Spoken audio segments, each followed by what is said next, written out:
Beneath a relentless Wyoming sky, a stagecoach races across a land where secrets are as heavy as the dust in the air.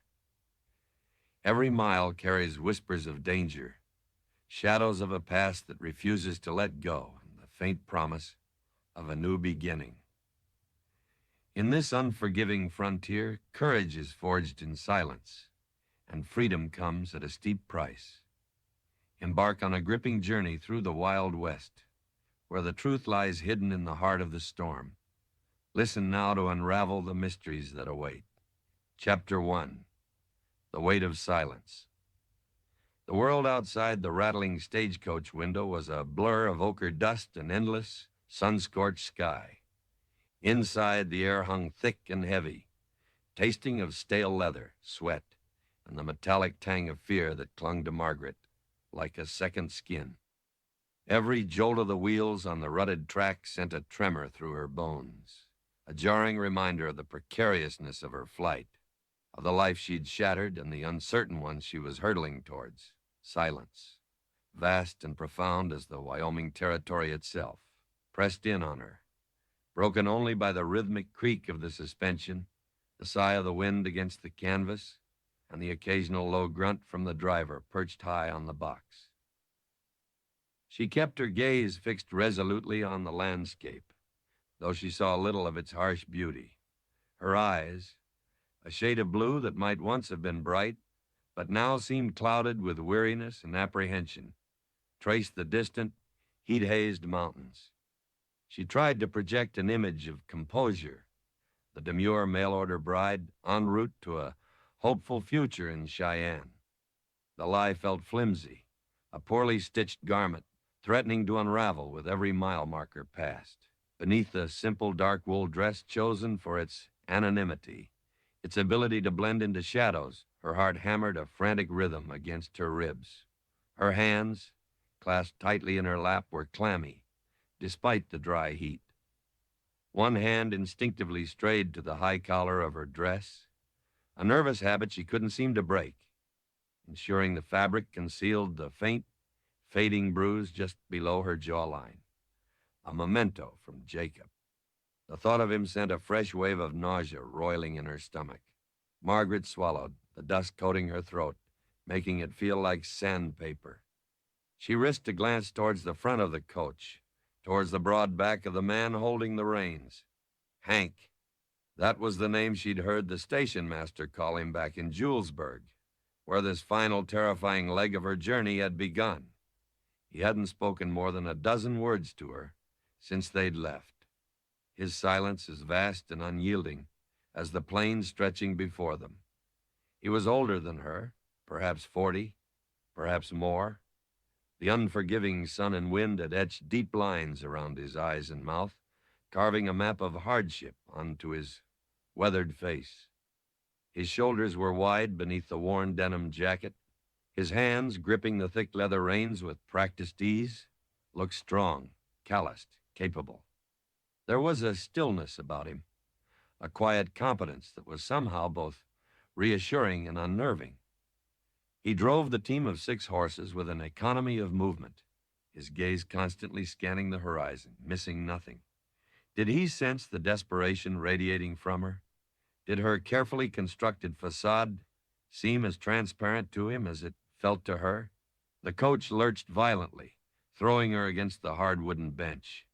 A small gasp escaped her lips before she could stifle it. She saw his head turn slightly, just enough to catch her eye on the small, cracked mirror affixed to the inside frame. His eyes, the color of faded denim under the brim of his dusty hat, held a flicker of what? Concern? Annoyance? Or simple, detached observation? He said nothing, merely gave a slight nod as if acknowledging the rough patch of road, before turning his attention back to the team. The moment passed, but the brief connection left her feeling exposed, vulnerable. He saw too much. Or perhaps she was merely projecting her own guilty conscience onto his stoic silence. She was Margaret Evans now.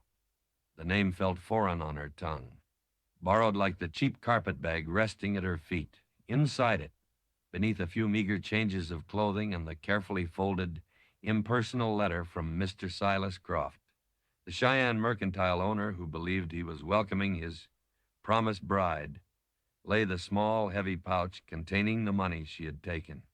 Not stolen, she reminded herself fiercely. Taken.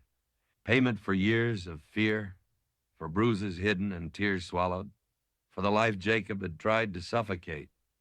Enough to start over, somewhere, somehow, if she could just reach Cheyenne without her past catching up to her.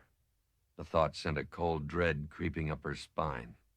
Jacob wouldn't let her go easily. His pride, his possessiveness were boundless. He would search for her. The vastness of the territory suddenly felt suffocatingly small. The sun climbed higher, beating down relentlessly. Heat shimmered above the parched earth, distorting the distance, making the horizon waver like a phantom.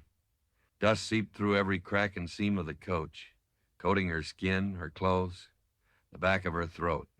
She longed for water, for a moment's respite from the relentless jolting, but dared not ask. Complaining felt like a weakness she couldn't afford.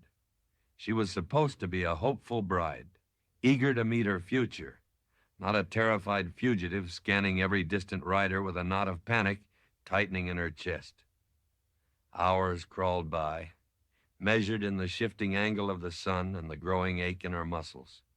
The silence between her and the driver stretched, taut and resonant. It wasn't an empty silence, but one filled with unspoken things, her fear, his watchfulness, the shared isolation of their journey through this wild, indifferent land.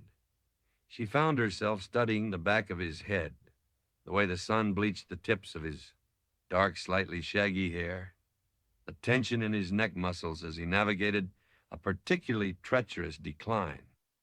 He seemed a part of the landscape itself, rugged, enduring, keeping his secrets close. Did he have regrets? A past he didn't speak of? Most men out here did.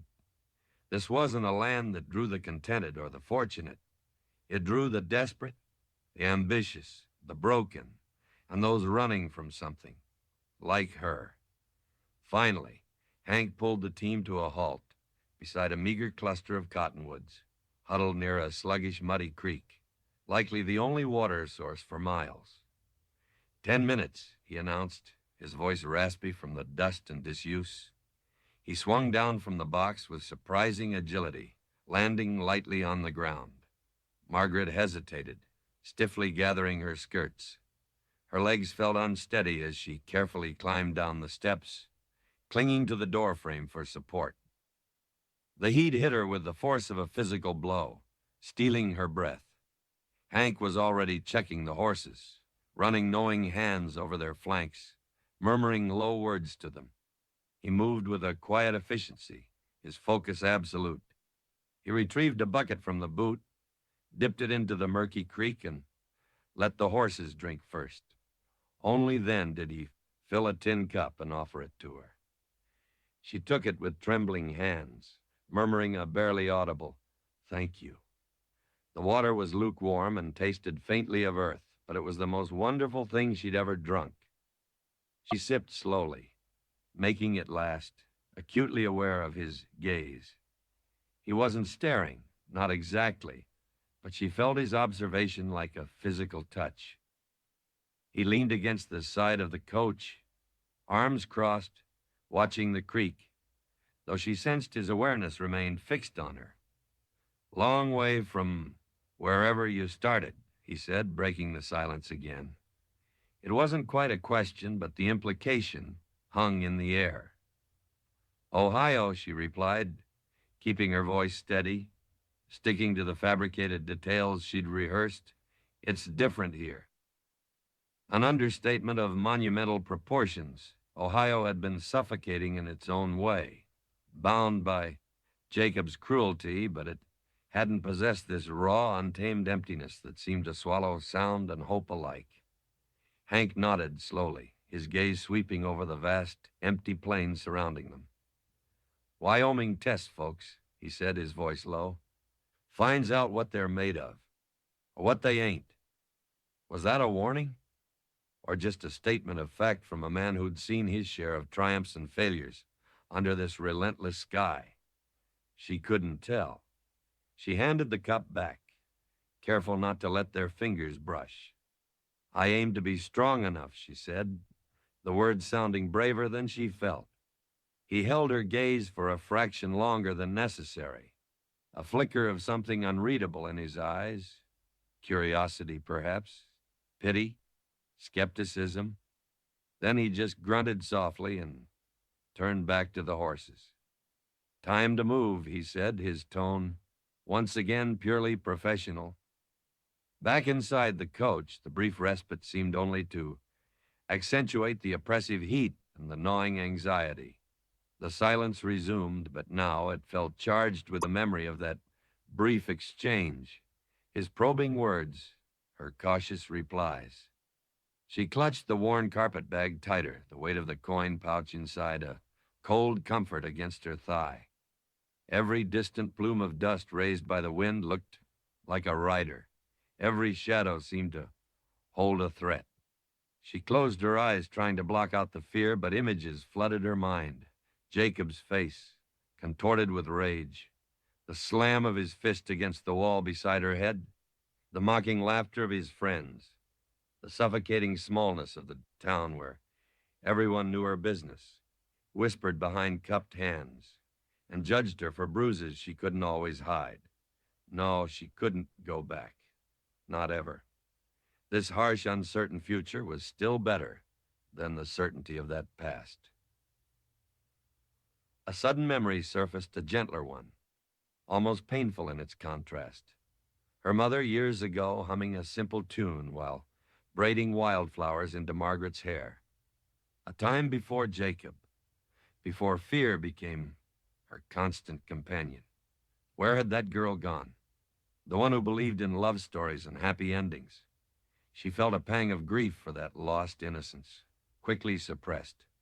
Sentimentality was a luxury she couldn't afford now. Survival was the only currency that mattered. The afternoon wore on. The sun began its slow descent, painting the western sky in brutal strokes of orange, red, and purple. The beauty was stark, almost violent, mirroring the turmoil in her soul. The air cooled slightly, but the tension inside the coach remained palpable. Hank hadn't spoken again since the creek. He drove with the same unwavering focus, a silhouette against the dying light.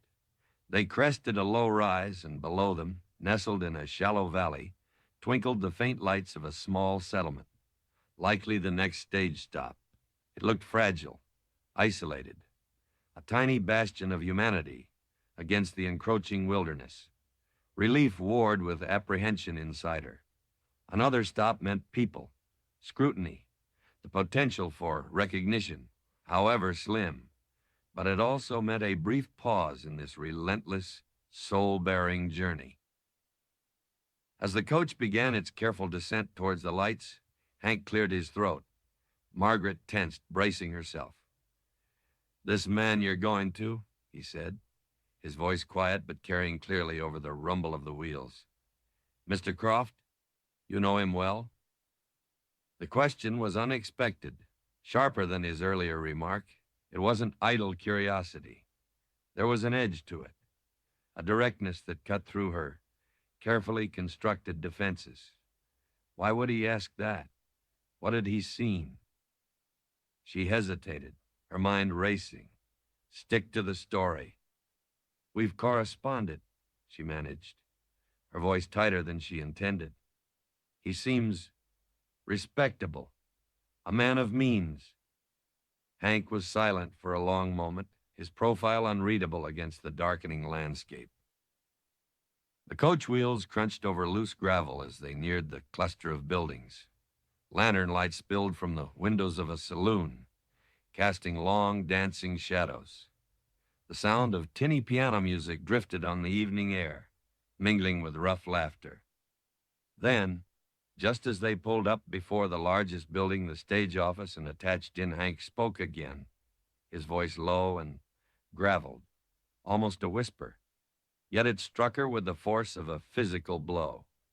"Respectable men don't usually have to buy their bride sight unseen, ma'am," he said softly, not looking at her, "especially not ones with haunted eyes like yours."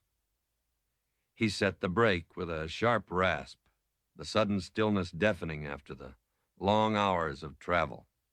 The weight of his words, the truth lurking beneath them, settled heavily in the suffocating confines of the coach, heavier even than the silence that had preceded them.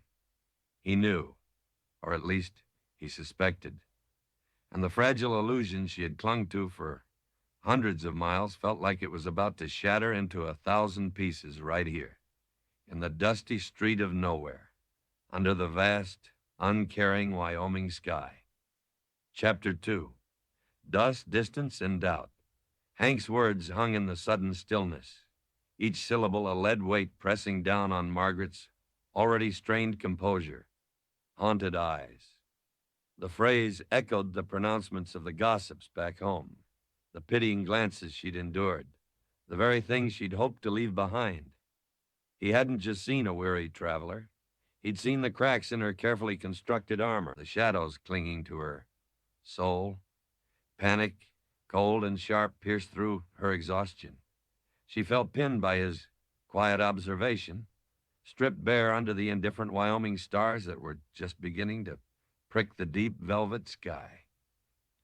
She forced herself to breathe, to quell the tremor in her hands. Lowering her gaze, she fumbled with the latch on the coach door, needing desperately to escape the confined space, the suffocating intimacy of his perception. I am tired, Mr. Hank," she stammered, hating the way her voice wavered. "It has been a long journey." It was a weak deflection, flimsy as gauze, and she knew it. He didn't reply immediately. The silence stretched, thick with unspoken questions. She could feel his gaze on her as she awkwardly maneuvered her skirts and climbed down onto the dusty ground. The stage stop wasn't much more than a collection of rough-hewn buildings, huddled together as if for warmth against the vast emptiness. The main station house with its attached inn, a large stable emitting the pungent smell of horses and manure, a blacksmith's shed dark and silent for the night, and across the wide rutted track, a saloon already spilling raucous noise and yellow lamplight into the gathering dusk. A few rough-looking men loitered near the saloon entrance, their faces shadowed beneath worn hats, their eyes lingering on her with open, assessing curiosity. She flinched inwardly, pulling her shawl tighter around her shoulders, feeling suddenly terribly conspicuous. This was no place for a lone woman, even one supposedly expected. Hank swung down from the box, landing with his customary quiet grace. He moved immediately towards the station agent, a portly man with suspenders straining over a stained shirt, who had emerged onto the porch, wiping his hands on a rag. Their conversation was low-pitched, focused on schedules, horse changes, and road conditions. Hank gestured back towards the coach, then towards the horses, his movements economical and precise. He didn't glance her way again, seemingly absorbed in his duties. Yet Margaret couldn't shake the feeling that his awareness of her remained, a silent, watchful presence at the edge of her perception. Had he deliberately unsettled her, or was it simply a blunt observation from a man unaccustomed to social niceties? Either way, the ground felt less steady beneath her feet. "Room for the lady, Jed," Hank instructed the agent, his voice carrying clearly now. "And see she gets some supper, paid for." He didn't look at her as he said it, directing the words solely to the agent, but the implication was clear. He was fulfilling his duty as the driver responsible for his passenger, nothing more. And yet, the comment about her eyes lingered, a dissonant note in his otherwise detached professionalism. The agent, Jed, gave her a brief, appraising look, his eyes lingering perhaps a moment too long on her face before nodding. Right this way, ma'am, he said, his tone attempting politeness, but roughened by the frontier. Got a room upstairs. Simple but clean enough. Supper's being served in the common room. Margaret murmured her thanks, her throat tight. She retrieved her worn carpetbag from the coach's interior, acutely aware of its lightness, its pathetic inadequacy as the luggage of a prosperous bride-to-be. Hank was already leading the tired team towards the stables, his back to her, seemingly oblivious. Yet she felt his presence like a shadow, a silent question mark hovering over her fragile narrative. She followed Jed into the main building. The common room doubled as a dining area and reception. It was dimly lit by a couple of kerosene lamps that cast flickering shadows on the rough plank walls. The air was thick with the smell of stale beer, fried bacon, wood smoke, and unwashed bodies. A handful of men sat slumped around scarred wooden tables, nursing drinks or tucking into plates of food with grim determination. Their conversation ceased momentarily as she entered, and several pairs of eyes turned towards her, frankly curious, some openly leering. She felt a blush creep up her neck, heat prickling beneath the high collar of her dress. This was the reality of the West she hadn't fully allowed herself to imagine, not the romanticized tales, but the coarse, weary, often dangerous edge of civilization. These men looked hard-bitten, weathered by the land and perhaps by less savory pursuits. Was Jacob's reach this long? Could one of these strangers be watching for her, waiting? Paranoia felt suffocating. "Table over yonder's free," Jed grunted, gesturing towards a small isolated table in a corner, partially obscured by shadows. "Beth'll bring you something? Beef stew tonight. Ain't fancy." "Thank you," Margaret whispered, grateful for their relative seclusion. She sank onto the hard wooden chair, placing her bag protectively beside her feet. The noise level in the room gradually returned to its previous hum, low talk, the clink of cutlery on tin plates, the occasional rough laugh from the direction of the bar counter. She kept her gaze lowered, studying the scarred surface of the table, tracing the deep gouges with a nervous finger. She felt utterly alone, adrift in a sea of hostile indifference. The distance to Cheyenne, which had seemed merely long before, now felt impossibly vast, fraught with unseen perils, and Hank's words echoed relentlessly. Haunted eyes. A stout woman with tired eyes and flour dusting her apron, presumably Beth brought her a steaming bowl of stew and a chunk of coarse bread. The food smelled hearty, and Margaret realized she was ravenously hungry, having barely eaten all day. But the knot of anxiety in her stomach made it difficult to swallow. She forced herself to take small bites, chewing slowly, trying to appear calm and unremarkable. Every time the door opened, admitting a gust of cool night air and another rough-looking patron, her heart leaped into her throat. She scanned faces furtively, searching for a flicker of recognition, a hint of menace. There was none, only the detached curiosity or weary indifference of strangers. She saw Hank enter a few minutes later. He'd washed the worst of the dust from his face and hands, his dark hair damp and slightly slicked back. He nodded curtly to Jed behind the counter, ordered a plate of stew and a mug of coffee, and chose a table near the door, positioning himself so he could watch both the room and the entrance. He didn't sit near her, didn't acknowledge her presence beyond a fleeting, unreadable glance as he passed. He ate quickly, methodically, his gaze sweeping the room occasionally, missing nothing. Was he watching her? Or just watching everything, as seemed to be his habit? The ambiguity was maddening. His silence, which had felt vast but neutral on the road, now seemed deliberate, weighted with suspicion. He knew she wasn't what she seemed. He hadn't pressed her further, but the knowledge hung between them, an invisible barrier. She finished her meal as quickly as she could, the stew tasting like ashes in her mouth despite its warmth. The thought of spending the night in this rough place, surrounded by strangers, filled her with dread. She paid Beth for the meal using precious coins from her dwindling stash. Despite Hank's instruction to Jed not wanting to feel indebted to him in any way, not when his perception felt so dangerously sharp. "The room, please," she asked Jed, keeping her voice low. He handed her a heavy iron key attached to a block of wood. "Up the stairs, second door on the left. Lock works. Mostly."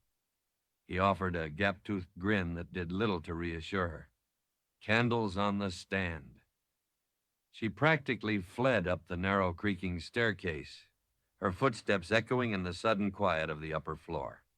The hallway was dark, smelling faintly of dust and mice.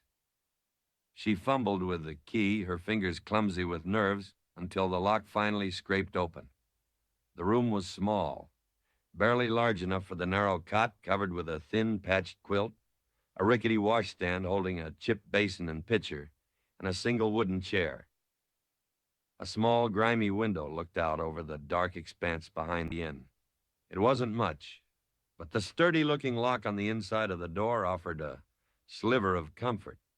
She jammed the chair under the knob for a good measure before sinking onto the edge of the cot, the springs groaning in protest. The sounds from downstairs, the muffled laughter, the stomp of boots, the tinny piano from the saloon across the way, seemed amplified in the stillness of her room. Outside, the wind had picked up, whistling around the eaves, rattling the window pane like skeletal fingers seeking entry. It sounded desolate, lonely, mirroring the hollowness inside her. She buried her face in her hands, the carefully constructed facade crumbling now that she was alone. Hank's words replayed in her mind. Haunted eyes. He saw the fear she tried so desperately to hide. Did he suspect the reason? Did he think she was running from the law, or just from a bad bargain? The uncertainty gnawed at her. He was her driver, her temporary guardian on this perilous journey. Yet he felt like another potential threat, another pair of eyes judging her, questioning her.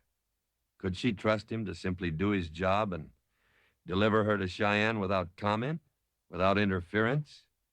Or would his suspicions lead him to probe deeper, perhaps even alert someone?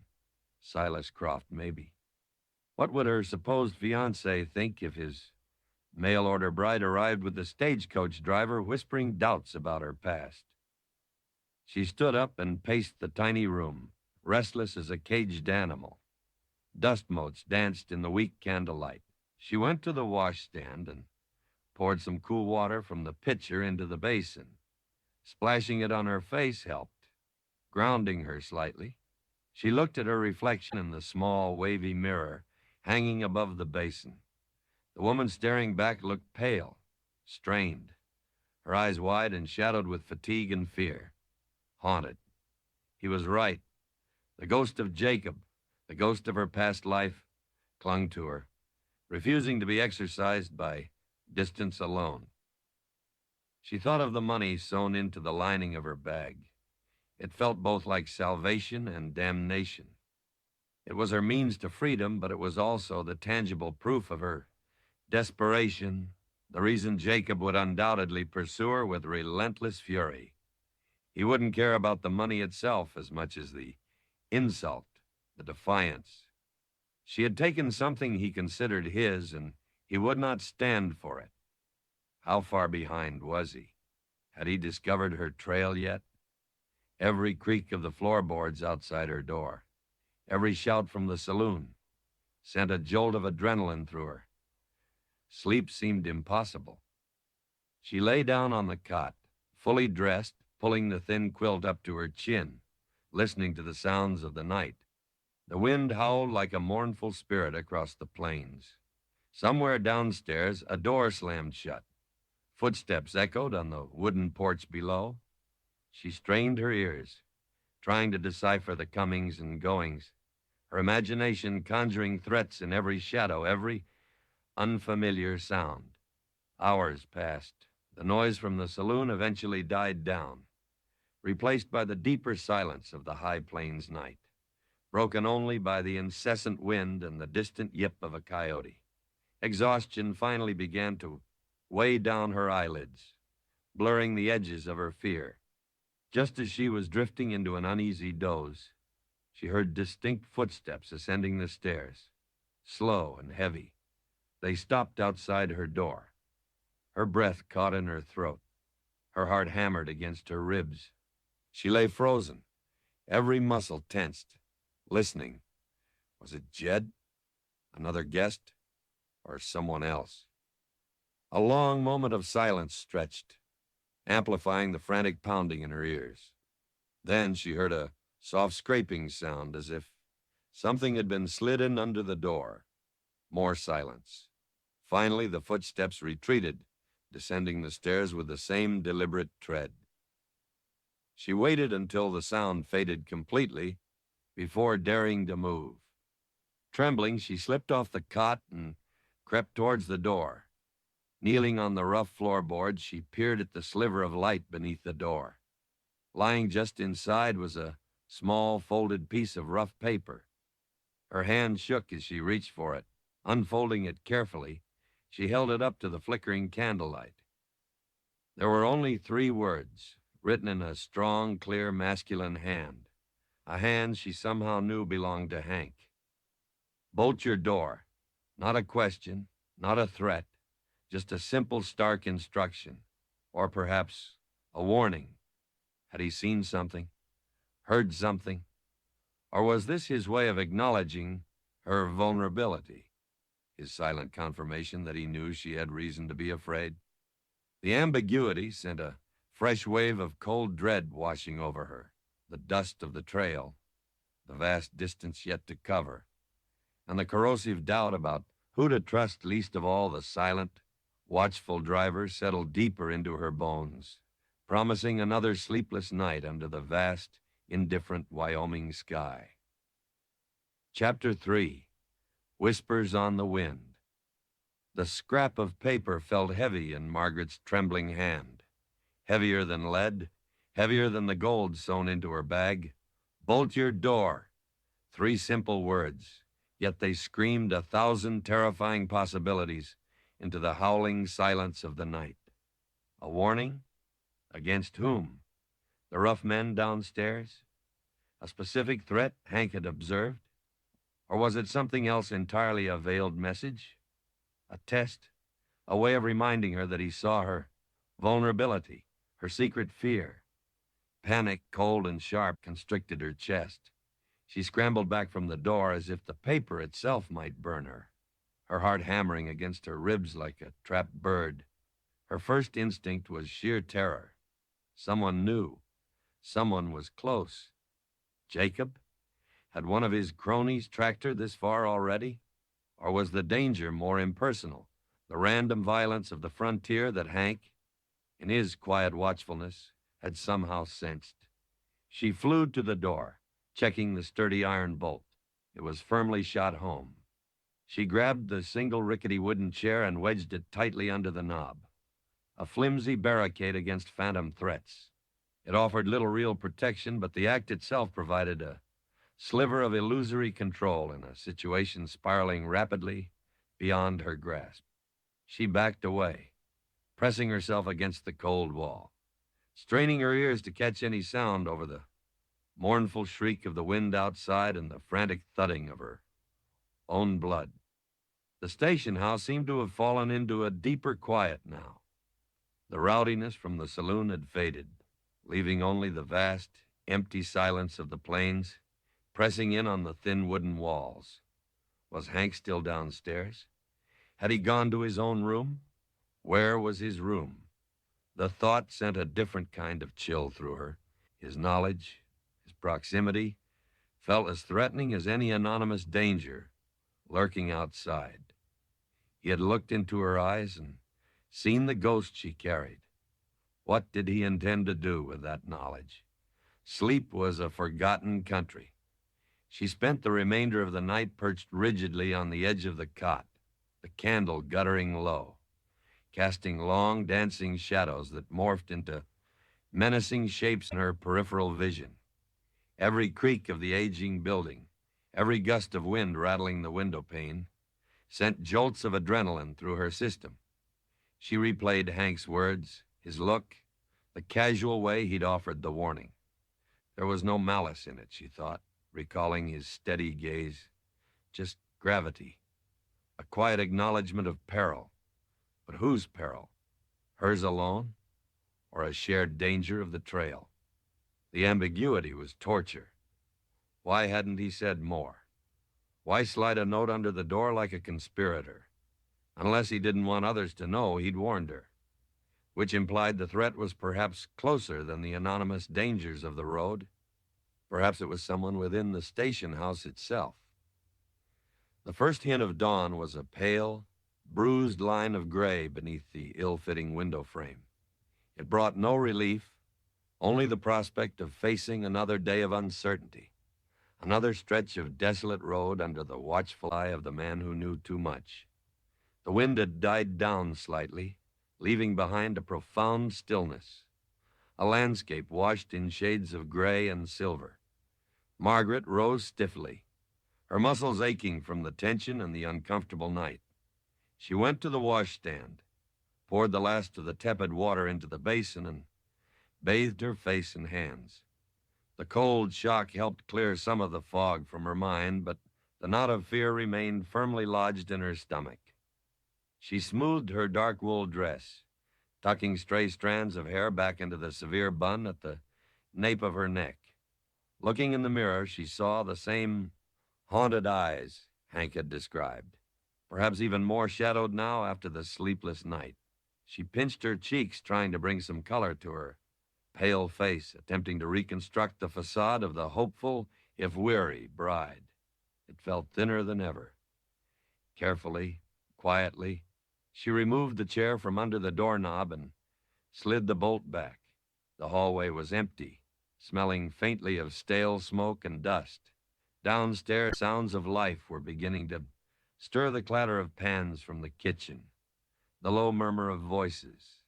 Taking a deep breath, she picked up her carpet bag, its familiar weight a grim comfort, and descended the creaking stairs.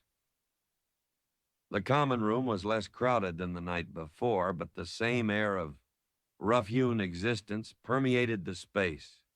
Jed, the station agent, was behind the counter, pouring coffee that smelled thick and burnt.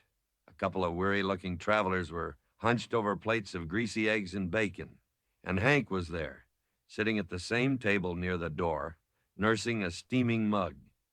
He looked up as she entered, his expression unreadable in the dim morning light. His gaze met hers for a fleeting second, direct and steady, before moving away. There was no acknowledgement of the note, no hint of shared secrets in his eyes. It was as if it had never happened. Had she imagined it? In her fear-addled state, had she conjured the entire incident? No. The folded scrap of paper was tucked safely inside her bodice, its rough texture a tangible reminder against her skin. He had warned her, and now he was acting as if nothing was amiss. This deliberate silence was perhaps more unnerving than an open confrontation would have been. Margaret ordered coffee and a piece of dry toast from Beth, choosing the same corner table as the previous night. She couldn't face a full meal. She kept her head down, focusing on sipping the scalding, bitter liquid, but her senses were on high alert. She listened intently to the snippets of conversation around her, straining to catch anything significant. Two grizzled men, likely prospectors judging by their dusty, worn clothes, were talking in low voices nearby. "Ain't safe," one was saying, shaking his head. "Too many road agents between here and South Pass. Heard they hit the Rawlings stage just last week. Took the strong box, roughed up the passengers. Something fierce." "Aye," the other grunted, "and claimed jumpers thicker'n fleas on a stray dog up near Miners Creek. Man's got to watch his back every second out here. Can't trust nobody. Their words were generic warnings, the common currency of conversation in this lawless territory, yet they landed like targeted blows on Margaret's already frayed nerves. Road agents, rough treatment, can't trust nobody. The world outside the stagecoach felt increasingly hostile, a place where violence simmered just beneath the surface. And she was traveling with a secret, carrying money that would make her a target if discovered. She risked a glance towards Hank.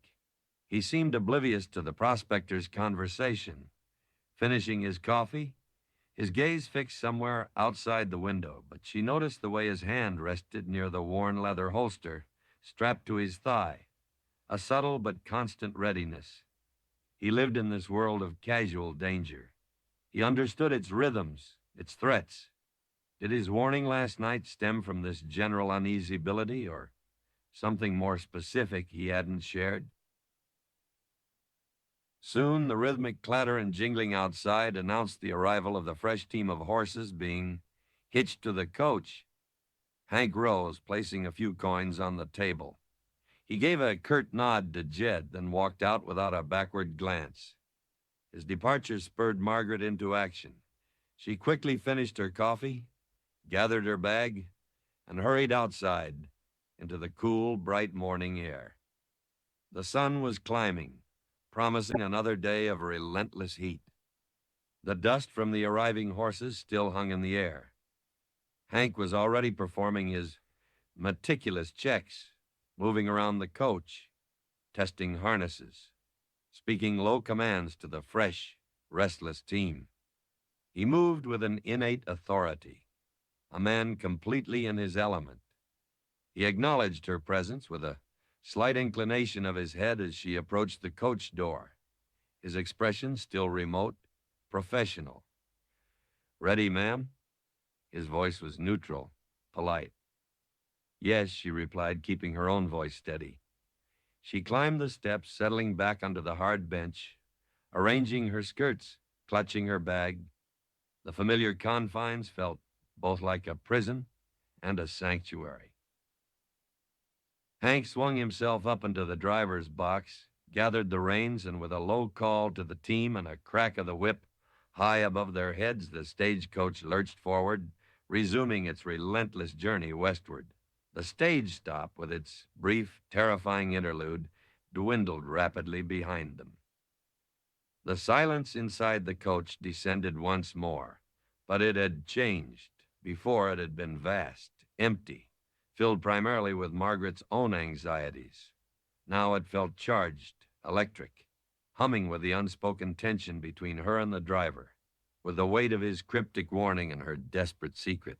She found herself watching him more closely in the cracked mirror, studying the set of his jaw, the constant vigilance in his eyes as they scanned the landscape. Was he protecting her, or was he simply waiting, watching, judging? The land rolled on, mile after monotonous mile, vast stretches of sagebrush and dry grass, punctuated by dramatic rock formations, sculpted by wind and time. The sky was an immense, pale blue canvas, stretching to infinity. Its very emptiness felt oppressive. Occasionally, they passed skeletal remains of abandoned homesteads, testament to dreams broken by the harsh reality of the frontier. Margaret found herself wondering about the people who had tried and failed here, their hopes turning to dust just like the land around them. Was she destined for the same fate? Would her desperate gamble for freedom end in ruin? The jolting rhythm of the coach became almost hypnotic after a while. The sun climbed, beating down through the canvas roof. Dust filtered in, coating everything in a fine, gritty layer. Margaret tried to distract herself by focusing on the details of the landscape, the way sunlight caught the mica in a distant rock face, the flight of a hawk circling high overhead, the hardy purple wildflowers blooming defiantly in the arid soil. But her thoughts inevitably circled back to Hank, to the note, to the fear that coiled tightly in her gut. Around midday, Hank pulled the team over near a shallow, fast-running stream shaded by a few resilient willows. The brief stop was purely functional, watering the horses, checking the harnesses. He offered her the tin cup again, filled with cool, clear water from the stream. This time, as she took it, their fingers brushed. The contact was brief, accidental, yet it sent a strange jolt through her, a flicker of unexpected awareness. His hand was rough, calloused, strong. She pulled her own hand back quickly, murmuring her thanks, her cheeks flushing slightly despite herself. He didn't seem to notice, or if he did, he gave no sign. He stood by the stream, letting the horses drink their fill, his gaze distant, focused on the horizon. He seemed a man perfectly self-contained, comfortable in his own solitude, yet the warning note suggested a deeper layer, a capacity for observation and perhaps even concern that contradicted his stoic exterior. Who was this man? What burdens did he carry beneath that calm facade?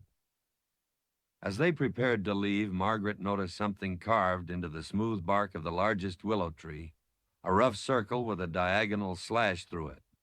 It looked like a crude brand or symbol. She frowned, wondering what it meant. It seemed oddly deliberate, placed where travelers stopping for water couldn't miss it. Hank saw her looking at it. He followed her gaze to the carving, his expression hardening almost imperceptibly. He didn't comment, just gestured brusquely towards the coach. Time to go. Back on the road, the image of the strange symbol lingered in Margaret's mind. Was it just random graffiti? Or did it signify something? A boundary marker? A warning? Like everything else in this vast silent land, it felt imbued with hidden meaning, contributing to the unsettling feeling that unseen forces were at play. The dangers lurked just beyond her comprehension. The afternoon sun beat down mercilessly. The heat inside the coach became stifling. Margaret felt sweat trickling down her back, plastering the thin fabric of her dress to her skin. The monotonous landscape blurred before her weary eyes. Doubt began to creep in, insidious and cold. Had she been a fool to run? To believe she could simply disappear and start over? Jacob was relentless. And Silas Croft? Hank's words about respectable men not needing to buy brides echoed unpleasantly. What awaited her in Cheyenne? Had she merely exchanged one prison for another? Suddenly, Hank stiffened on the driver's box. His body went taut, his gaze fixed on a point far ahead and slightly to the north. Margaret followed his line of sight through the dusty window.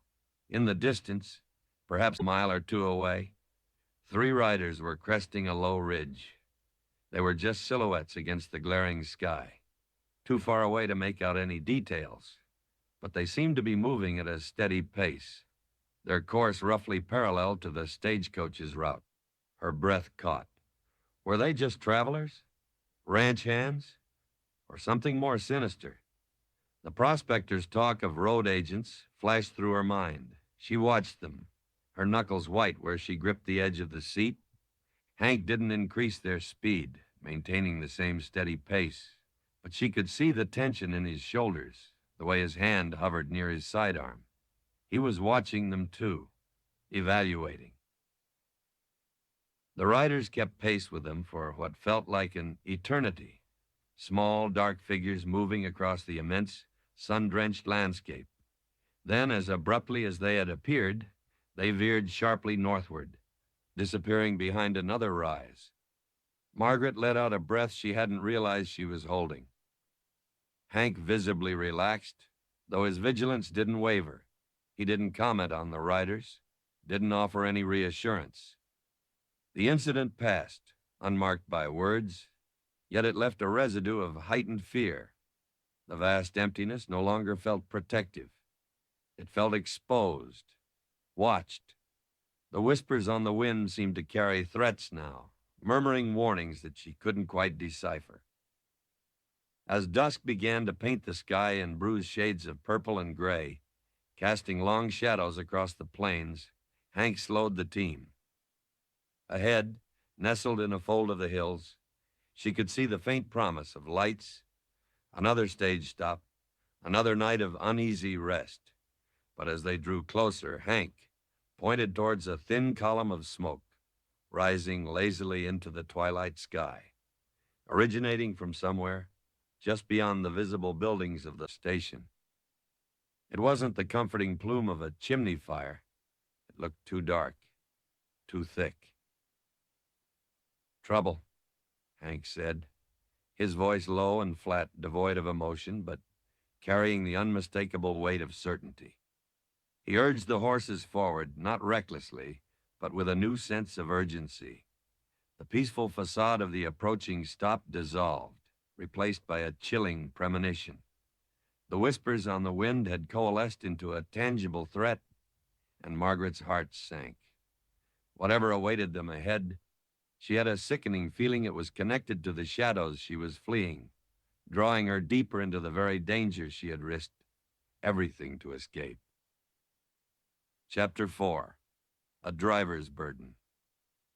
The acrid smell of burnt wood hit Hank's nostrils, even before they fully cleared the last rise, overlooking the Sweetwater Crossing station.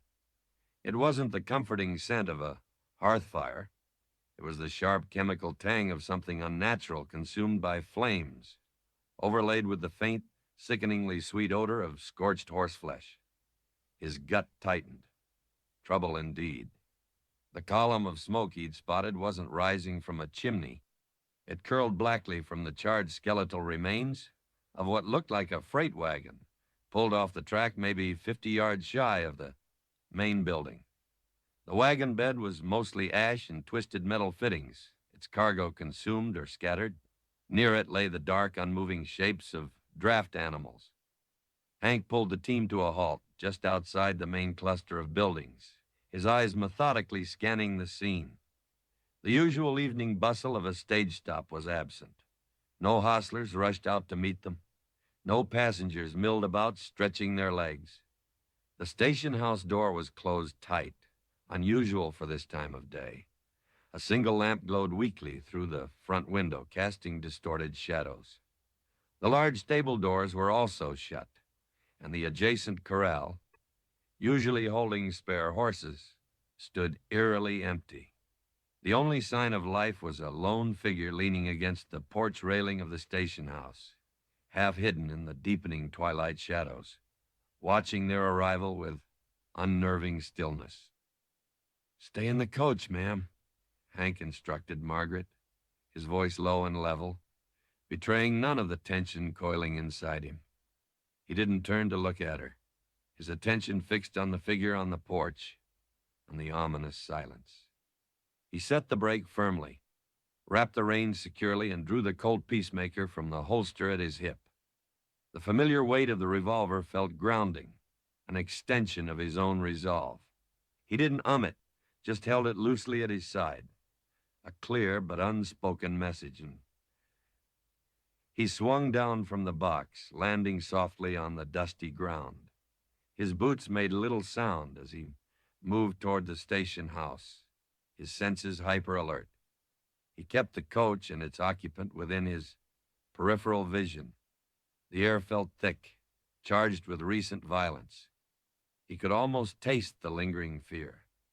The figure on the porch straightened up slightly as Hank approached. It was Amos, the station master, a wiry man whose face, usually creased in a perpetually worried frown, now looked gaunt and gray, aged 10 years since Hank had last passed through, maybe a week ago. Amos's eyes darted nervously towards the coach, then back to Hank, flicking towards the burnt wagon with a visible shudder. "Hank," Amos whispered, his voice raspy, barely audible. "Thank God. We had trouble." "See that, Amos?" Hank replied quietly, his gaze sweeping the area again. "Road agents?"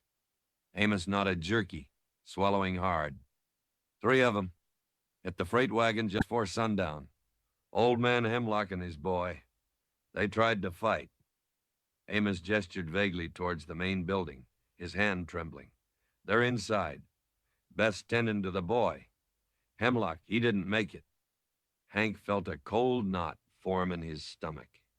He knew Hemlock, a stubborn old freighter who'd been hauling goods on this route for years. Knew his son, too, a quiet lad barely out of his teens. Senseless waste. The agents? Long gone, Amos said, wiping a shaky hand across his mouth. Took what they could from the wagon, mostly mining supplies, thank heavens. Not a payroll shipment. Killed Hemlock's mules. Rode off north towards the rattlesnakes about an hour ago. Said they'd be back if anyone raised an alarm for morning. He lowered his voice further. There were only 3 of us here fit to fight, Hank. Me, Beth's husband, Jed, laid up with a fever. Useless, and young Billy from the stables. They had rifles. We didn't stand a chance after Hemlock went down. Hank absorbed the information, his mind working quickly. 3 riders, heading north. Matched the number and general direction of the riders they'd seen earlier that afternoon. Coincidence? Maybe. Maybe not. This close to the station, it felt deliberate, brazen. Anyone else hurt? Billy took a graze on the arm. Beth's patching him up, too. We're all spooked bad, Hank. Locked everything down soon as they rode off. Amos wrung his hands. Didn't expect the stage tonight. Thought maybe you'd heard. Turned back. Noon report at Muddy Gap said the road was clear, Hank stated flatly. News traveled slow out here, and trouble even slower unless it was riding right at you. His gaze flicked back towards the coach. Margaret was silhouetted against the window, watching, waiting. The weight of her presence, her unspoken vulnerability, settled heavier on his shoulders. This wasn't just another rough stop anymore. The air itself felt poisoned by the recent violence, the threat lingering like the smell of smoke. Your passenger, Amos began, his eyes full of worried questions. She stays with the coach for now. Hank cut him off curtly. I need fresh horses, Amos, and water. We push on soon as they're ready. He wasn't staying here tonight.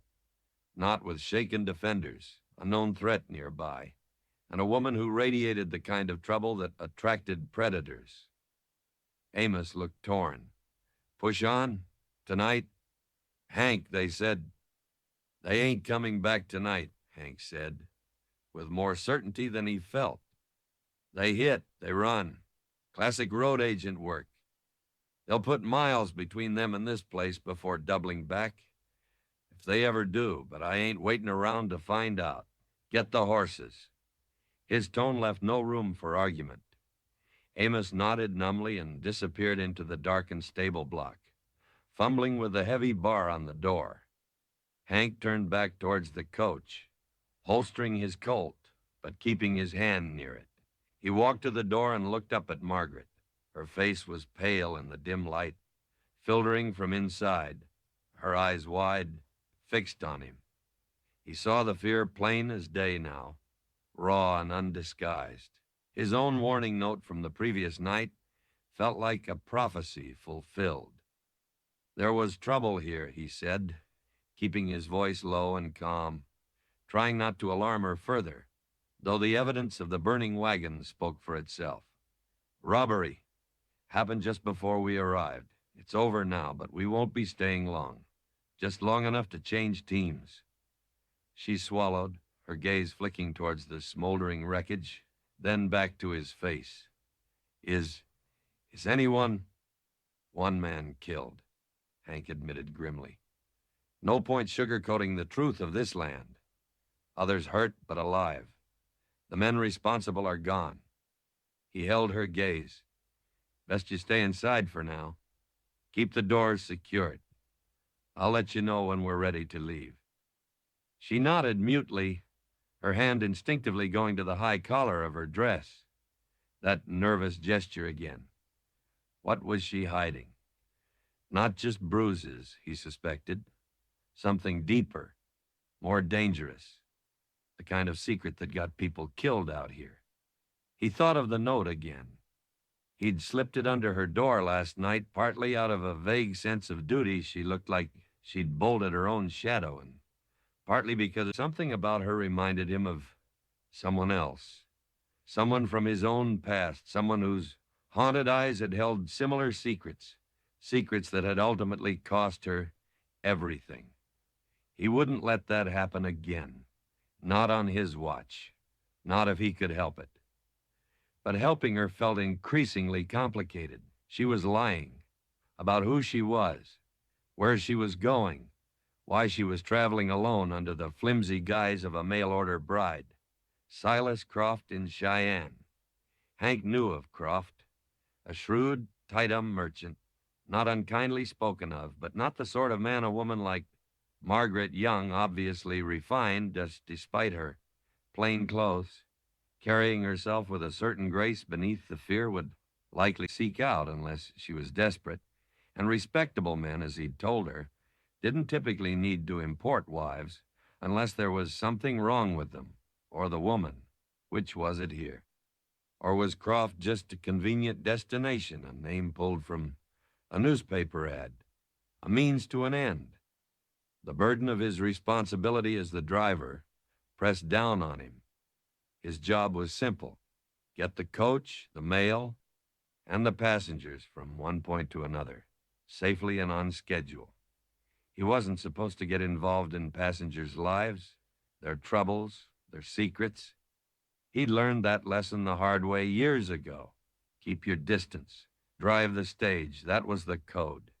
But looking at Margaret's pale, frightened face, knowing she was likely running from something or someone, landing right in the middle of fresh violence, the code felt inadequate.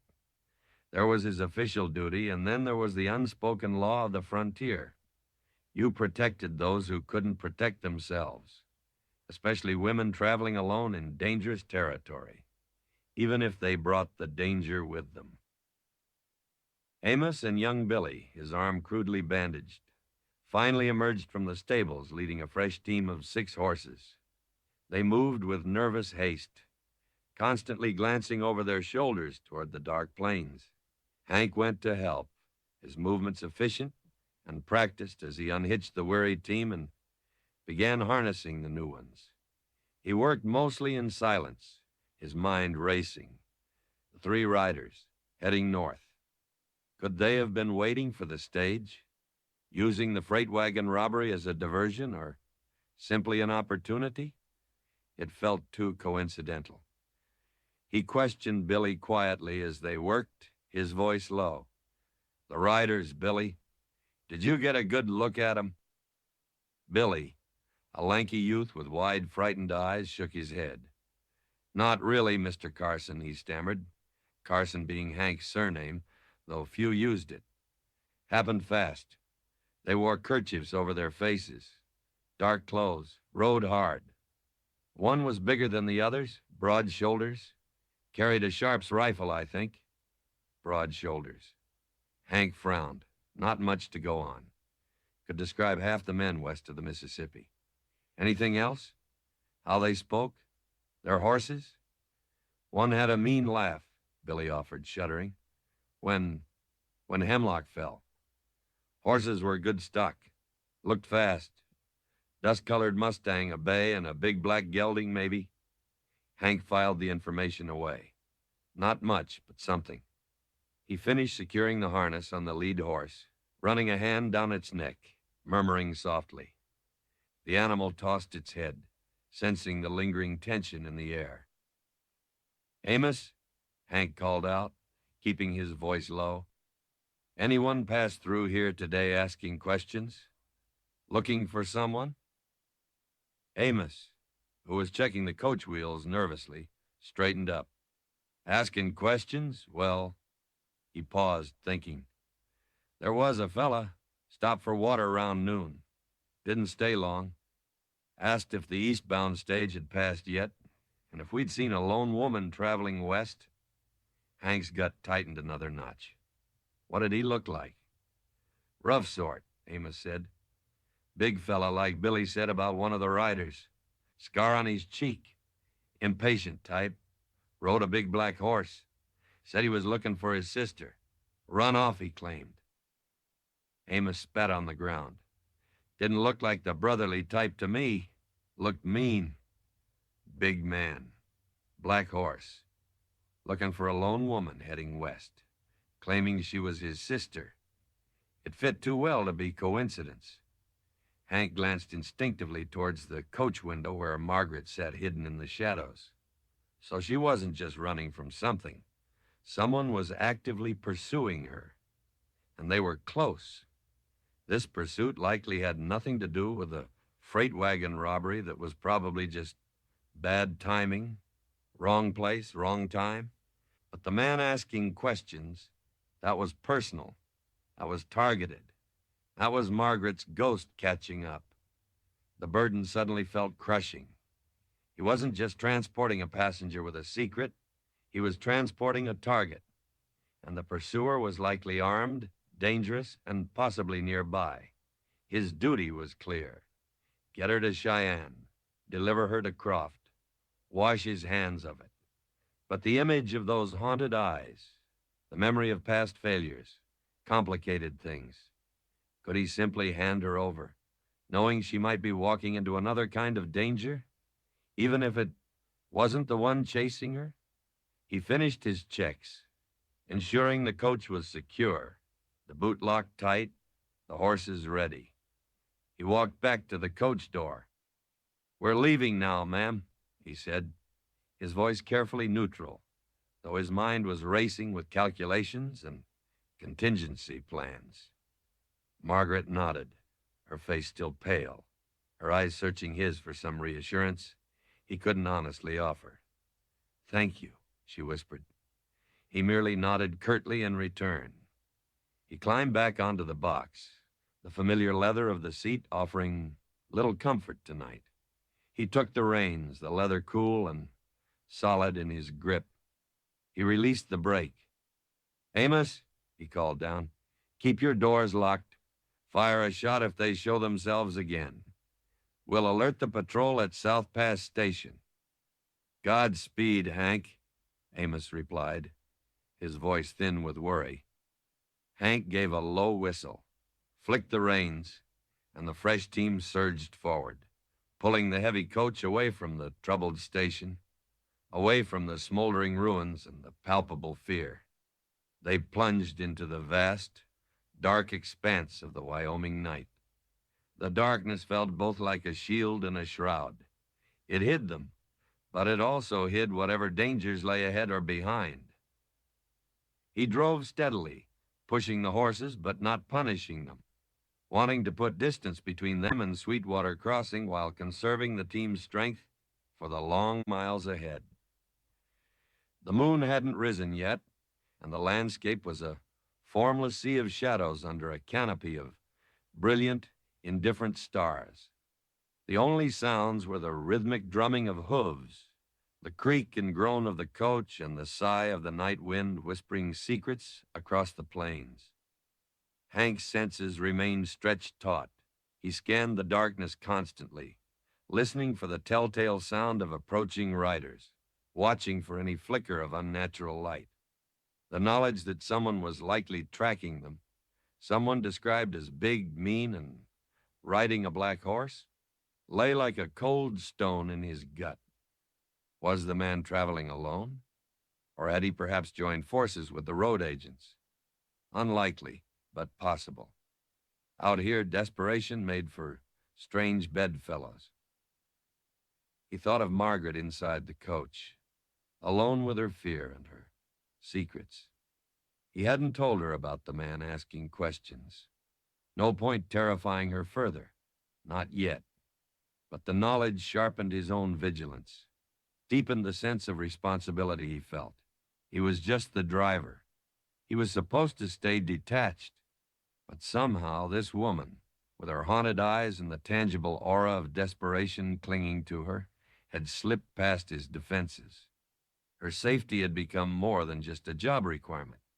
It had become a burden he felt compelled to carry, a weight added to the ghosts of his own past. He gripped the reins tighter, his knuckles white, staring into the unforgiving darkness. wondering what lay waiting for them down the long, lonely road to Cheyenne, and what the cost of this unexpected burden might be. Chapter 5. Shelter in a Storm of Secrets. The darkness outside the stagecoach was absolute, a suffocating blanket stitched with the diamond-hard points of distant stars. Inside, Margaret huddled on the bench, the rough wool of her dress scratching against her skin, a constant, irritating reminder of her assumed identity. The rhythmic sway and jolt of the coach, which earlier had been merely uncomfortable, now felt amplified by the blackness, each lurch threatening to pitch her into the unknown. Fear, cold and clawing, was a constant companion, sharpened by the memory of the smoking wagon, the talk of murder, and the chilling knowledge that somewhere, perhaps close behind, a man on a black horse was hunting her. She strained her ears, trying to parse the sounds of the night, beyond the steady drumming of hooves and the creak of leather and wood. The wind had risen since they left Sweetwater Crossing, no longer a gentle sigh, but a persistent, mournful whistle that seemed to carry phantom whispers across the desolate plains. Did she hear other hoofbeats woven into the wind's cry? Or was it just the frantic pounding of her own heart, echoing the terror that gripped her? She couldn't be sure. The uncertainty was a torment, stretching her nerves tighter with every passing mile. Through the small, grimy window, she could occasionally glimpse the silhouette of the driver, Hank, perched high on the box. He seemed an immovable figure against the star-dusted sky, his focus absolute, his body attuned to the horses in the road.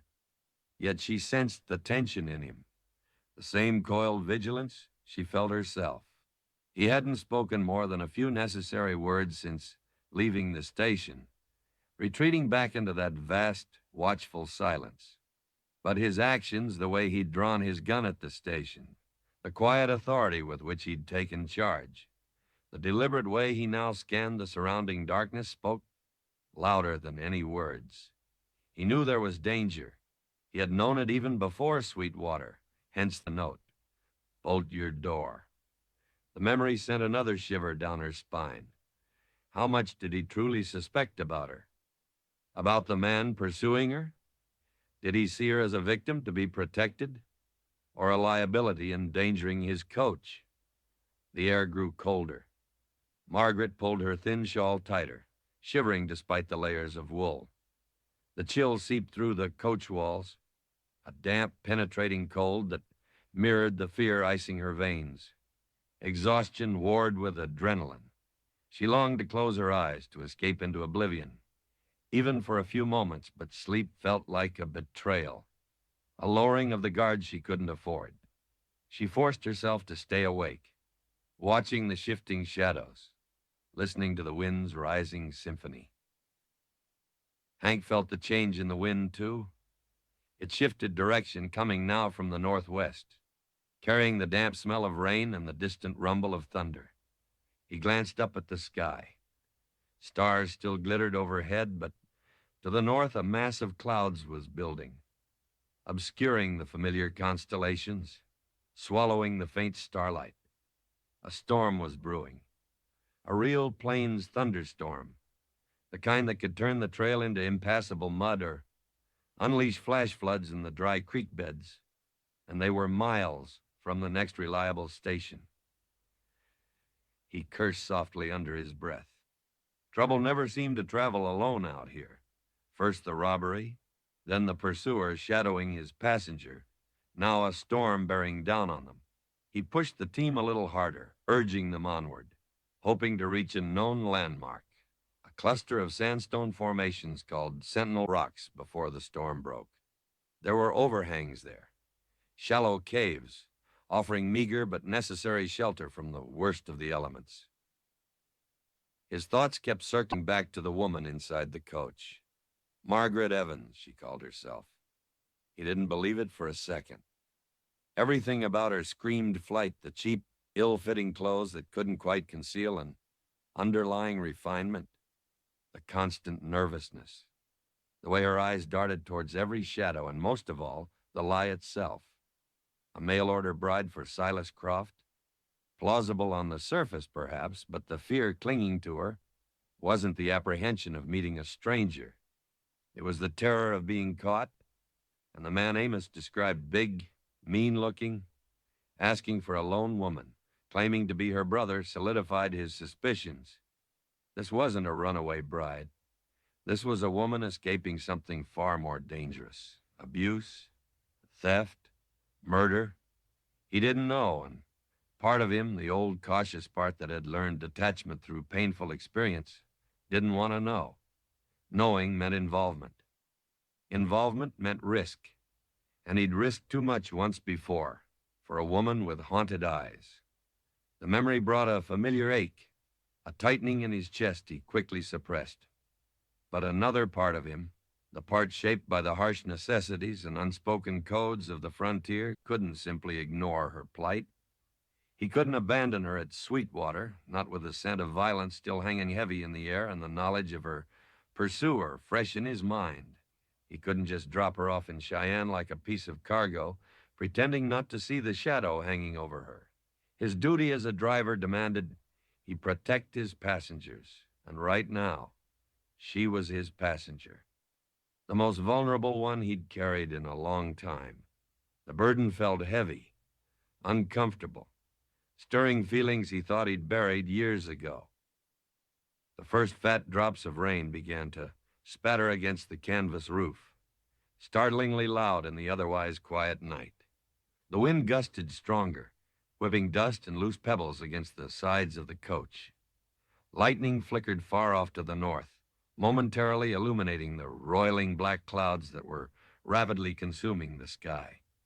The thunder followed, a low guttural growl that vibrated through the floorboards. Inside the coach, Margaret flinched at the sudden onslaught. The storm breaking upon them with such ferocity felt like a physical manifestation of the chaos threatening to engulf her life. The wind howled like a banshee, rattling the coach, and rain began to lash against the windows, blurring the already indistinct world outside. She clutched her carpet bag tighter, pressing it against her stomach, as if it were a shield. Hank scanned the darkness ahead, straining his eyes. The rain was coming down harder now, driven by the wind, reducing visibility to near zero. The trail, little more than packed earth and wheel ruts, would soon turn into a treacherous slick of mud. He could feel the horses becoming skittish, tossing their heads, fighting the reins as thunder cracked closer, sharper now. Sentinel Rock should be nearby, off to the right. He peered into the black rain-lashed void. Another flash of lightning briefly illuminated the landscape, and he caught a glimpse of dark, looming shapes, the familiar outlines of the sandstone formations. Thank God. He carefully guided the nervous team off the main track, maneuvering the heavy coach over uneven ground towards the base of the rocks.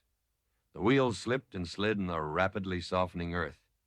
He found what he was looking for, a wide, deep overhang, almost a shallow cave, carved by centuries of wind and water into the base of the largest rock formation. It wasn't much, but it offered protection from the worst of the wind and rain. With considerable effort, hampered by the frightened horses and the slick ground, he managed to back the coach partially under the rocky shelf. He set the brake hard, the ratchet screaming over the roar of the wind. "Stay put," he shouted back towards the coach, though it was doubtful Margaret could hear him over the storm's fury. He leaped down into the mud and driving rain, immediately soaked to the skin. His first priority was the horses. They were terrified, pulling against their harnesses, eyes wide with panic. He moved quickly, speaking to them in low, calming tones, his voice a steady anchor in the chaos. He checked their footing, loosened some of the harness straps to prevent chafing, and ensured that they were as sheltered as possible. Under the overhang, their backs turned to the driving rain. Only when the team was relatively settled did he turn his attention to the coach. He wrenched open the door, letting in a blast of wind and rain. Margaret recoiled, shielding her face. Lamplight from inside cast a weak glow on her pale, frightened features. "We're stopping here till this blows over," he yelled over the din. "Trail's impassable. Get out. Safer under the rock." She hesitated, looking out at the churning darkness, the lashing rain. The thought of leaving the relative security of the coach, flimsy as it was, seemed terrifying. But the violence of the storm battering the vehicle felt equally threatening. Hank didn't wait for her agreement. He reached in, grasped her arm firmly, but not roughly, and practically pulled her out onto the muddy ground. She stumbled, and he steadied her, his grip strong and sure. For a moment, they stood close, buffeted by the wind, the rain plastering her thin dress to her body, his rough denim jacket soaked through. She could feel the solid strength of him, smell the rain and damp earth and leather on him. The contact was fleeting, impersonal, born of necessity, yet it registered with startling clarity amidst the chaos. He released her arm immediately. "Get back under the overhang and against the rock face," he shouted, gesturing towards the deeper recess behind the coach. He then turned his attention to the coach itself, grabbing a heavy canvas tarpaulin from the boot and struggling against the wind to secure it over the most exposed side of the vehicle, trying to offer some additional protection to the mailbags and any other cargo within. Margaret scrambled towards the back of the natural shelter, pressing herself against the cold, damp sandstone. The rock felt solid, ancient, indifferent to the fury raging around them. The overhang offered significant protection. Here the wind was lessened to gusts and eddies, and only stray spatters of rain reached her. She watched Hank battling the flapping tarp, his silhouette stark against the flashes of lightning. He moved with competence and determination, seemingly unfazed by the storm's violence. In this wild, untamed place, his rugged capability was undeniably reassuring, even as his knowing silence unnerved her. Finally, he secured the tarp and joined her under the deepest part of the overhang, shaking water from his hat and slicking back his wet hair. He didn't stand too close, maintaining a respectful distance, but the confined space forced an uncomfortable proximity. They were trapped together, two strangers bound by circumstance and secrets, while the storm raged like a tormented spirit just feet away. The silence between them stretched, broken only by the roar of the wind, the relentless drumming of rain on the packed earth and the coach roof, and the occasional crack of thunder that seemed to shake the very rock around them.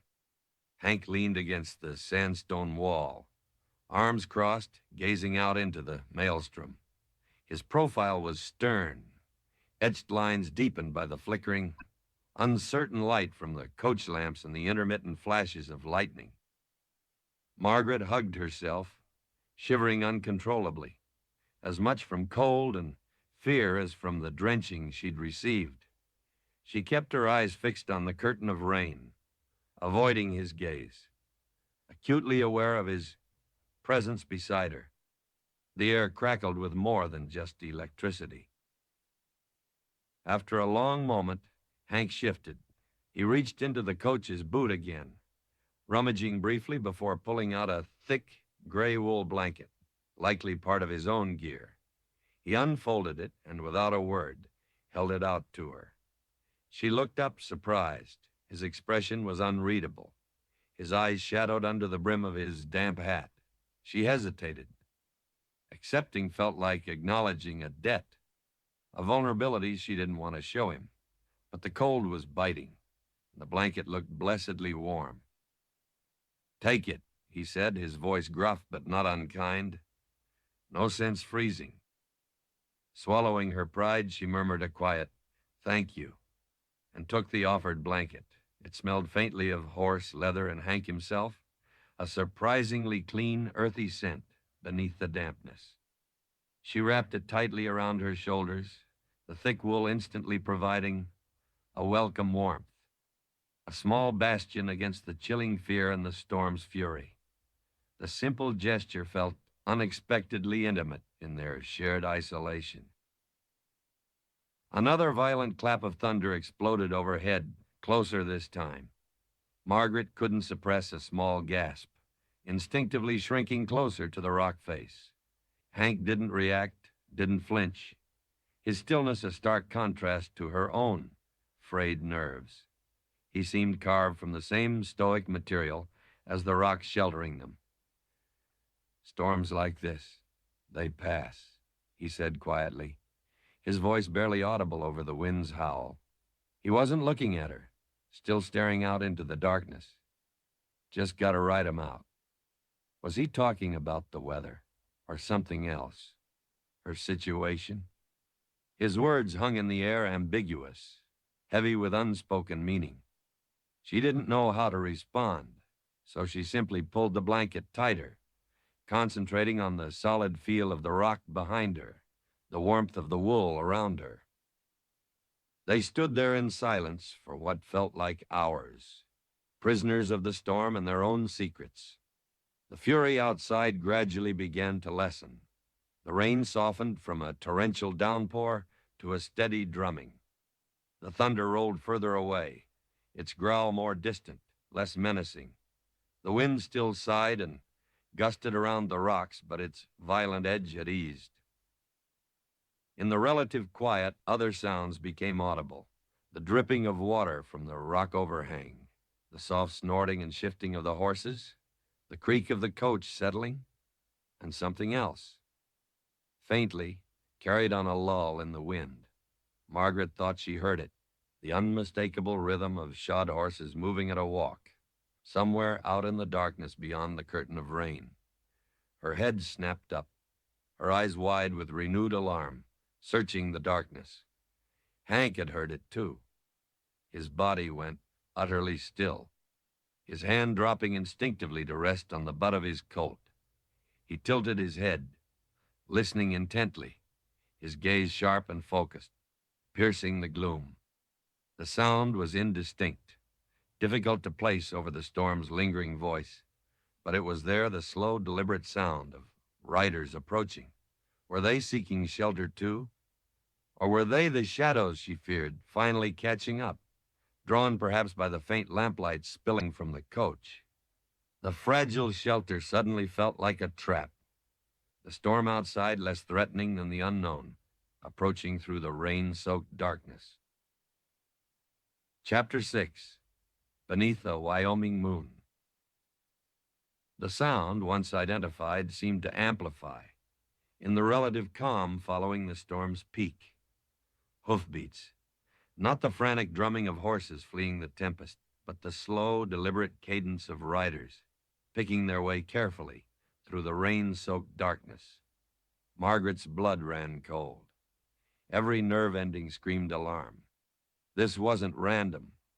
Travelers caught in the storm would likely have hunkered down wherever they were, not pressed onward towards these isolated rocks, unless they were searching, unless they were hunting. Hank remained utterly still, a statue carved from granite and tension, his hand hovering inches from the worn grip of his Colt. His gaze, sharp and unwavering, pierced the gloom beyond the overhang, trying to penetrate the lingering veils of rain and darkness. He listened, not just with his ears, but with his whole body, assessing the rhythm, the number of horses. 2 riders, maybe 3, he judged, moving slowly, methodically, seeking shelter or seeking them. The lamplight spilling faintly from the coach window, partially shielded by the tarp but still visible, suddenly felt like a treacherous beacon.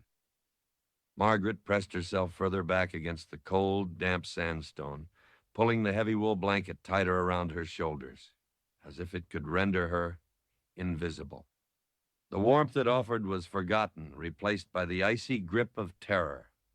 Her breath came in shallow, ragged gasps. Images flooded her mind. Jacob's face, twisted in fury, the weight of his hand striking her, the suffocating certainty that he would never let her go. Was it him? Had he tracked her this relentlessly, This quickly?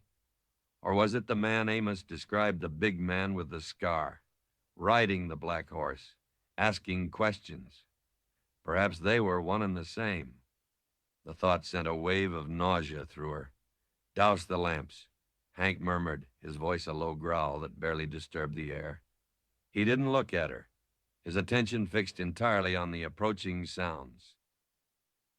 For a moment, Margaret was frozen by fear. Then, understanding jolted her into action. She fumbled her way back to the coach door, her legs unsteady on the slick ground. Reaching inside, her trembling fingers found the small knobs on the 2 kerosene lamps mounted on the interior walls. She turned them down, one after the other, plunging the shelter into near total darkness, save for the faint, ambient light filtering through the thinning clouds. The moon, nearly full, was attempting to break through the storm's ragged edges, casting an eerie, intermittent silver glow upon the wet landscape. Returning to the relative safety of the deeper overhang, she found Hank had moved slightly, positioning himself closer to the edge of the shelter, using the corner of the coach as partial cover. He had drawn his Colt now, holding it low against his thigh, the moonlight glinting dully on the blued steel barrel. The faint click as he checked the cylinder was unnervingly loud in the sudden silence. He glanced back at her, his eyes invisible in the deep shadow, but she felt the intensity of his gaze. "Stay back. Stay quiet," he commanded softly. "Don't make a sound, no matter what." She could only nod, her throat too tight for words. She retreated again, crouching down behind a smaller outcrop of rock near the back wall, making herself as small as possible. The cold stone seeped through the blanket, chilling her to the bone, but she barely noticed. Her entire being was focused on sounds from outside, the soft squelch of hooves in mud, the jingle of bridle hardware, getting closer, agonizingly closer. The rain had almost stopped now, reduced to a fine drizzle. The wind still sighed around the rocks, but the roar had subsided. Through a large tear in the clouds, the moon sailed free, bathing the clearing in stark silvery light, throwing the sandstone formations and the stagecoach into sharp relief, casting long, distorted shadows. The sudden illumination felt dangerous, exposing their hiding place. 2 riders emerged from the gloom, walking their horses slowly into the moonlit space before the rock shelter. They paused, surveying the scene, the stagecoach tucked under the overhang, the weary team of horses shifting restlessly. Margaret's heart leaped into her throat. She peered through a gap in the rock, straining to see. One rider was tall and broad-shouldered, hunched slightly against the lingering chill, his features obscured by the brim of a low-pulled dark hat. He rode a powerful-looking dark bay horse. The other man was shorter, stockier, mounted on a dust-colored Mustang that pawed nervously at the wet ground. Both men wore long dusters, dark with rain, and their faces remained shadowed, unreadable from her vantage point. Neither of them seemed to be the large man on the black horse Amos had described. Relief warred with continued apprehension. Who were they? Just travelers? Or the other 2 road agents from Sweetwater Crossing? "Hello, the coach," the taller man called out, his voice rough, carrying clearly in the now quieter air. "Anyone there?" Hank didn't answer immediately. He remained motionless, a shadow beside the coach, letting the silence stretch, letting them reveal more. "Just looking for shelter from that squall," the shorter man added, his tone attempting nonchalance but edged with something else, impatience, perhaps. "Saw your rig tucked in here." They edged their horses closer, their eyes scanning the shadowed recesses of the overhang. Margaret held her breath, praying they wouldn't see her, praying Hank knew what he was doing. "State your business." Hank's voice finally cut through the tension, low and steady, carrying the unmistakable weight of authority and the implied threat of the gun he held ready. He didn't step fully into the light, remaining a half-seen figure of readiness. The riders exchanged a look, subtle shifts in the shadows. The taller one shifted in his saddle. Like we said, caught in the storm. This the Cheyenne stage? It is, Hank confirmed curtly. And this shelter's occupied. Plenty big enough for fellow travelers, the tall man countered, his voice hardening slightly. He swung down from his horse, his movements slow, deliberate. The shorter man remained mounted, but shifted his weight, his hands straying towards his own hip. We ain't looking for trouble, driver. Just a dry spot till morning. Hank remained where he was, making no move to welcome them. The moonlight caught the determination, etched on his jawline. Trouble found Sweetwater Crossing earlier tonight. Freight wagon hit. Man killed. You wouldn't know anything about that, would you? The directness of the question hung in the air.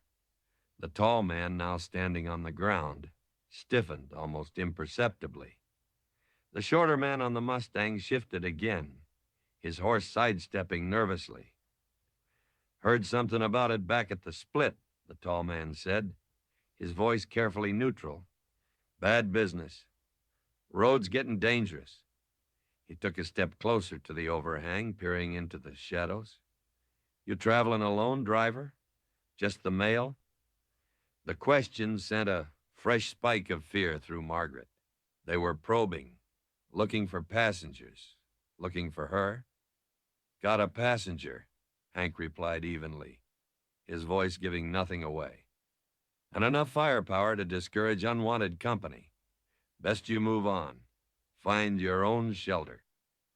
The tall man chuckled, a low, humorless sound. Feisty tonight, ain't we? Look, friend, maybe you didn't hear me. We ain't moving on in this mud. We'll just rest our horses here by the rocks, out of your way. Come morning, we'll be gone. He gestured towards the far side of the rock formation, away from the coach. Hank considered it for a long moment, his gaze unwavering. Allowing them to stay, even at a distance, felt risky. They were armed, their story thin, their timing suspicious. But forcing a confrontation now, outnumbered with Margaret cowering nearby, was equally dangerous. If they were the road agents, they might be waiting for their third man, the one on the black horse. Better to keep them where he could see them, perhaps, than have them lurking unseen in the darkness. All right, Hank conceded slowly, reluctantly. Over there. He gestured with his gun barrel towards the spot the man had indicated. Keep your distance from the coach and the team. Any trouble? And this conversation ends differently.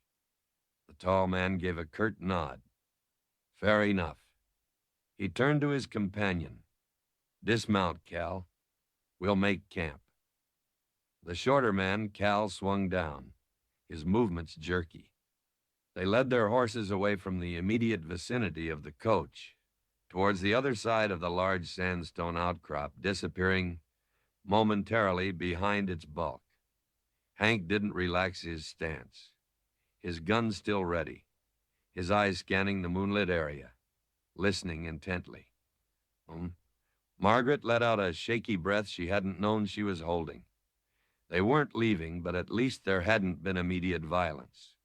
She remained huddled behind the rock, the cold forgotten, replaced by a gnawing unease. Who were these men? Their story about the storm felt flimsy. Their arrival just after the worst had passed, too convenient. And the way they'd questioned Hank about passengers, it felt pointed. Minutes stretched into an eternity. The only sounds were the dripping water, the occasional sigh of the wind, and the soft movements of Hank's team. From the other side of the rock, she could hear the low murmur of the two men's voices, too faint to decipher, and the occasional restless stamp of their horses. Hank remained vigilant, a silent sentinel guarding the fragile peace. The moon climbed higher, casting the landscape in stark black and silver. The clouds continued to break apart, revealing more stars, a vast, cold, glittering canopy. The air felt cleansed by the rain, sharp and clear. Beneath the eerie beauty of the Wyoming moon, the tension remained thick enough to cut with a knife. Hank finally moved, stepping back slightly further into the shadow, closer to where Margaret huddled. He knelt down beside her, his presence surprisingly comforting despite the danger. "You all right?" he asked, his voice barely a whisper. She could only manage a shaky nod, pulling the blanket tighter. Who do you think they are?" she whispered back, her voice trembling. He was silent for a moment, his gaze fixed on the edge of the rock where the strangers had disappeared. "Don't know for sure," he admitted softly. "Could be who they say they are. Could be the pair from Sweetwater, minus their leader. The description Billy gave, tall man, shorter one. It fits mostly, but something feels off." "The leader?" Margaret whispered, her blood running cold again. "The man on the black horse?" Hank glanced at her sharply, surprised she knew.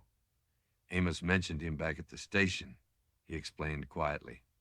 "Asked questions there earlier. Looking for a lone woman."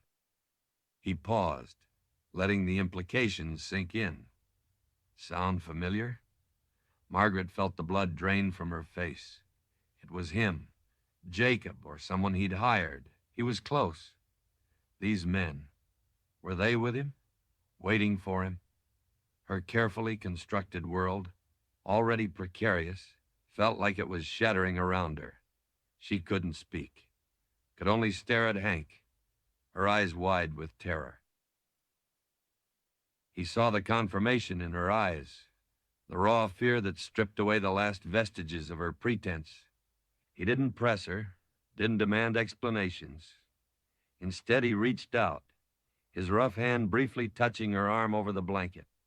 It wasn't a romantic gesture, not even one of comfort, really.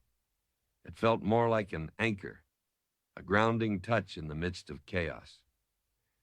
"Stay hidden," he repeated, his voice low and firm. "I'll handle this.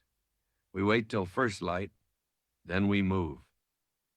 He squeezed her arm gently, a silent promise of protection, before releasing it and turning his attention back to the night, his senses on high alert. Margaret huddled deeper into the blanket, drawing her knees up to her chest. The brief contact, his quiet acknowledgement of the specific dangers she faced without demanding her secrets, shifted something inside her. The fear was still overwhelming, a physical ache in her chest, but mingled with it now was a fragile, tentative shoot of something else. Trust?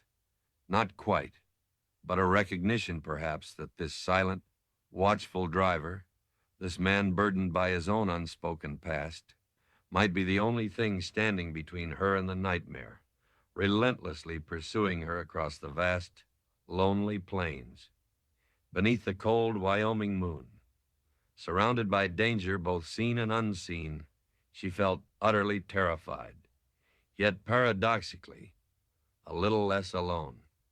The wait for dawn felt like a lifetime away. Chapter 7, Cracks in the Facade.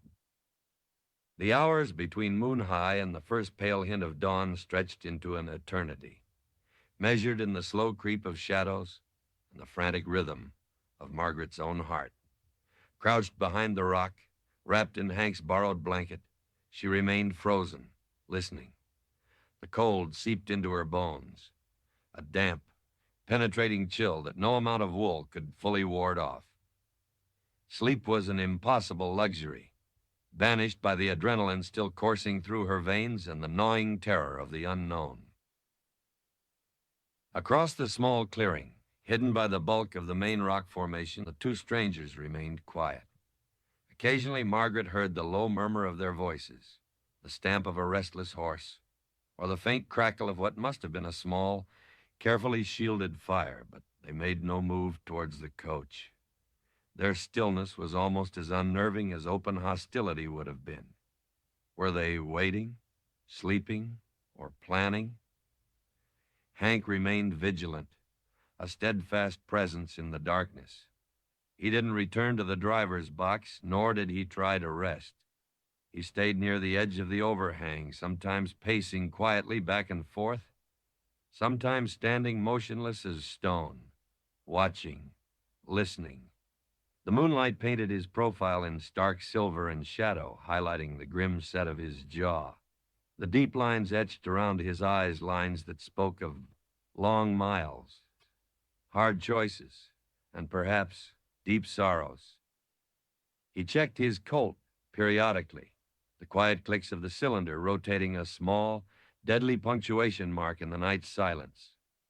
He refilled the coach's lamps with kerosene from a can in the boot, trimming the wicks, ensuring they were ready, though he didn't relight them. Every action was economical, deliberate, radiating a quiet competence that Margaret found herself clinging to, like a lifeline. He knew someone specific was after her. He hadn't demanded her story, hadn't pried into the secrets she guarded so fiercely, yet his quiet confirmation, sound familiar, had stripped away the flimsy pretense of her mail-order bride story as effectively as if he'd torn it from her. The facade she had so carefully constructed, the identity of Margaret Evans heading towards a respectable future with Silas Croft, lay shattered at her feet, exposed under the cold Wyoming moon. There was a strange, terrifying freedom in that exposure. The energy required to maintain the lie was exhausting, and now, at least with Hank, that burden was partially lifted, but it was replaced by a new vulnerability. He knew she was running, knew she was being hunted. What would he do with that knowledge? His brief touch on her arm, the simple grounding contact, replayed in her mind. It hadn't been possessive or even overtly comforting, just present. A shared moment of acknowledgement in the face of danger. It was more human connection than she'd felt in years. Certainly more than Jacob had ever offered. Jacob's touch had always been about ownership, control, punctuated by sudden, unpredictable violence. Hank's touch, fleeting as it was, felt different, solid, respectful. It made her acutely aware of him not just as a driver, a protector by necessity, but as a man with his own history etched onto his face, his own quiet strength forged in the crucible of this harsh land, a man who, despite his gruff exterior and unnerving silence, had shown her small kindnesses, the water, the warning note, the blanket, the unspoken acceptance of her fear. A wave of shame washed over her. She was putting him in danger. His duty was to the mail and the coach line, not to her personal, messy, dangerous past. If those men outside were connected to Jacob, their confrontation wouldn't be bloodless. Hank could be hurt, even killed because of her. The thought was intolerable. Maybe she should tell him everything. Confess the whole sordid story, Jacob's escalating cruelty, the final, desperate act of defiance, the stolen money sewn into her bag. Would the truth make him abandon her? Or would it solidify his resolve to help? She didn't know. The risk felt too great. Silence, for now, still felt like the safer, if more isolating path. As the eastern sky began to soften, shifting from inky black to bruised purple, and then to the palest gray, Hank moved with renewed purpose. He checked the horses again, murmuring to them, tightening the harnesses, ensuring they were ready to move the instant the light allowed safe passage on the muddy trail. He moved quietly, efficiently, his actions speaking of years of ingrained routine. He came back to where Margaret huddled, still wrapped in the blanket, her body stiff and aching from the long, cold vigil. "Dawn's breaking," he said softly. "We move as soon as it's light enough to see the trail clearly. Stay low till I give the word." She nodded, watching him as he took up his position near the edge of the overhang again, his Colt once more held loosely at his side. The air was still, heavy with anticipation. The faint scent of wood smoke drifted from the stranger's camp, mingling with the damp earth smell left by the storm. Slowly, Agonizingly slowly, the light grew. The landscape emerged from the shadows, revealed in soft grays and muted greens, still wet and glistening from the night's rain. The clouds continued to break apart, promising a clear day, though the ground remained slick with mud. From the other side of the rock, the two strangers emerged, stretching stiffly. They looked rougher in the growing light, unshaven, their clothes damp and trail-worn. They kicked dirt over the remains of their small fire. Their movements seemingly casual, yet Margaret detected an underlying watchfulness in their eyes as they glanced towards the stagecoach. The taller man squinted towards the brightening eastern sky, then conferred quietly with his companion Cal. Hank watched them motionless. The moment felt stretched taut, like a bowstring pulled to its limit. Would they make a move? Or would they truly just ride away as promised? The tall man finally turned, raising a hand in a casual wave towards Hank. "Morning, driver. Looks like the weather's cleared. We'll be on our way." Hank merely nodded curtly, his gun still visible, his stance wary. The two men mounted their horses. The tall man gathered his reins, then paused, his gaze sweeping over the stagecoach one last time, lingering perhaps a fraction too long on the closed door where Margaret hid. "Safe travels," he said, his tone flat, impossible to read. Then he nudged his bay horse forward, Cal following close behind on the Mustang. They rode out of the clearing, not back towards the main trail immediately, but angling slightly northward, disappearing into a shallow ravine dotted with scrub cedar. Hank didn't relax until they were completely out of sight, until the faint sound of their hoofbeats faded into the morning stillness. Even then, his vigilance remained, his eyes scanning the surrounding terrain, searching for any sign of trickery, any hint of the third man, the one on the black horse. But the landscape remained empty, quiet save for the chirping of birds greeting the new day and the soft dripping of water from the rocks. He holstered his Colt, the sound echoing slightly in the stillness. He let out a slow breath, the tension easing slightly from his shoulders, though not disappearing entirely. He turned back to Margaret. "They're gone," he said. "For now, anyway." He strode towards the coach. "Let's move. Daylight's burning." Margaret scrambled to her feet, clumsy with cold and stiffness. She quickly folded the blanket, intending to return it, but Hank just shook his head. "Keep it. Looks like you need it." He didn't wait for her reply, already climbing onto the driver's box, gathering the reins. She hesitated, the blanket clutched in her hands. Another small kindness, offered gruffly, almost dismissively, yet significant nonetheless. She climbed back into the coach, pulling the door shut behind her, the familiar confines feeling slightly less like a prison after the terrifying night spent exposed to the elements and unknown threats. She wrapped the blanket around her shoulders again, grateful for its warmth and the small measure of comfort it offered. With a call to the team, Hank urged the horses forward, maneuvering the heavy coach out from under the rock shelter. The wheels spun in the thick mud, protesting, but the strong team found purchase, pulling the vehicle back towards the faint indentation of the main trail. The going was slow, treacherous. The coach slid and lurched, threatening to bog down entirely in the slick mud left by the storm.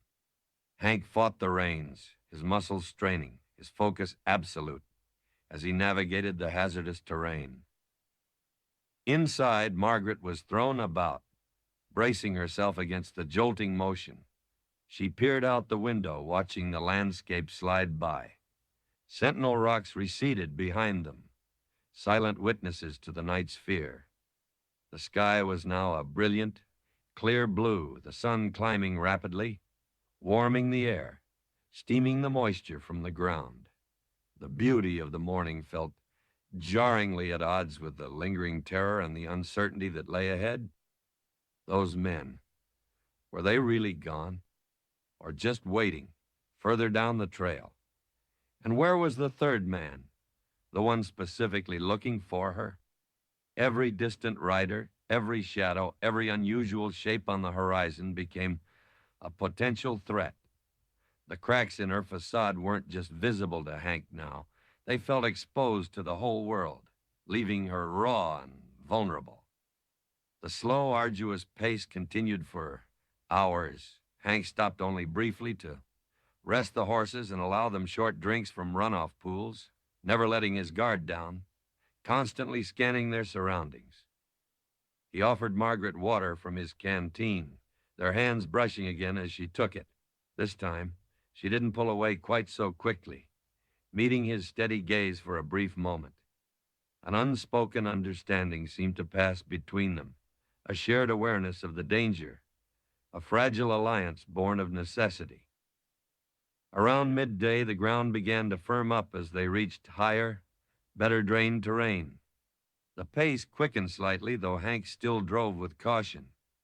The silence between them persisted, but it felt different now, less empty, more charged with unspoken thoughts, unanswered questions, and the shared experience of the night's ordeal.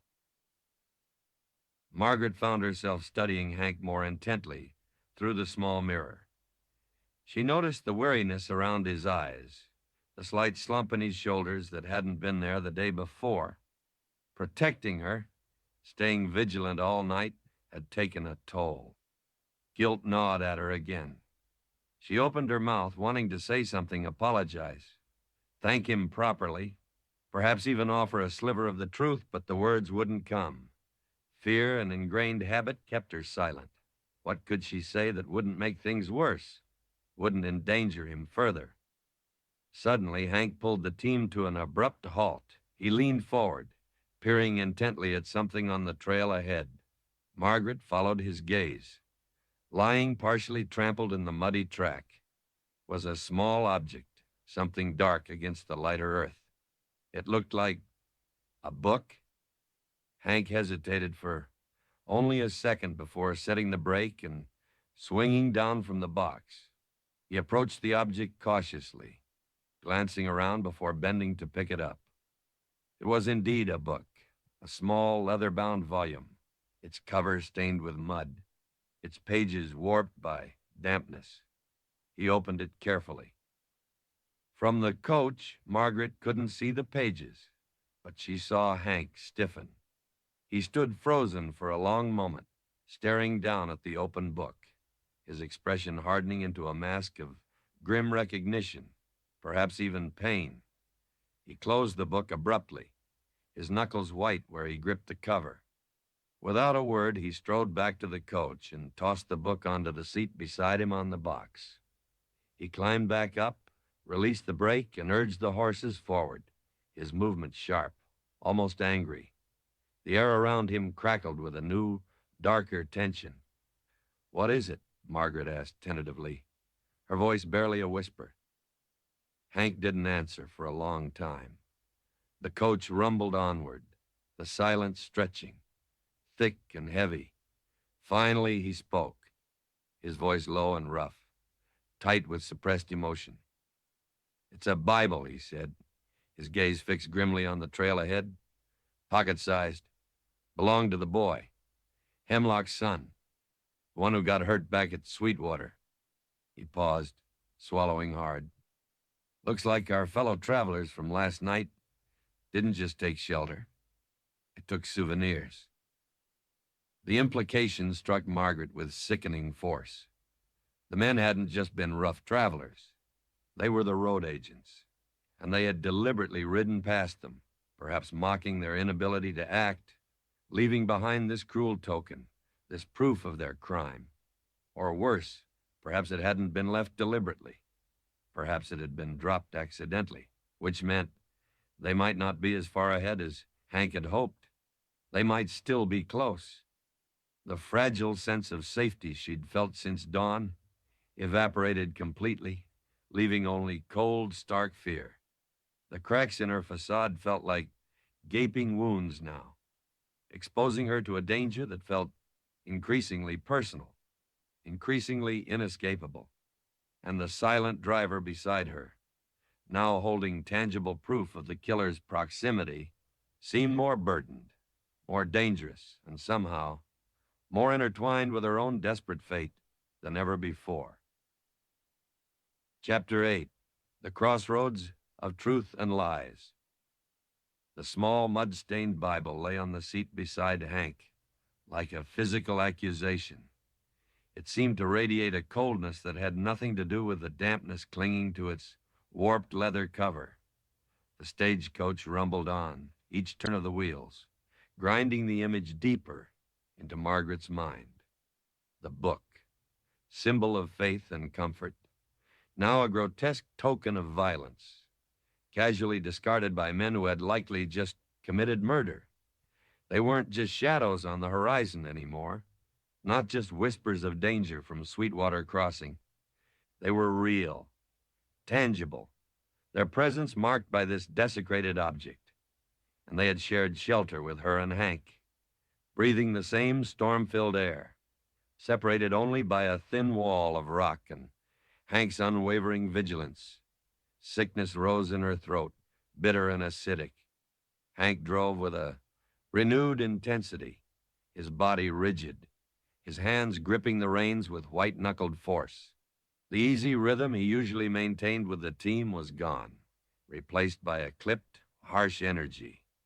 He didn't push the horses recklessly, his experience overriding the anger simmering just beneath the surface. But there was an urgency in his movements, a grim determination that hadn't been there before. The silence stretched thick and suffocating, amplifying the creak of the coach and the steady beat of the horses' hooves. Margaret huddled under the blanket, the wool suddenly feeling abrasive against her skin. She watched the back of Hank's head, the taut line of his shoulders, the way his gaze constantly swept the landscape, missing nothing. The discovery of the Bible hadn't just confirmed the identity of the men. It seemed to have breached some internal dam within Hank himself.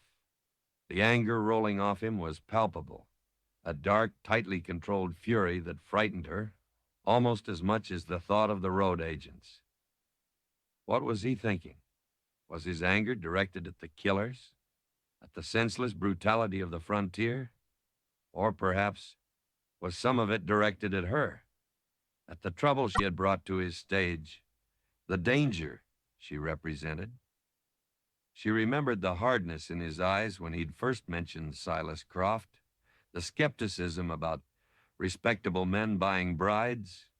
Now knowing she was being pursued, knowing her flimsy story was a lie, did he resent her? Did he see her as complicit somehow in the darkness closing in around them?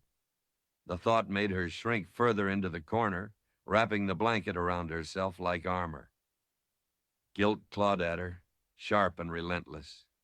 Hank was risking his life, deviating from his duty, burdened by her secrets, all because she had stumbled into his path. And now, young Hemlock's stolen Bible lay beside him, a stark reminder of the potential cost. She owed him the truth, didn't she? The words crowded her throat, desperate for release. My name isn't Margaret Evans. I'm running from my husband. He's cruel, violent. The man on the black horse, it might be him or someone he sent. I took money, enough to make him hunt me to the ends of the earth. But the confession died before it reached her lips. Fear, cold and paralyzing, clamped down on her voice. What if telling him made things worse? What if he, like everyone else back home, saw her as a thief, a runaway wife deserving of whatever punishment caught up with her? Men like Hank, hardened by the frontier, often held rigid codes. Would his sense of duty compel him to turn her over to the law or even to her pursuer if he believed she was in the wrong? Or worse, what if learning the full extent of her desperation, the crime she'd committed in taking the money, simply made him wash his hands of her, leaving her utterly alone to face Jacob's wrath? The risk felt monumental. The potential consequences, catastrophic. Silence, however isolating, still felt like the only shield she possessed. The landscape offered no comfort. The sun, climbing higher, burned away the morning mist, revealing a vast, empty expanse under a brilliant, pitiless sky. The brief greenness brought by the storm was already beginning to fade under the relentless heat. The terrain grew rougher, broken by dry gullies and stark rock formations that offered potential hiding places, not just for them, but for ambushers as well. The trail wound through this desolate land like a scar, a lonely thread in an immense, indifferent tapestry. Margaret felt exposed, vulnerable, a tiny speck crawling across an empty canvas, hunted by predators she couldn't see. Hank guided the team expertly through the increasingly difficult terrain, his focus absolute. He seemed to anticipate every dip, every rock, every patch of loose gravel. His connection to the horses, almost telepathic. He stopped briefly by a sluggish creek, its banks muddy and churned, likely from recent passage. While the horses drank, Hank dismounted, his eyes scanning the ground intently. Margaret watched from the coach window as he knelt, examining the hoof prints in the mud near the water's edge. 3 sets of prints, she saw him note, freshly made, and slightly apart from them, another set, larger, deeper impressions, left by a single heavy horse. Her blood ran cold. The man on the black horse. He was following, perhaps using the same water source, staying just out of sight, shadowing them. Hank rose slowly, his face grim. He didn't look towards the coach, didn't share his discovery, but Margaret knew. She saw it in the rigid set of his shoulders as he walked back, in the almost imperceptible tightening of his jaw. He knew their pursuer was close, possibly paralleling their route, waiting for an opportunity. He checked the coach harness, his movements economical, but radiating tension. He offered Margaret the canteen without comment, his eyes meeting hers for only a fleeting second. In that brief contact, she saw not just anger, but a deep weariness, and something else, a flicker of shared understanding, perhaps, or maybe just resignation to the dangerous path they were forced to tread together. He didn't immediately urge the team forward after they finished watering. He stood beside the lead horse, stroking its neck, his gaze fixed on the northern horizon towards the distant, hazy blue line of the Rattlesnake Mountains. He seemed locked in thought, weighing options. The main trail continued westward, the most direct route to South Pass Station, the next official stop, but it was also the most predictable route. Finally, he seemed to reach a decision. He climbed back onto the box, but instead of heading straight, he pulled the team slightly to the southwest, angling away from the main trail towards a barely visible track that wound its way into a series of low, broken hills. "Where are we going?" Margaret asked, unable to keep the tremor from her voice. "This isn't the main trail." "No," Hank replied curtly, his eyes scanning the entrance to the side trail. "It's an old trapper's route. Rougher going, slower, but less traveled, less likely place for an ambush." He paused, then added, his voice low, "And maybe harder for someone following our tracks to anticipate." He hadn't explicitly mentioned the hoof prints at the creek, hadn't named the man on the black horse, but his words confirmed everything. He was altering their course, taking a riskier route in terms of terrain, specifically because of the threat pursuing her. He was actively choosing to protect her, going beyond the standard duty of a driver. The realization sent a complex wave of emotions through Margaret. Profound gratitude, mingled with suffocating guilt and heightened fear. His protection came at a cost, potentially to himself. The trapper's trail was little more than a suggestion etched into the landscape, overgrown in places, rocky in others. The coach bounced and swayed violently, throwing Margaret against the hard wooden sides. Progress slowed to a crawl.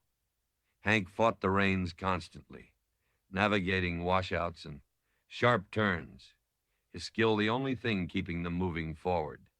The hills closed in around them, restricting their view, creating a claustrophobic sense of isolation.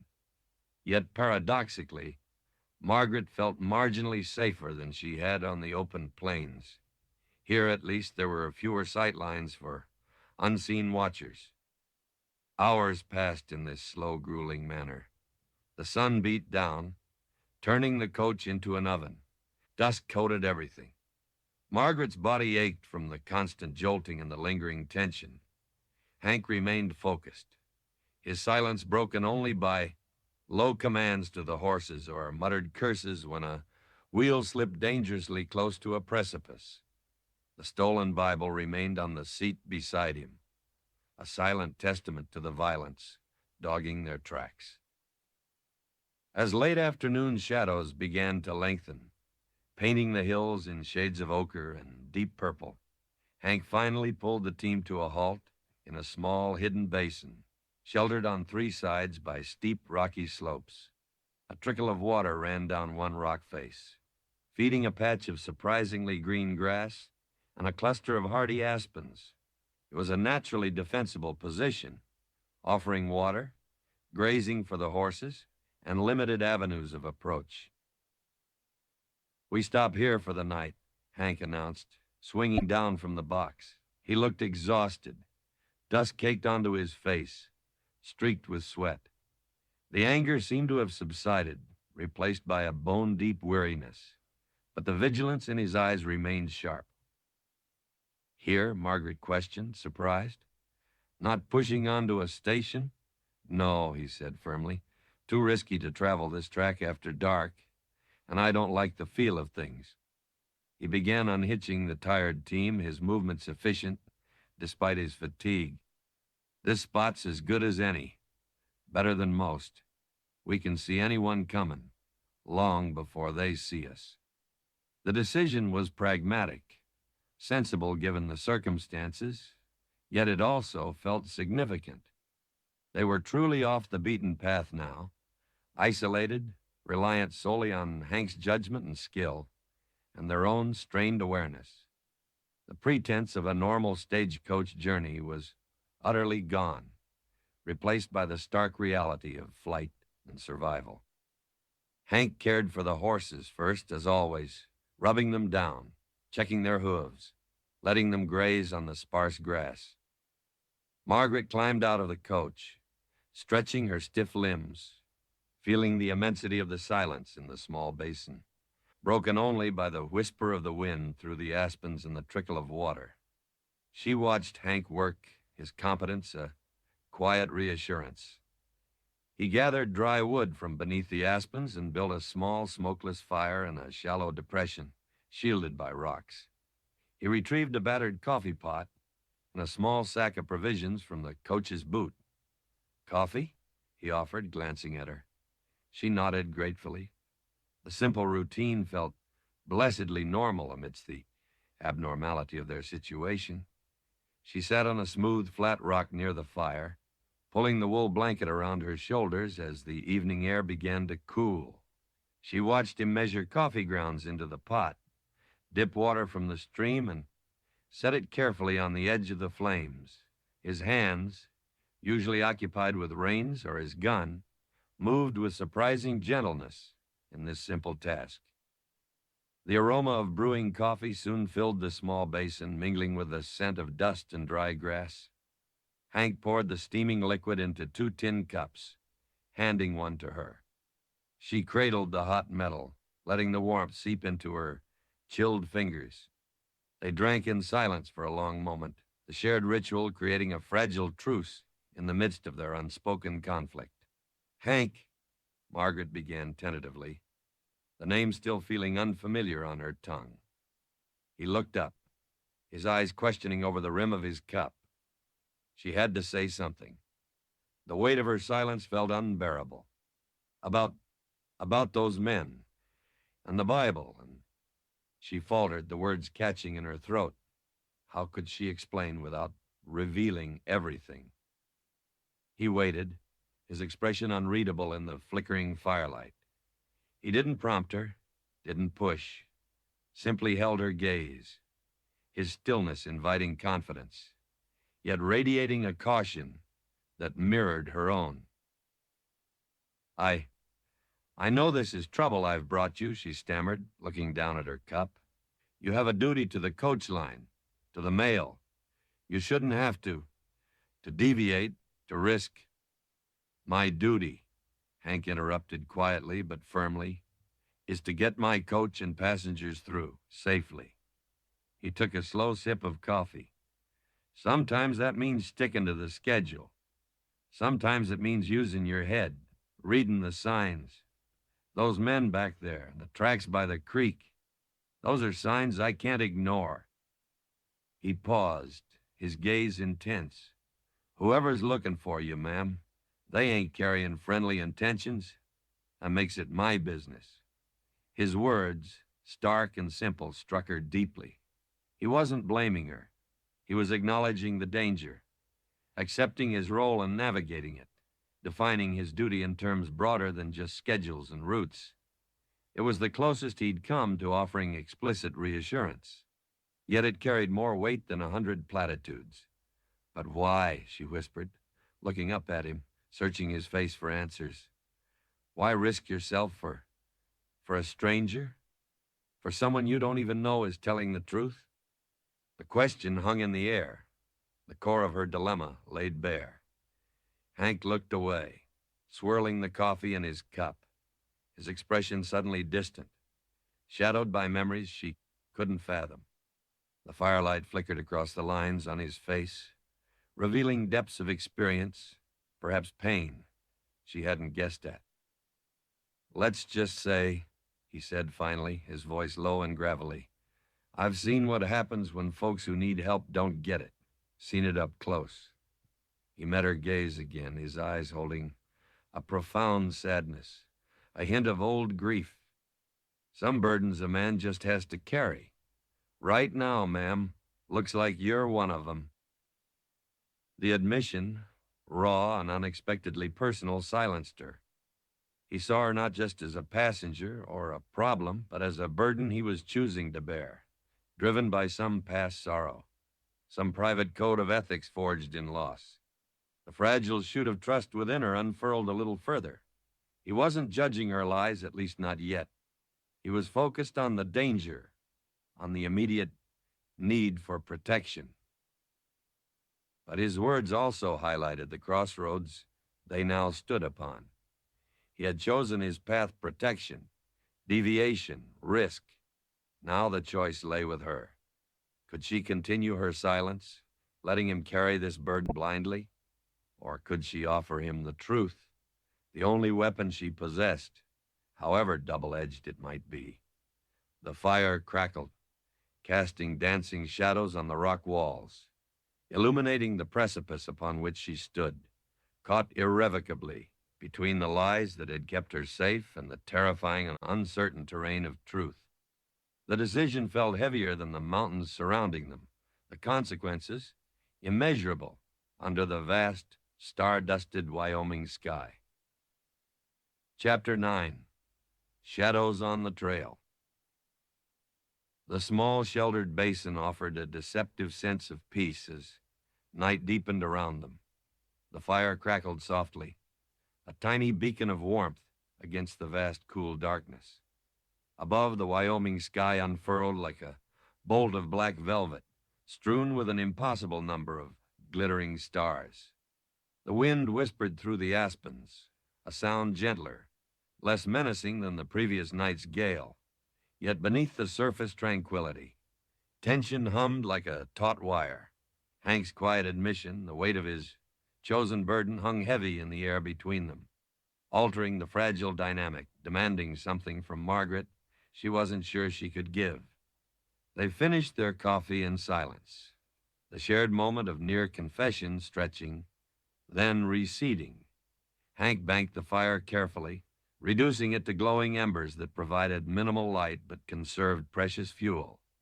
He laid out his bedroll near the fire, positioning himself between it and the narrow entrance to the basin, a silent guardian. He didn't suggest Margaret take the coach. The ground near the dying fire, wrapped in the thick wool blanket, was likely warmer and certainly felt safer, closer to his watchful presence. "Get some sleep, ma'am," he said quietly, settling down with his back against a rock, his rifle leaning within easy reach, the Colt still holstered at his hip. "I'll keep watch first, wake you if needed." He pulled his hat low over his eyes, a clear signal that the conversation, for now, was over. Margaret hesitated, then found a relatively smooth patch of ground near the embers, sheltered by another outcrop of rock. She curled up tightly, pulling the blanket around her, the wool still carrying the faint, reassuring scent of him. Sleep felt distant, an elusive shore she couldn't quite reach. Her mind raced, replaying Hank's words. Some burdens a man just has to carry. He saw her as a burden, albeit one he'd chosen. The thought was both humbling and deeply unsettling. She owed him more than silence. She owed him the truth, however ugly, however dangerous it might be for both of them. She rehearsed the words in her mind, trying to find the right way to begin. "Hank, my real name is. My husband, Jacob. He thinks I belong to him, like property. The money." Each phrase felt leaden, fraught with peril. Would he understand the desperation that drove her? Or would he see only deceit and theft? Would the truth shatter the fragile alliance they had forged, leaving her completely exposed? The silence stretched, amplifying the sounds of the night, the crackle of embers, the soft sigh of the wind, the occasional stamp of a horse, the steady rhythm of Hank's breathing. He wasn't asleep. She could sense his alert stillness, the quiet vigilance that never seemed to leave him. Hours passed. The stars wheeled overhead in their slow, majestic procession. Exhaustion finally began to claim her, blurring the edges of her fear, pulling her towards the oblivion of sleep. Just as she was drifting off, a sound, faint but distinct, brought her instantly awake, every nerve jangling. A clatter of loose stones somewhere high up on the rim of the basin, on the slope opposite the entrance. She froze, her heart leaping into her throat. Hank moved instantly, silently, melting into the deeper shadows near the basin entrance, his rifle now gripped firmly in his hands. He motioned urgently for her to stay down, stay hidden. Margaret pressed herself flat against the ground, scarcely daring to breathe, her eyes wide, straining to pierce the darkness. Silence descended again, thick and absolute. Had she imagined it? Was it just an animal, a deer or a coyote, dislodging stones as it passed? Or was it something else? The man on the black horse? Had he tracked them even here to this hidden refuge? The uncertainty was agonizing. Hank remained motionless, a silhouette against the faint starlight, listening intently. Minutes crawled by like hours. The wind whispered, the embers glowed. The horses shifted restlessly, sensing the tension. Then another sound, the unmistakable, soft whicker of a horse, quickly muffled, coming from the same direction as the falling stones. Not one of Hank's team. An alien sound in their small sanctuary. They were not alone. Hank didn't hesitate. He raised his rifle, aiming towards the top of the slope, though his target remained unseen in the darkness. "Declare yourself," his voice rang out, sharp and commanding, echoing slightly against the rock walls. "Show yourself slowly, or I fire." Another tense silence followed. Margaret squeezed her eyes shut, bracing for the shattering report of the rifle, for the eruption of violence she felt was inevitable. Then a voice answered, hesitant, strained, surprisingly close. "Hold your fire, don't shoot. It's just me." The voice was young, cracking with fear and exhaustion. Hank lowered his rifle slightly, peering into the shadows near the top of the slope. "Step out where I can see you." Hands raised, a figure detached itself from the darkness, stumbling down the steep, rocky incline, silhouetted against the starry sky. Not a large man, not the imposing figure Amos had described. This was a boy, or barely more than one, thin and lanky, dressed in ill-fitting, rough-spun clothes. He stumbled into the faint light near the edge of the basin, his hands held high, trembling visibly. He looked utterly terrified, his young face pale and drawn. "Who are you?" Hank demanded, his voice still hard, his rifle still ready, though the immediate threat seemed to have lessened. "What are you doing skulking around up there?" "Billy," the boy stammered, his eyes darting nervously between Hank and the shadows. "Billy Hemlock, from Sweetwater Station," Margaret gasped softly. Hemlock's son. The boy whose father had been murdered, whose stolen Bible lay mere feet away. What was he doing out here alone in the middle of the night? Hank stared at the boy, recognition dawning, mingled with suspicion. "Billy? What in God's name? How'd you get here? You were injured. Supposed to be back at the station." Billy swallowed hard, his gaze dropping to the ground. I followed you," he admitted, his voice barely a whisper. After Pa, and after those men took..." He choked on the words, tears welling in his eyes. "They took my Pa's watch and my Bible. I saw them ride out. Saw which way you went. I couldn't stay there. Had to get 'em back." He looked up. Desperation etched onto his young face. "I took one of the spare horses from the stable. Been following your tracks since yesterday morning." Hank lowered his rifle completely now, shaking his head slowly, a mixture of pity and exasperation on his face. "Followed us? Alone? Boy, that was a damn fool thing to do. You could have gotten yourself killed 10 times over." "I know," Billy whispered, fresh tears tracing paths through the grime on his cheeks. "But I couldn't. I just couldn't let them get away with it, with Pa's things." He looked around the basin, his gaze landing on the stagecoach, then on Hank, then finally on Margaret, huddled by the fire. "I saw those 2 men ride off this morning, the ones from the station. Is the other one still around? The big one?" The question hung in the air, sharp and urgent. Hank exchanged a quick glance with Margaret. So Billy had seen the man on the black horse, too, likely trailing the other 2, or perhaps shadowing the stagecoach itself. "We haven't seen him," Hank answered carefully. "But we found tracks. He's close." He studied the boy. Billy looked utterly spent, swaying on his feet. The graze on his arm, crudely bandaged back at Sweetwater, looked inflamed and dirty. "You're hurt, and halfway to starved, I reckon. Come sit by the fire." Billy hesitated, glancing nervously at Hank, then stumbled towards the dying embers, sinking onto the ground near Margaret, shivering despite the residual warmth. He hunched over, wrapping his thin arms around his knees, looking lost and overwhelmed. Margaret felt a surge of pity for the boy, thrust so brutally into the harsh realities of loss and vengeance. She remembered Hank mentioning him back at the station, patching him up. His youthful desperation, his foolhardy courage in pursuing his father's killers alone, resonated with her own desperate flight. She reached out tentatively, touching his arm gently. "You're safe here, Billy," she said softly. He flinched at her touch, looking up at her with wide, frightened eyes, suspicion warring with exhaustion. He didn't know her, didn't know who she was or why she was here.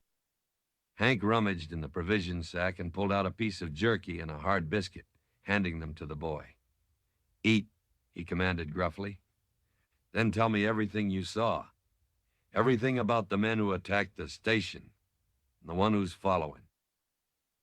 Billy devoured the food ravenously, wolfing down the tough jerky and dry biscuit as if he hadn't eaten in days.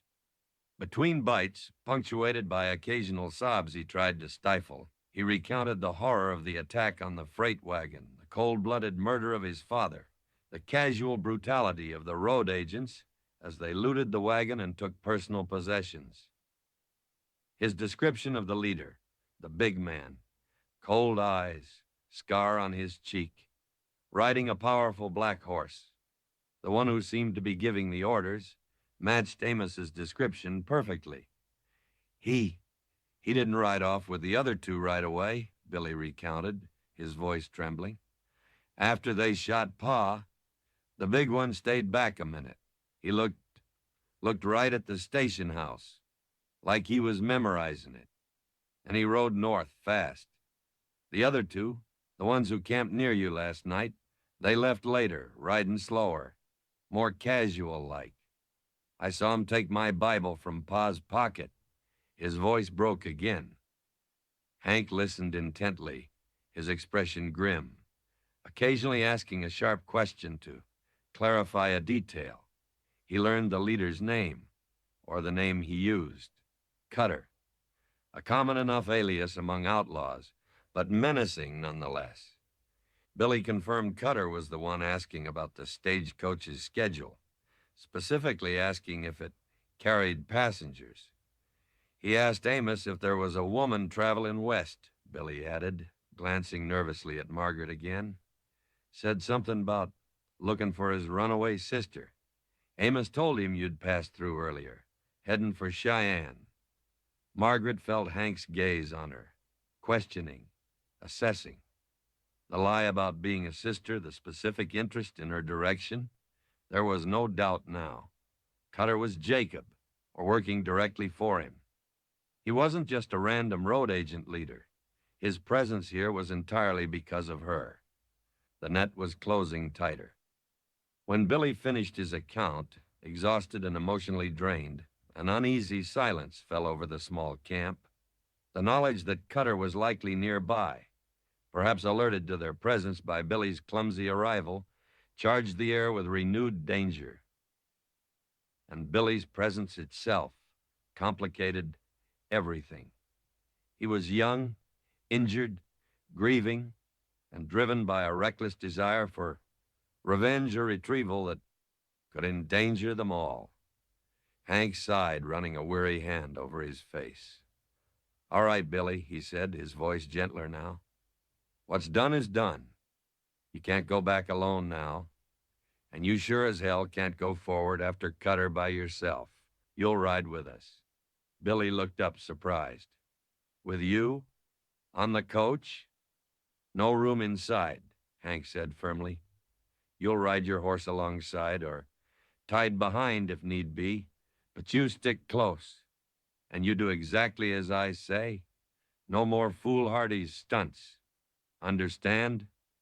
Billy nodded mutely, relief flooding his face, mingled with the grim determination that hadn't entirely faded. Get some sleep now, boy, Hank instructed. You look like you're about to fall over. Take this spot by the fire. He indicated his own recently vacated space. Margaret, he turned to her, you too, try and rest. Dawn's not far off and it's going to be a long day. He didn't offer to share the watch again. He picked up his rifle and moved back towards the entrance of the basin, melting into the shadows, resuming his solitary vigil. His burden had just gotten heavier, complicated by the arrival of a grieving, vengeful boy. Margaret watched him go, then looked at Billy, who had already curled up by the embers, succumbing almost instantly to sheer exhaustion. She lay back down, pulling the blanket close, but sleep remained elusive. The arrival of Billy Hemlock felt like another turning point, another crack in the crumbling facade of her escape. His story confirmed her worst fears about Cutter's identity and purpose. His presence tied her fate inextricably to the violence at Sweetwater Crossing, and it forced Hank into an even more dangerous position, protecting not just a secretive woman, but now also a potential witness and a target for the killers, seeking to silence loose ends. The shadows on the trail felt longer now, darker, reaching out to ensnare them all. The crossroads Margaret faced earlier felt less like a choice, and more like an inevitability. How much longer could she maintain her silence? How much longer until the truth, or the violence pursuing her, caught up with them all in this desolate, unforgiving land? The weight of the unspoken pressed down on her, heavier than the Wyoming night. Chapter 10. A Glimmer of Trust in the Gloom. Dawn arrived not with the gentle grace of breaking light, but with the harsh reality of their predicament, starkly illuminated. The hidden basin, which had seemed a sanctuary under the cloak of night, now felt like a potential trap in the clear morning air. The surrounding slopes, while offering shelter, also provided vantage points for unseen watchers. Every rock, every cluster of sagebrush seemed capable of concealing a threat.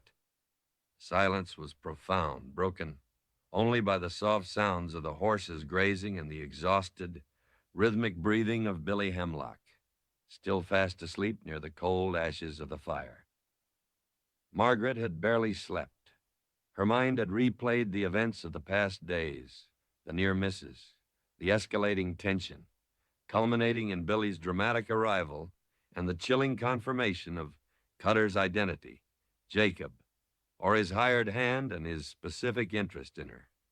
Hank's quiet acceptance of this new complication, his unwavering resolve to protect them both, despite the added risk, weighed heavily on her conscience. His burden, carried with such stoic resignation, felt increasingly like her own fault. She sat up stiffly, the wool blanket falling away, the cool morning air raising goosebumps on her arms. Her body ached from the previous day's rough travel and the night spent on the hard ground. She looked over at Billy. In sleep, the lines of grief and fear softened slightly, revealing the boy beneath the hardened survivor. His bandaged arm looked puffy, the crude dressing stained. He needed proper care, rest, safety things that seemed tragically scarce on this dangerous trail.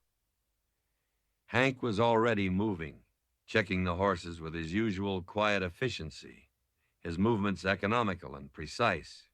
He looked as if he hadn't slept at all, his face etched with weariness, yet his eyes were sharp, constantly scanning the rim of the basin, missing nothing. He hadn't acknowledged her waking, seemingly lost in his own thoughts and preparations. Margaret rose quietly, smoothing down her wrinkled dress, feeling grubby and disheveled. The carefully constructed image of Margaret Evans, the respectable mail-order bride, felt like a distant, ludicrous memory now. She was simply a woman, running for her life, stripped bare by fear and circumstance, reliant on the strained protection of a taciturn stagecoach driver, and now complicated by the presence of a grieving, injured boy. The facade was gone, leaving only raw vulnerability. She approached Hank as he finished checking the harness on one of the lead horses. "Hank," she began softly, stopping a respectful distance away. He turned, his expression guarded, questioning. "Billy's arm," she said, gesturing towards the sleeping boy. "It looks worse. Infected, maybe. Needs cleaning. A proper bandage." Hank followed her gaze, his expression softening slightly as he looked at the boy. He nodded curtly. "Aye, needs tending to. Got a small medical kit in the coach boot. Basic stuff, but better than nothing." He straightened up, meeting her eyes. "You know anything about doctrine?" Margaret hesitated. Back home, before Jacob, she had sometimes helped the town physician's wife prepare bandages and poultices. Her mother had taught her basic remedies, the uses of certain herbs. It wasn't formal training, but it was something. "A little," she admitted quietly. "My mother taught me some things. I can clean and bind a wound." Hank considered her for a moment, his gaze searching. Then he nodded again. "All right. See what you can do. I'll fetch the kit. And keep an eye on the boy while I get things ready to move out. Need to be gone from here. soon as possible. He retrieved a small, battered tin box from the coach boot and handed it to her. Inside were rolls of clean linen bandages, a small bottle of carbolic acid for disinfectant, tweezers, and a few other basic supplies. Margaret took the kit, her hand surprisingly steady. Having a task, something useful to do, felt like a small anchor in the swirling chaos of her fear. She knelt beside Billy, who stirred slightly as she approached, but didn't fully wake. Gently, carefully, she began to unwrap the dirty makeshift bandage Amos's wife had likely applied back at Sweetwater. The wound beneath was angry-looking, red and swollen around the ragged edges where the bullet had grazed the flesh. It wasn't deep, thankfully, but infection was clearly setting in. Using water, Hank brought her from the stream in a tin cup and a clean rag from the kit. She began to carefully clean the wound. Billy winced and muttered in his sleep, but didn't wake fully, lost in the depths of exhaustion. Margaret worked methodically, her touch gentle but firm, concentrating entirely on the task, blocking out the fear, the uncertainty, the looming presence of Cutter. She diluted the carbolic acid and applied it sparingly, ignoring Billy's sharper intake of breath at the sting. Then she took a fresh linen bandage and skillfully bound the wound, ensuring it was secure but not too tight. As she worked, she was vaguely aware of Hank moving around the basin, making final preparations for departure. He hitched the team, checked the coach wheels again, secured Billy's weary horse to the back of the coach, and scanned the surrounding slopes with relentless vigilance. He didn't hover, didn't interfere, simply trusted her to do what she'd said she could. That implicit trust felt like a fragile thread weaving between them, strengthening slightly in the shared task of caring for the injured boy. When she finished, Billy was still sleeping soundly, his breathing deeper now, perhaps eased slightly by the cleaning of his painful wound. Margaret sat back on her heels, surveying her handiwork. It wasn't professional, but it was clean, and hopefully it would help ward off a more serious infection. She felt a small sense of satisfaction, a fleeting moment of purpose in the midst of her helplessness. Hank approached quietly, carrying the coffee pot, reheated over a tiny, quickly built twig fire. He handed her a cup without comment, his eyes glancing at the newly bandaged arm, then meeting hers with a look of quiet approval.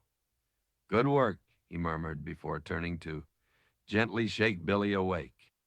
Billy woke with a start, disoriented and momentarily frightened, instinctively reaching for the gun Hank knew he didn't possess. "Easy, son," Hank said calmly. "Time to move." Billy blinked, focusing, the harsh reality returning. He looked down at his freshly bandaged arm, then up at Margaret, confusion warring with gratitude in his young eyes. You did this?" Margaret simply nodded, offering a small tentative smile. "It needed cleaning." Hank handed Billy the last of the jerky and another biscuit. "Eat up. Long ride ahead." He then turned his attention back to the basin rim, his vigilance returning full force. "Margaret, get in the coach. Billy, you stay close when we pull out. Keep your eyes open." The departure from the basin was tense. Hank guided the team carefully out through the narrow entrance, his rifle resting across his lap, his eyes constantly scanning the slopes above. Margaret peered through the coach window, her heart pounding, expecting at any moment to see the glint of sun on a rifle barrel, to hear the crack of a shot. Billy rode his horse close beside the coach, looking small and vulnerable, his gaze darting nervously from side to side. But nothing happened. They regained the rough trapper's trail without incident, the hidden basin disappearing behind them. The immediate danger seemed to have passed, but the knowledge that Cutter was out there, shadowing them, perhaps watching even now from some unseen vantage point, kept the tension stretched taut. The journey resumed its slow, arduous pace. The rough track demanded Hank's full attention, forcing him to navigate treacherous inclines and rocky passages. Inside the coach, Margaret found the jolting even more uncomfortable than before, her body protesting every lurch and bump.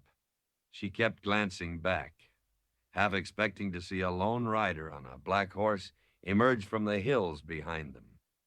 Billy rode doggedly alongside, his initial nervousness giving way to a weary determination. He looked pale and tired, occasionally favoring his injured arm, but he kept pace, his eyes scanning the terrain with an intensity that mirrored Hank's. He was young, but the tragedy at Sweetwater had clearly forged a premature hardness in him. Midday found them stopping briefly in another small defensible clearing for water and a short rest for the horses. Hank remained watchful, pacing the perimeter while the horses drank. Margaret offered Billy some water from the canteen, noting the feverish heat radiating from his skin. His injury, despite the cleaning, was still taking its toll. "How are you feeling, Billy?" she asked softly. He managed a weak smile. "Better, ma'am. Thanks to you." He looked down at his arm. "Don't hurt quite so bad now." He hesitated, then looked directly at her, his gaze surprisingly steady. "Mr. Carson, Hank, he told me you was heading to Cheyenne, to Mr. Croft." Margaret tensed. So Hank had told the boy part of her story, the fabricated part. "Yes," she confirmed, keeping her voice even. Billy frowned slightly. "It's just, Pa knew Mr. Croft. Hauled freight for him sometimes. Said he was particular. Not the sort I figured." He trailed off, looking uncomfortable, clearly repeating sentiments overheard from his father, without fully understanding them. But his words echoed Hank's earlier skepticism, adding another small crack to her already crumbling facade. Before Margaret could formulate a reply, Hank strode back towards them.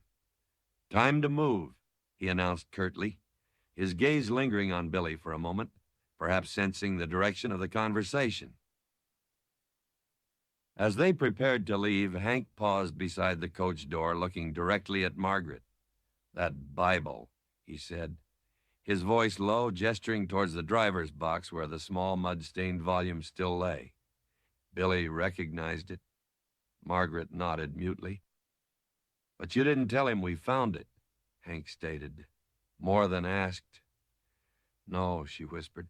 "I didn't want to upset him further. He's been through so much." Hank held her gaze for a long moment, his expression unreadable. He seemed to be weighing her words, assessing her motives. Was it genuine compassion for the boy? Or just another layer of evasion, another secret withheld?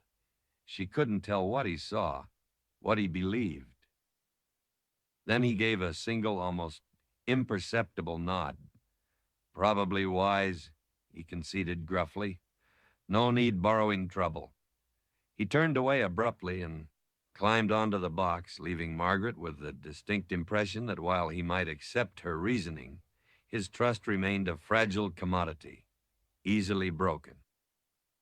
The afternoon wore on, the miles crawling by under the hot Wyoming sun. The rough trail showed no signs of ending, winding deeper into the broken, arid landscape. They saw no sign of Cutter, nor of the other two road agents, but their absence was as unnerving as their presence would have been. Were they ahead, behind, waiting?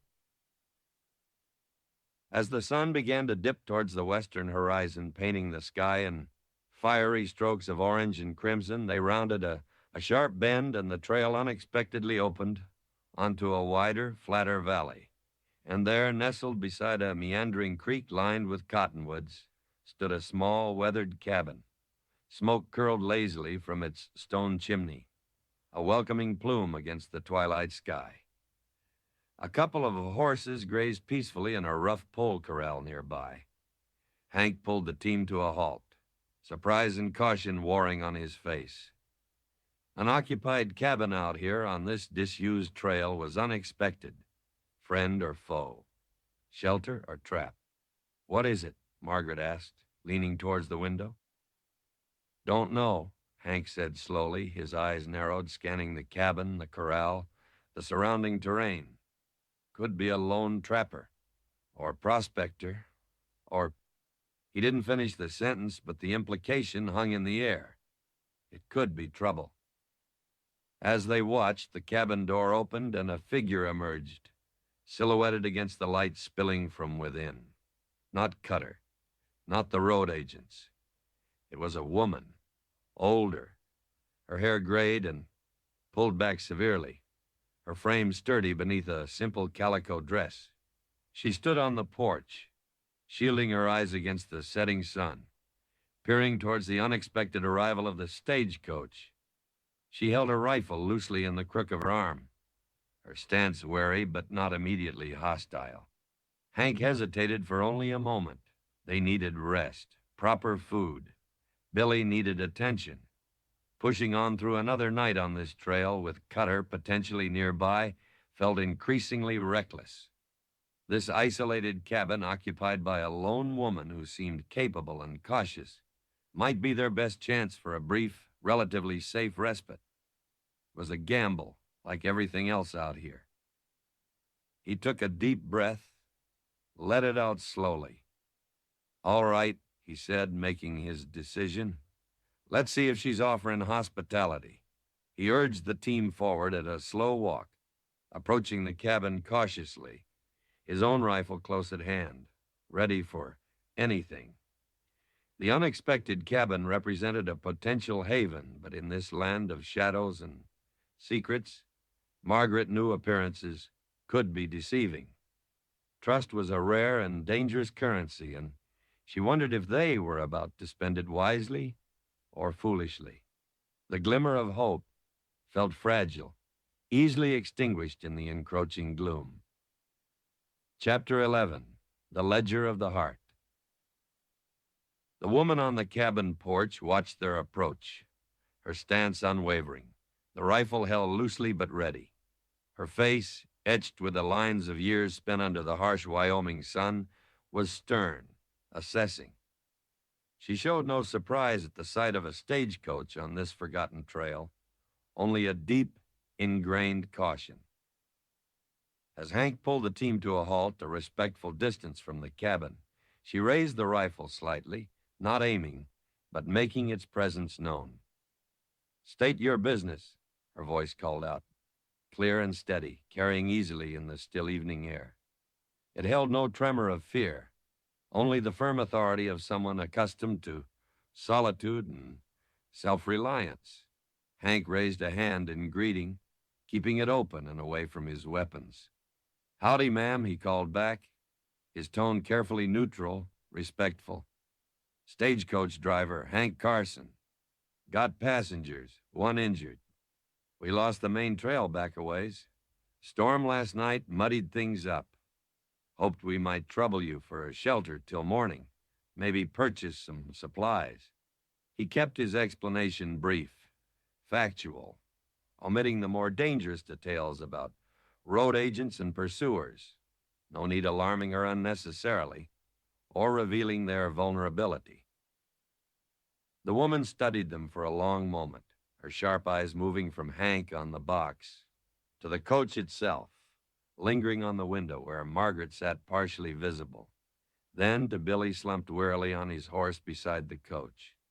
Her gaze seemed to take in everything the state of the team, the mud caking the coach wheels, the exhaustion etched on their faces. Lost the trail, you say? She repeated, a hint of skepticism in her voice. This ain't exactly the Cheyenne Road. She lowered the rifle slightly, leaning it against the porch railing, but kept her hand near it. Injured, you say? Yes, ma'am, Hank confirmed. Young fella took a bullet graze back at Sweetwater Crossing. Robbery there yesterday evening. He gestured towards Billy. The woman's gaze sharpened as she looked at Billy, taking in his pallor, the bandage on his arm. A flicker of something, perhaps sympathy, perhaps just recognition of the frontier's casual violence, softened her stern features almost imperceptibly. Sweet water? Heard trouble travels fast on that route. She sighed, a sound like dry leaves rustling. All right, bring him in. Can't leave a wounded boy out in the night. She turned and disappeared back into the cabin, leaving the door slightly ajar. An implicit invitation, or perhaps just a statement of fact. Hank let out a quiet breath of relief. All right, Billy, he said, swinging down from the box. Let's get you inside. He helped the boy dismount, steadying him as his legs wobbled.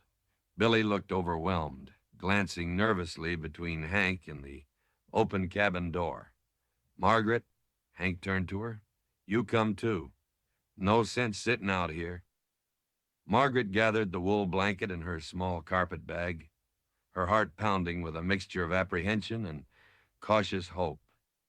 The cabin, rough-hewn and solitary, represented a potential haven, a chance for real rest, perhaps even warm food. But it was also unknown territory, another variable in their increasingly complicated flight. She climbed down, her legs stiff, and followed Hank and Billy towards the cabin porch, acutely aware of the silence of the valley, the vast emptiness surrounding this tiny outpost of humanity. The interior of the cabin was small, rustic, but surprisingly clean and orderly. A stone fireplace dominated one wall, radiating a welcome warmth. Simple wooden furniture, a sturdy table, a couple of chairs, a bed built into one corner lined the walls. Shelves held neatly stacked provisions, crockery, and a few worn books. The air smelled of wood smoke, dried herbs, and baking bread. It felt lived in, cared for, a stark contrast to the rough, transient atmosphere of the stage stops. The woman stood by the table, watching them enter. Close up, Margaret could see the fine network of wrinkles around her clear, intelligent blue eyes. She looked to be in her late 60s, maybe older.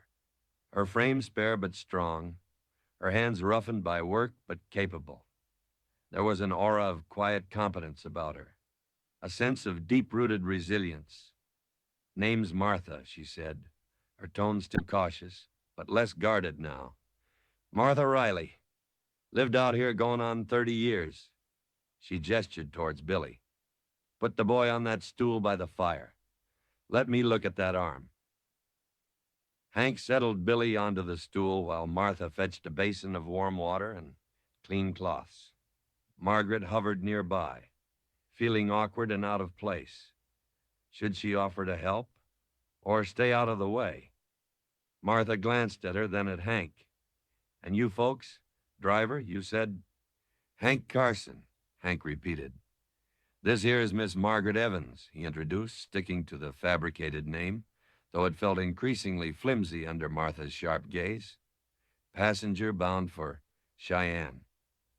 Martha nodded slowly, her eyes lingering on Margaret for a moment, taking in her plain dress, her worn carpet bag, the weariness and underlying fear that Margaret knew must be visible, despite her best efforts to conceal it. Did Martha see the cracks in the facade, too? Did she wonder why a woman like Margaret was traveling alone to meet a particular man like Silas Croft? Martha offered no comment, just turned her attention back to Billy's arm, her movements efficient and practiced as she unwrapped Margaret's bandage. Cleaned it proper, looks like, Martha observed, glancing briefly at Margaret with a hint of approval. But it's festering some. Needs a poultice. She bustled over to a shelf lined with dried herbs, hanging in bunches in jars filled with ointments. Willow bark for the fever, comfrey to help it knit, she murmured, selecting ingredients with practiced familiarity. As Martha prepared the poultice, mixing herbs with hot water, Hank spoke quietly. We appreciate the shelter, Martha. Happy to pay for our keep. Martha waved a dismissive hand, not looking up from her work. Don't get many visitors out here. Company's payment enough, long as it's peaceful company. She paused, then added, her voice sharpening slightly. You running from that trouble at Sweetwater, driver? Or is the trouble running after you? The question was direct, cutting through Hank's careful omissions. He met her gaze steadily across the small cabin. Bit of both, maybe, he admitted quietly. The men who hit the freight wagon. We crossed paths with two of them last night. And there's another one, their leader likely, tracking us. Martha absorbed this information without visible alarm, merely nodding slowly, her expression thoughtful. Figured as much, she said calmly. Folks don't usually take this old track unless they got a powerful reason to avoid the main road. She deftly applied the warm poultice to Billy's arm and began binding it with fresh strips of linen. This valley, it's hidden. Folks mostly pass it by, but if someone's tracking you close, they might find it. Her calm acceptance of the danger, her practical assessment of their situation was strangely reassuring. She wasn't naive about the perils of the frontier. She had clearly faced her own share of hardships, living out here alone for so long. We won't bring trouble to your doorstep, ma'am, Hank assured her. We'll be gone by first light. Martha finished bandaging Billy's arm, then patted the boy reassuringly on the shoulder. Time enough for some supper and a decent night's sleep, I reckon. Can't face trouble on an empty stomach or weary bones. She straightened up, wiping her hands on her apron.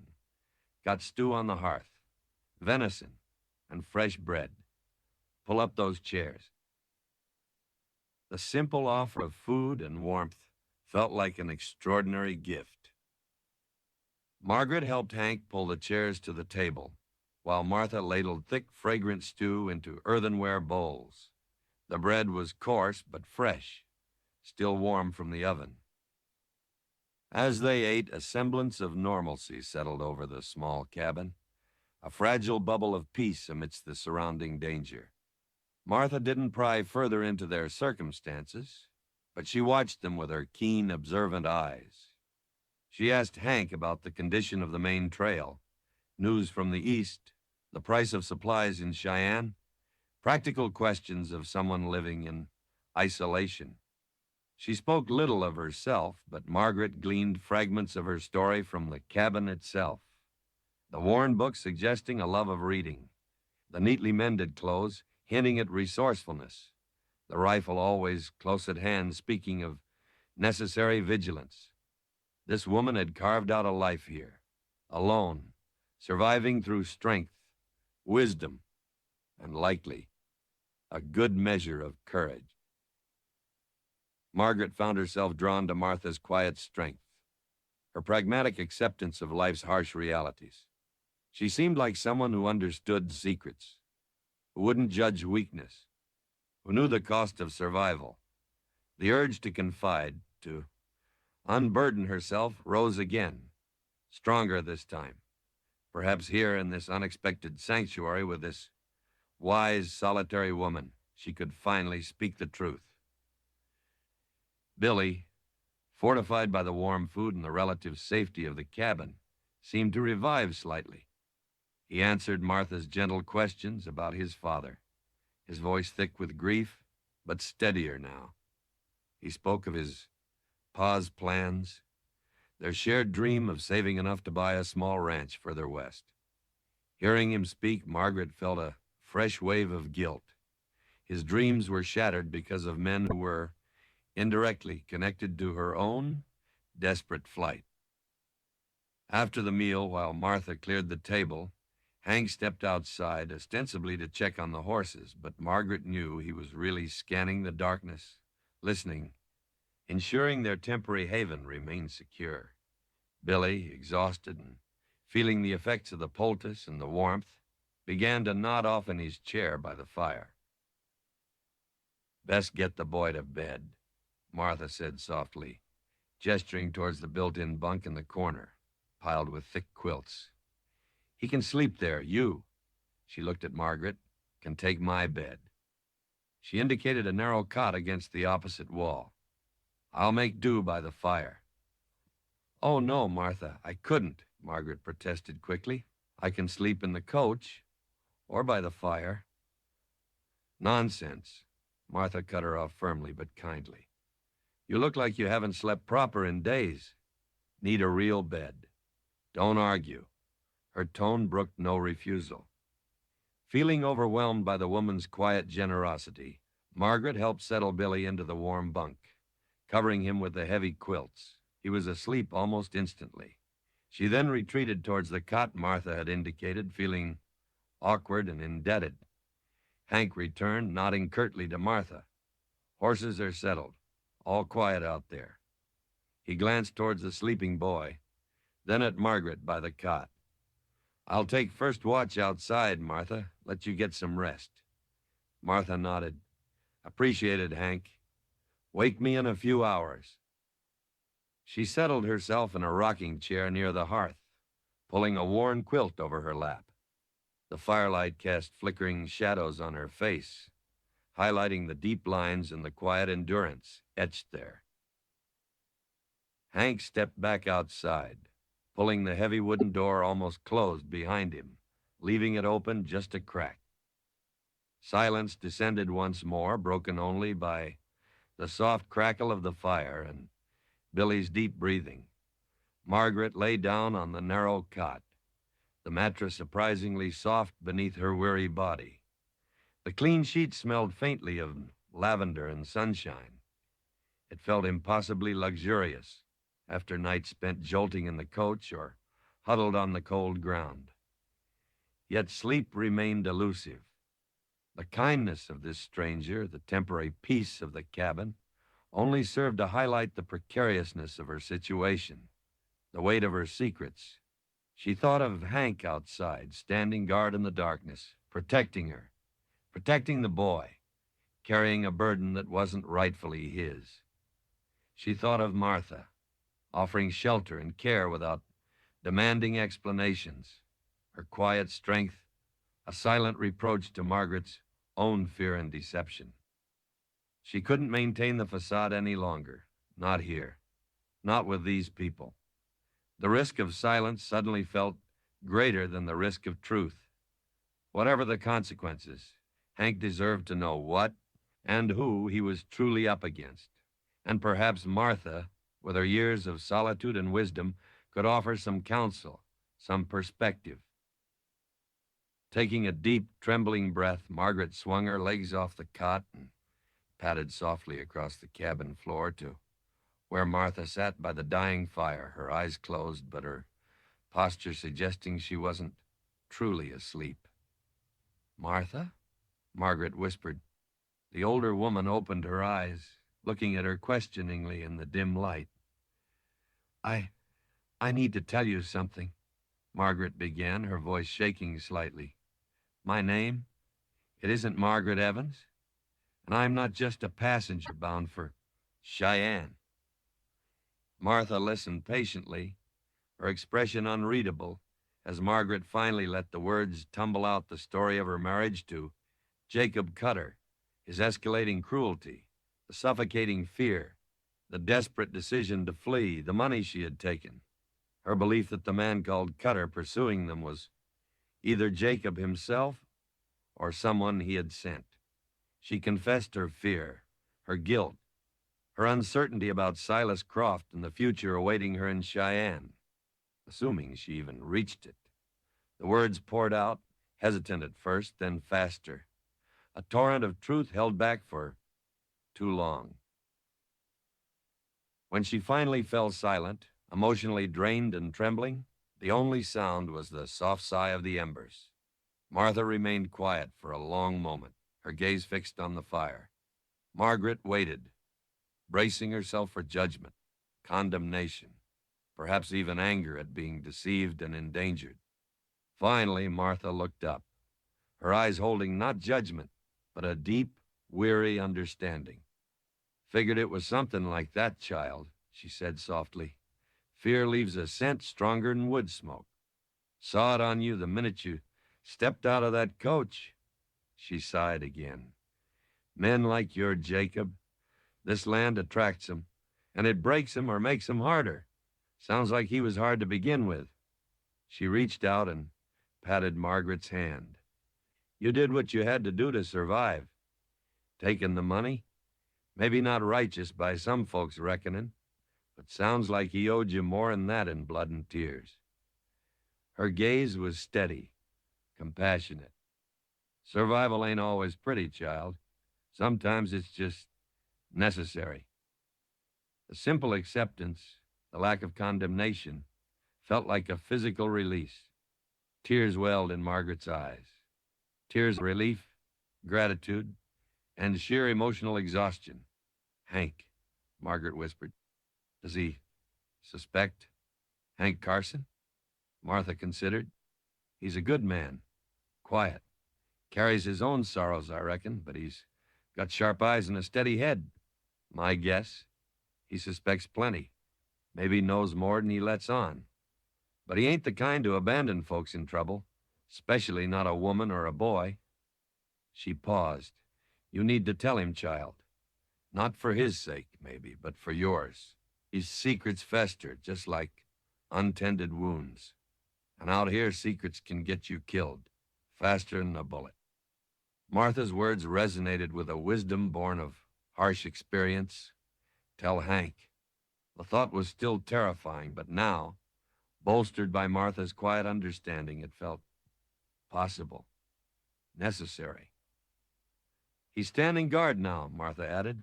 Maybe you should take him some coffee. Gives folks courage. A hot drink on a cold watch. Margaret looked towards the door, towards the darkness where Hank stood sentinel. Could she do it?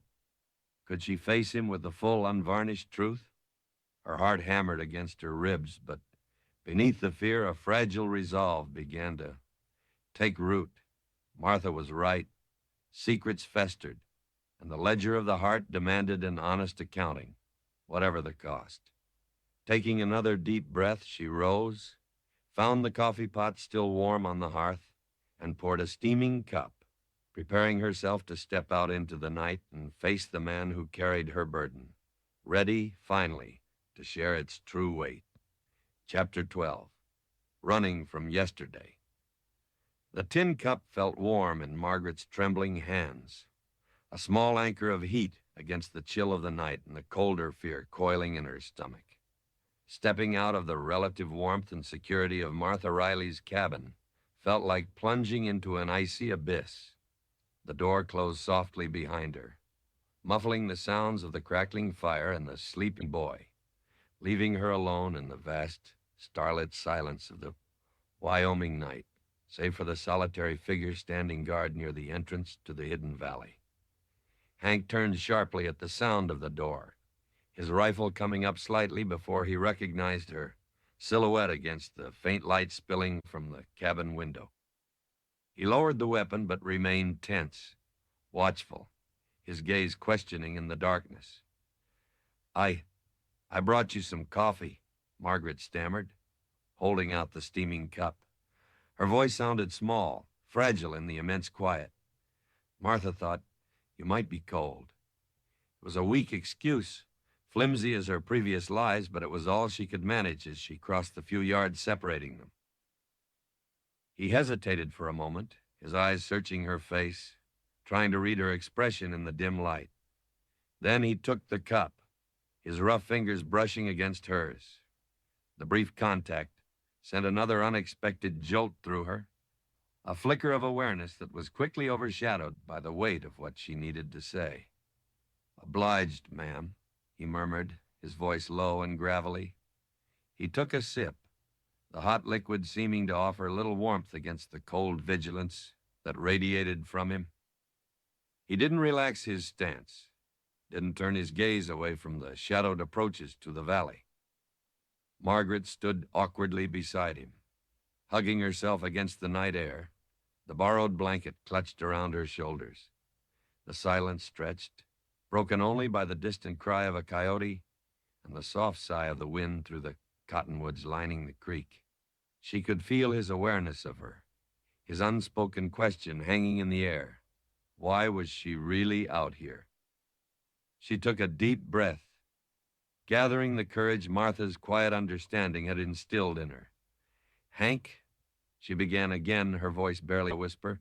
I need to tell you the truth. He didn't turn, didn't react immediately, just continued scanning the darkness. But she saw his shoulders tense slightly, saw his grip tighten almost imperceptibly on the rifle stock. He was listening. My name, she forced the words out, the confession feeling like tearing open a wound. It isn't Margaret Evans. It's Margaret Cutter. The name dropped into the silence like a stone. Cutter. The same name Billy Hemlock had given for the leader of the road agents, the man with the scar, the man on the black horse. Hank went utterly still. He turned his head slowly, his eyes, shadowed beneath his hat brim, boring into hers with an intensity that made her flinch. She couldn't read his expression: shock, anger, disbelief, or grim confirmation of suspicions already held. Cutter, he repeated, his voice dangerously soft, flat, devoid of emotion. Same as the man Billy described, the one looking for his sister? Margaret nodded miserably, unable to meet his gaze, focusing instead on the frantic beating of her own heart. Jacob Cutter. He's my husband. The admission hung between them, stark and ugly. The full weight of her deception, the true nature of the danger pursuing them, was finally laid bare.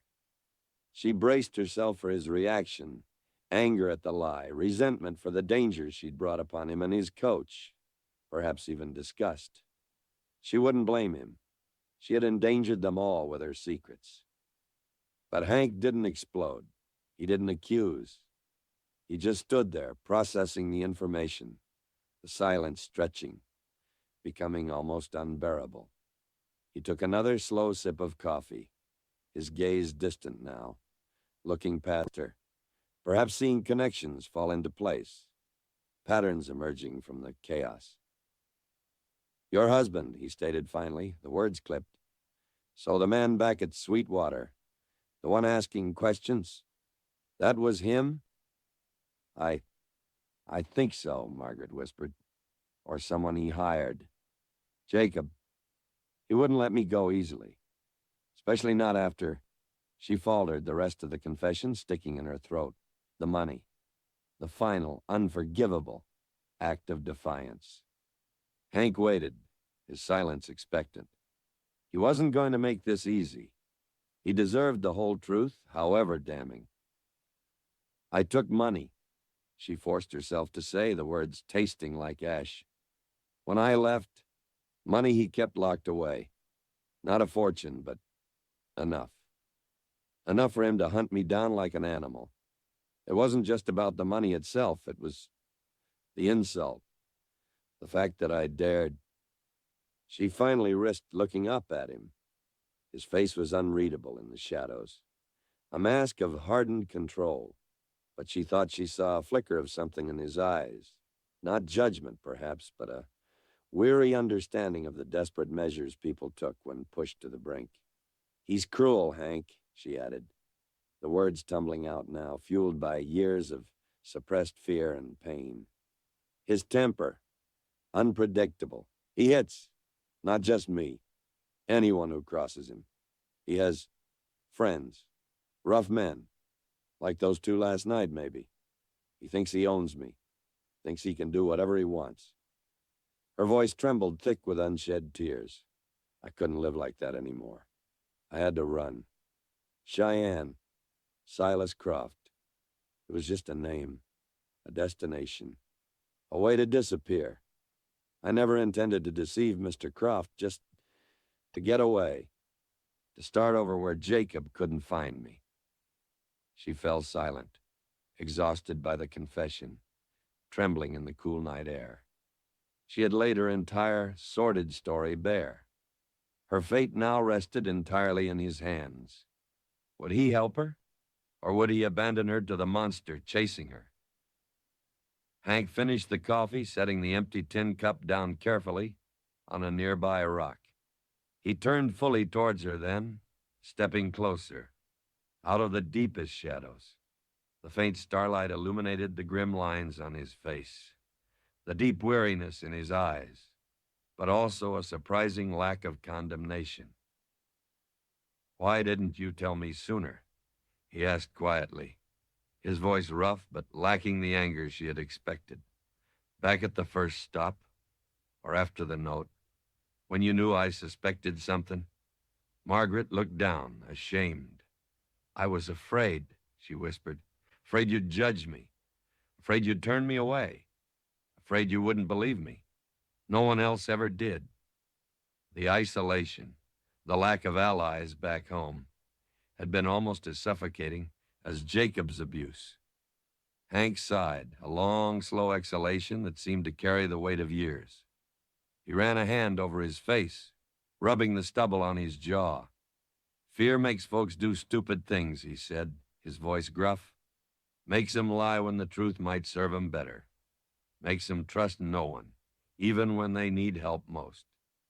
He paused, his gaze meeting hers again, steady and direct. "Can't say I blame you for being afraid, considering. But secrets like yours, they got a way of getting folks killed out here. Not just the one keeping them." The unspoken accusation hung in the air, heavier than any overt blame. Her silence had endangered him, endangered Billy. "I know," she whispered, tears finally spilling over, tracing cold tracks down her cheeks. "I'm sorry, Hank. Truly sorry. For the lies. For the danger." He didn't offer comfort, didn't dismiss her apology. He just nodded slowly, accepting it, perhaps. He turned his gaze back towards the darkness, resuming his vigil, but the space between them felt different now. Charged, yes, but not with suspicion, with the raw, uncomfortable weight of shared truth. "So, Jacob Cutter," Hank said after a long silence, testing the name, giving it substance. "He leads that pack of wolves back at Sweetwater, kills a man, robs a wagon, likely looking to finance his hunt for you, maybe? Or just enjoying the mayhem along the way?" "Probably both," Margaret admitted miserably. "Violence. It comes easy to him. He enjoys feeling powerful, making others fear him. And he knows you're headed for Cheyenne," Hank mused, thinking aloud. "Knows you're on this coach." "Amos told him," Margaret confirmed. "Or told the man asking. Billy heard." Hank nodded grimly. "Which means he knows our route. Or thought he did till we took this detour." He scanned the surrounding hills again. "Doesn't mean he lost us, though. Man tracking something he wants bad enough. He can be persistent, cunning, like a predator hunting its prey." The analogy hung unspoken between them. What do we do?" Margaret asked, her voice small. The fragile hope offered by Martha's cabin suddenly seemed terribly naive. Cutter knew her destination. He was close. This hidden valley was only a temporary reprieve. Hank didn't answer immediately. He seemed to be weighing options, calculating risks. The rifle felt like a natural extension of his arm, his senses attuned to the slightest sound, the faintest shift in the shadows. "First light, we move," he said finally. "Push hard. This old track, it eventually meets up with the Oregon Trail trace, further south. Rougher country, but maybe less watched than the main stage route. More places to lose a tail." He glanced back at her. "From there, options get complicated. South Pass Station is the closest outpost, but going there announces our position. Going on to Cheyenne." He let the sentence hang. Cheyenne was her supposed destination, but it was also where Cutter expected her. Walking into Croft's mercantile might be walking straight into Jacob's hands. "I can't go to Cheyenne," Margaret said firmly, the decision solidifying even as she spoke it. "Not now. Not knowing Jacob might be waiting." The thought of facing Silas Croft, of explaining her deception, paled in comparison to the terror of confronting Jacob again. Hank nodded slowly as if expecting this. Figured as much. He fell silent again, the burden of their next move settling heavily upon him. He was no longer just a driver delivering a passenger. He was actively aiding a fugitive, plotting an escape route, placing himself squarely between her and a ruthless man who considered her his property. There's the money, Margaret offered hesitantly, remembering the heavy pouch still sewn into her bag. It's not much, but maybe enough to buy passage somewhere else, or hire protection. Hank shook his head dismissively. Money ain't the issue right now. Safety is. Yours and the boys. He glanced towards the cabin where Billy slept. Cutter knows the boy's a witness now, too. Saw him at Sweetwater. Might figure Billy recognized him. Could identify him. Makes the boy a liability Cutter might want to eliminate. The cold-blooded calculation sent a fresh wave of fear through Margaret, mixed with fierce protectiveness towards the orphaned boy inside. They were bound together now, their fates intertwined by the violence trailing them. We stick together, Hank stated flatly, his decision made. You, me, the boy, we keep moving. Stay off the main routes best we can. Watch our backs. He looked at her, his expression grim but resolute. It ain't gonna be easy, or safe, but right now it's the only plan we got. His use of we resonated deeply. He wasn't abandoning her. Despite the lies, despite the danger, he was choosing to stand with her, with Billy. He was shouldering the burden, fully aware now of its true weight. A fragile warmth spread through Margaret's chest. A glimmer of trust ignited in the gloomy landscape of her fear. It wasn't hope, not yet, but it was something akin to it. A shared resolve. A refusal to surrender to the darkness relentlessly pursuing them from yesterday. Thank you, Hank, she whispered, the words inadequate, but heartfelt. He just grunted softly, turning his full attention back to the darkness, his posture radiating a readiness that was both terrifying and profoundly reassuring. The night remained quiet, but the silence felt different now, less isolating, imbued with the fragile strength of acknowledged truth and shared purpose. Dawn was still hours away, and the road ahead remained fraught with peril. But for the first time since fleeing her old life, Margaret felt she wasn't running entirely alone. Chapter 13, Echoes from a Cruel Past. The weight of Margaret's confession lingered in the pre-dawn chill long after she had retreated back into the relative warmth of Martha Riley's cabin. Hank stood his lonely vigil, the shared knowledge settling into the marrow of his bones. Colder than the Wyoming night. Margaret Cutter, Jacob Cutter's wife. Not just a woman running from bad luck or a poor bargain, but the quarry of a specific named man, a man known now to be ruthless, violent, and likely leading the gang that had left death and terror back at Sweetwater Crossing. The pieces clicked into place with sickening clarity. The haunted eyes he'd noticed from the start, the nervous habit of touching her collar, the flimsy story about Silas Croft, the palpable fear radiating from her. It all made a grim kind of sense now. She wasn't just scared. She was hunted. And the man hunting her was her husband. The word itself felt wrong, twisted, applied to a man like Cutter. What kind of marriage involved pursuit across hundreds of miles with murderous intent? The kind Hank knew existed, the kind whispered about in hushed tones, often ignored until it ended in tragedy. He ran a hand over his face, the stubble rasping against his palm. He felt a weary anger settle deep within him. Anger at Cutter for his brutality. Anger at a world that often turned a blind eye, and a reluctant anger at Margaret herself. Not for running, but for the lies. For the danger her silence had compounded. Yet beneath the anger, there was something else. Something uncomfortable and familiar. A resonance. Her fear, her desperation, the feeling of being trapped with no allies. It stirred echoes from his own past. ghosts he thought he'd long since buried. He remembered another woman with haunted eyes, years ago. Ellen, not his wife, but someone he'd cared for, deeply. She'd been trapped, too, in a different kind of cage. A loveless marriage to a possessive, small-town tyrant who controlled her every move, eroded her spirit with quiet cruelty, rather than the outright blows. Hank had been younger then, driving freight, passing through her town regularly.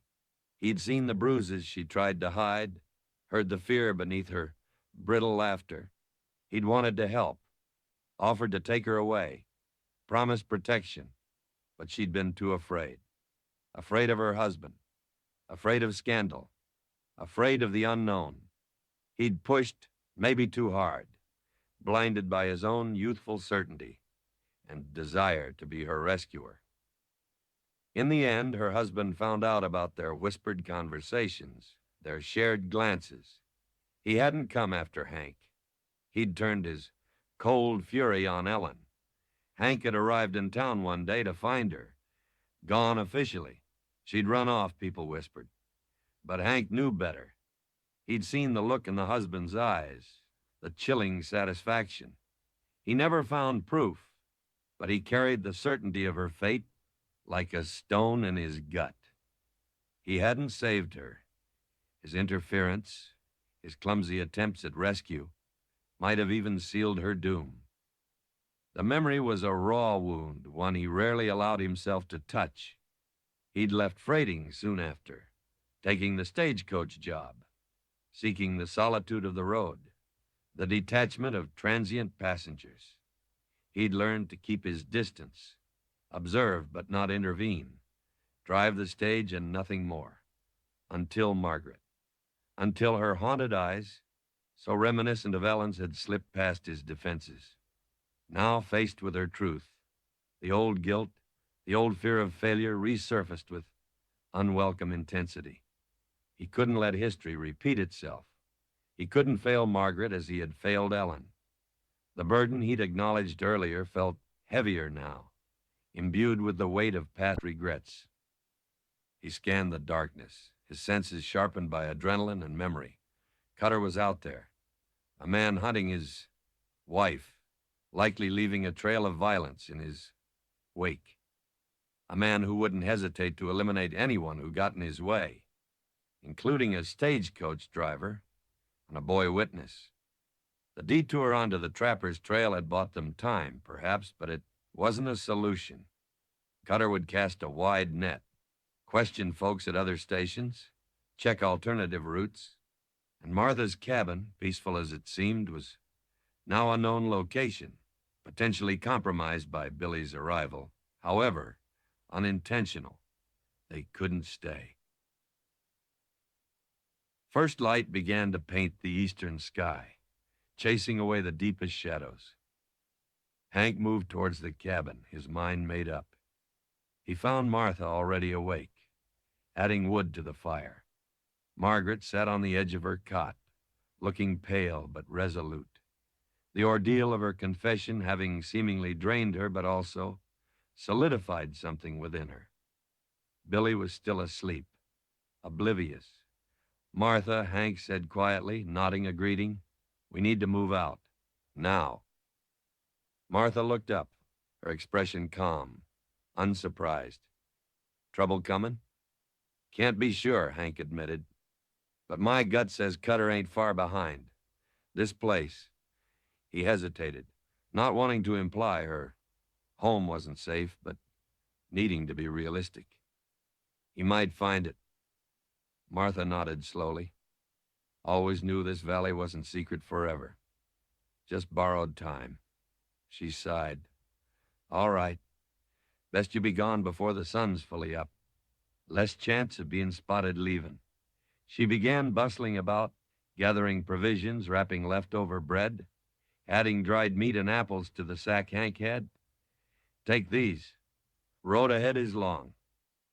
Margaret rose and began helping Martha, folding blankets, tidying the small space, her movements quick and purposeful. There was a new sense of shared urgency between the two women. an unspoken understanding forged in the crucible of the night. Hank gently woke Billy. The boy came awake slowly, groggy and confused, the events of the night flooding back, leaving fear and grief in their wake. "Time to go, son," Hank said softly but firmly. "Need to ride." Billy nodded numbly, allowing Margaret to help him dress, checking his bandaged arm. The fever seemed slightly lower thanks to Martha's poultice and a night of uninterrupted rest, but he still looked weak. As they prepared to leave, Martha pressed a small buckskin pouch into Margaret's hand. "For the road," she said quietly. "Ointment for the boy's arm, and some herbs for pain if needed. Brew 'em like tea." Margaret clutched the pouch, overwhelmed by the woman's kindness. "Martha, I thank you for everything, for believing me." Martha patted her arm, her weathered face softening into a rare smile. "Truth's got a weight to it, child, easier carried when shared." Her gaze sharpened slightly. "You be careful now, both of you." She looked from Margaret to Hank. "That husband of yours, men like that don't give up easy, but don't let him break your spirit. That's the last thing they can take if you don't let 'em." Her words, simple yet profound, struck a deep chord within Margaret, strengthening her fragile resolve. Hank settled Billy onto his horse, ensuring the boy was steady. He then turned to Martha, extending his hand. "Much obliged, Martha, for everything." Martha took his hand, her grip surprisingly strong. "Stay watchful, Hank Carson. You got precious cargo now, in more ways than one." Her eyes held a knowing look, encompassing not just the passengers, but perhaps the echoes of Hank's own past that she seemed to sense. He nodded curtly, unable to hold her perceptive gaze for long. He swung himself onto the driver's box. Margaret climbed quickly into the coach, and with a final nod to Martha standing steadfast on her porch, Hank urged the team forward, out of the hidden valley and back onto the treacherous trail, just as the first rays of sun pierced the horizon. Leaving the cabin felt like leaving behind a small island of sanity in a sea of encroaching madness.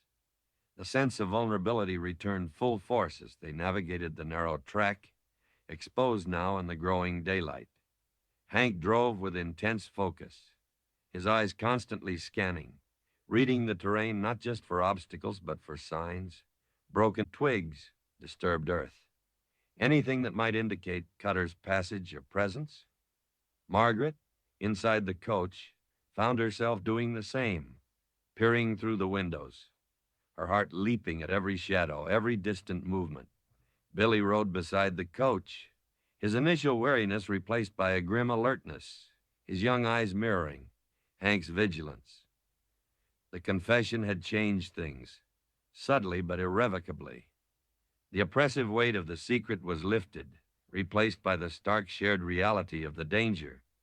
Margaret felt less isolated, knowing Hank understood the true stakes, knowing he had chosen to stand with her despite the risk. But the knowledge also brought a new kind of fear for him, for Billy, for the quiet, resilient woman they had left behind. Jacob's vengeance wouldn't be confined to just her. It would likely extend to anyone who aided her.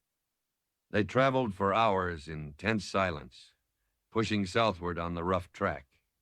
The terrain remained broken, difficult, slowing their progress, but hopefully also hindering their pursuer. Around mid-morning, Hank pulled up sharply. He pointed ahead towards a patch of softer earth near a dried-up creek bed. Hoof prints, clearly visible, not their own.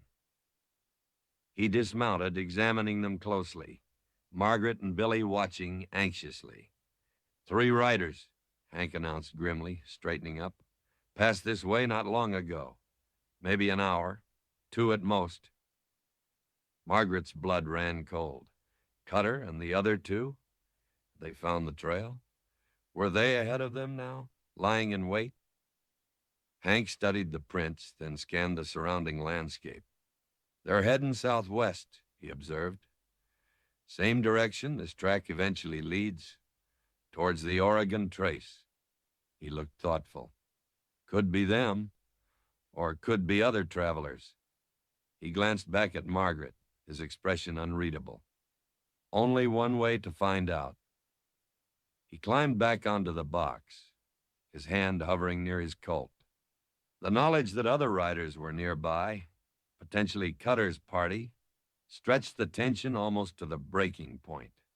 Every blind curve, every narrow passage through the rocks, felt like a potential ambush site. Margaret found herself holding her breath, listening intently over the rumble of the coach, praying they wouldn't hear the sudden thunder of approaching hoofbeats or the sharp crack of a rifle. Hank seemed to share her apprehension. He drove even more cautiously now, pausing frequently to listen, to scan the terrain ahead. He avoided open spaces where possible, sticking to the cover of hills and rock formations. Billy rode closer to the coach, his young face pale but determined, his hand often straying toward the empty space on his hip where a gun might have been. Late in the afternoon, as they navigated a particularly narrow canyon, the walls rising steeply on either side, Hank suddenly pulled the team to a halt. He motioned for silence, tilting his head, listening. Faintly, echoing off the canyon walls from somewhere ahead, came the unmistakable sound of horses more than one, moving at a walk, and the low murmur of men's voices. Hank's reaction was instantaneous. "Back," he hissed, expertly maneuvering the team, backing the heavy coach carefully, painstakingly, around the last bend, seeking the meager cover offered by a rock slide that partially obscured the trail. "Billy, get down. Stay with the coach." Billy scrambled from his horse, pressing himself flat against the coach wheels as Hank set the brake and leaped down, rifle in hand, melding into the shadows of the rock slide, peering cautiously around the edge towards the source of the sounds. Margaret huddled inside the coach, her heart hammering against her ribs, her hands clenched so tightly her knuckles were white. This was it. Had Cutter found them? Was the confrontation finally upon them? The echoes from her cruel past seemed to converge in this narrow, shadowed canyon, threatening to consume them all. Chapter 14, The Devil's Pursuit. Silence descended upon the narrow canyon, thick and suffocating, broken only by the frantic pounding of Margaret's heart against her ribs and the occasional nervous stamp of one of the horses. The sounds from ahead, the muffled hoofbeats, the low murmur of voices, had ceased abruptly, as if the unseen travelers had also sensed something amiss, or perhaps simply paused. Were they listening too? Had they heard the stagecoach backing up, the scrape of wheels on rock? The uncertainty stretched Margaret's nerves to their breaking point. She remained frozen inside the coach, peering through a crack in the dusty window curtain, her gaze fixed on the bend in the trail, just beyond their partial concealment behind the rock slide. Outside, pressed against the rough timber of the coach wheel, Billy Hemlock huddled low, his young face pale, but his eyes wide with a mixture of terror and grim determination. He kept glancing towards Hank, who remained utterly still, a shadow fused with the larger shadows of the rock slide, his rifle held ready, his attention focused intently down the canyon. The air crackled with anticipation, heavy with the metallic taste of fear. Minutes crawled by, each second an eternity. The sun, beginning its descent, cast long, distorted shadows down the canyon walls, deepening the gloom, making it harder to see, easier to imagine threats lurking just beyond the bend. The wind sighed mournfully through the rocks high above, a desolate sound that seemed to underscore their isolation, their vulnerability. Then the sounds resumed. Hoofbeats, slow, deliberate, approaching the bend, not hurried, not charging, but cautious, probing. Margaret held her breath, her knuckles white where she gripped the worn seat cushion. Hank shifted almost imperceptibly, raising the rifle slightly, finding a steadier brace against the rocks. His focus was absolute, his body coiled like a spring, ready to react. A single rider emerged around the bend, walking his horse slowly, peering ahead, his hand resting casually near the butt of a holstered pistol. Margaret's breath caught in her throat. It wasn't Cutter. It wasn't the tall man or his shorter companion from Sentinel Rocks. This man was older, grizzled, with a weathered face and suspicious eyes beneath the brim of a dusty sweat-stained hat. He looked like a lone prospector or trapper, perhaps, someone familiar with these remote trails. He pulled his horse up short, his eyes narrowing as he took in the sight of the stagecoach. Partially hidden behind the rock slide, the nervous team, the boy crouched by the wheel. His gaze swept the rocks, searching for the driver he couldn't immediately see. "Hello?" the man called out, his voice raspy, cautious. "Anyone there? What's a stage doing back in these hills?" Hank didn't reveal himself immediately. "Declare yourself, friend," his voice came from the shadows, calm but firm, carrying the unmistakable weight of the rifle he held trained. "Who are you and what's your business here?" The grizzled man shifted uneasily in his saddle, his hand tightening on his pistol grip. "Name's Jedediah Potts. Prospectin'. Just heading back towards South Pass before winter sets in for good. Didn't expect company." His eyes darted around, clearly unnerved by the unseen speaker and the oddly positioned coach. "Everything all right here? You folks need help?" Hank slowly stepped out from behind the rock slide, keeping the rifle held across his chest, not aiming but making its presence clear. "Hank Carson, driver. Had some trouble back a ways. Took a detour." He studied Potts intently. The man seemed genuinely surprised, perhaps slightly spooked, but didn't radiate immediate hostility. His horse looked trail-worn but sound, his gear practical and well used. He looked like what he claimed to be, but appearances could be deceiving out here. "Trouble?" Potts repeated, his eyes flicking towards Billy, then back to Hank. "Ain't surprised. Heard talk down near the Sweetwater Fork. Road agents hit a freight wagon. Killed old man Hemlock." His gaze sharpened as he looked at Billy again, recognition dawning. "Merciful heavens. You must be the boy. Heard you was wounded." Billy nodded mutely, still wary. "Saw 3 riders myself earlier today," Potts continued, rubbing his grizzled jaw thoughtfully. "Riding hard southwest. Figured they might be the ones. Rough-looking bunch. One big fella on a black horse seemed to be leading them." Hank exchanged a quick, grim glance with Margaret through the coach window. Cutter. And he was ahead of them now, along with the other 2. They hadn't ambushed them here, but they were somewhere further down this trail, moving fast. "Did they see you?" Hank asked sharply. Potts shook his head. "Nah, saw them 'fore they saw me. Plenty of rocks to hide behind in this country, if you know where to look. Gave 'em a wide berth. Didn't like the look of 'em one bit." He spat on the ground. "Figured they was heading for Robber's Roost up near South Pass, maybe. Place is crawling with their kind.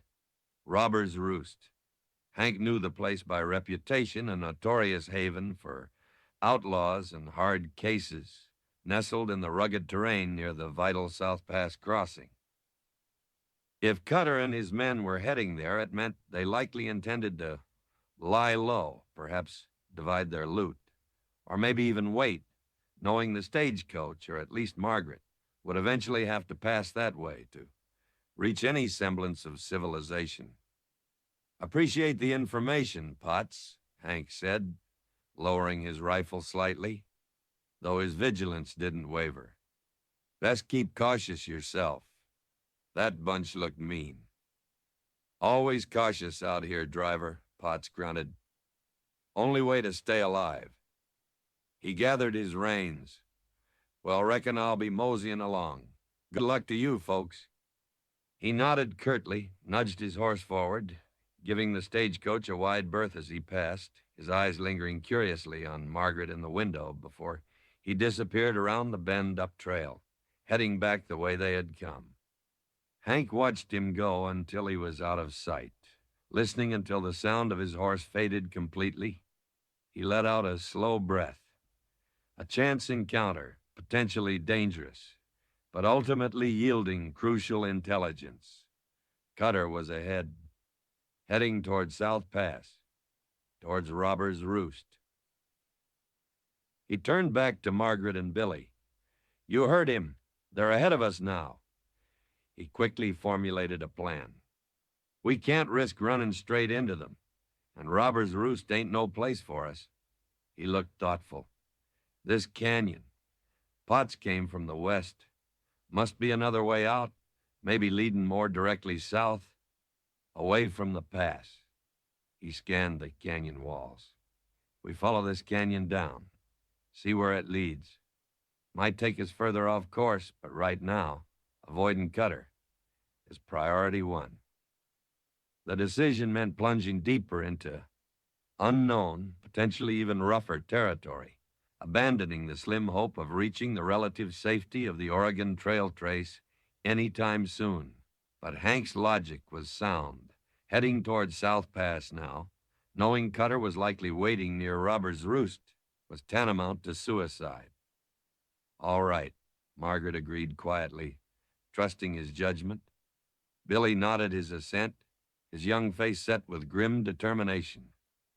Hank climbed back onto the box. Margaret settled back into the coach, and Billy mounted his horse. They continued down the canyon, the atmosphere thick with renewed tension. Knowing Cutter was ahead, potentially lying in wait around any corner, made the journey agonizingly slow. Hank stopped frequently to listen, to scout ahead on foot where visibility was limited. Margaret's nerves were stretched thin, every shadow seeming to hold menace, every echo sounding like pursuit. The canyon twisted and turned, narrowing in places, opening into small hidden bowls in others. The track remained faint, suggesting it was rarely used. Hours passed. The sun dipped lower, painting the western sky in violent slashes of orange and purple. The air grew cooler, the shadows deeper. They needed to find a place to make camp before darkness fell completely, rendering travel impossible. Finally, as dust settled thick and heavy, the canyon opened abruptly into a wider valley, startlingly different from the arid terrain they had been traversing. A shallow, clear river snaked through grassy meadows dotted with thick stands of pine and aspen. The air smelled damp, fertile, alive. It felt secluded, untouched. Perhaps Margaret hoped a place Cutter wouldn't easily find. Hank pulled the team to a halt near the riverbank, under the shelter of a large cluster of pines. "We camp here tonight," he declared, his voice rough with fatigue. "Good water, grazing, cover, defensible spot, if need be." They made camp quickly, efficiently, the routine becoming familiar now. Hank cared for the horses, his movements economical despite his obvious exhaustion. Billy, though clearly flagging, helped gather firewood. Margaret, grateful for the chance to be useful, took the canteens and the coffee pot down to the river to fill them with fresh, cold water. As she knelt by the riverbank, the clear water swirling around her fingers, the beauty of the spot struck her. The twilight sky reflected in the slow-moving water, the pines whispering in the gentle breeze, the scent of damp earth and pine needles. It was a stark contrast to the harshness of the trail, the ugliness of the violence pursuing them. For a fleeting moment, she allowed herself to imagine a different life, one where she could simply exist in a place like this, free from fear, free from Jacob. The thought was a painful luxury, quickly extinguished by the reality of their situation. Jacob was out there. This peaceful valley was just a temporary illusion. She returned to the camp as Hank got a small fire going. Billy was already slumped near the flames, clearly near the end of his endurance. Margaret unpacked the provisions Martha had given them, adding them to Hank's meager supplies. The venison stew from the night before was gone, but they had jerky, hardtack, the last of Martha's bread and coffee. It wasn't much, but it was sustenance. As they ate their simple meal in near silence, the only sounds the crackling fire, the gentle murmur of the river, and the soft cropping of the horses grazing nearby, Margaret studied Hank across the flickering flames. The firelight softened the harsh lines of his face, but couldn't entirely erase the weariness, the weight of responsibility he carried. His confession the night before, revealing the truth of her identity, seemed to have forged a new, unspoken understanding between them. He hadn't treated her differently, hadn't recoiled or blamed her further. He had simply accepted the truth and adjusted his plans accordingly, focusing on their immediate survival. His quiet competence, his unwavering resolve in the face of danger, was a constant source of astonishment and burgeoning respect for Margaret. She owed him more than she could ever repay.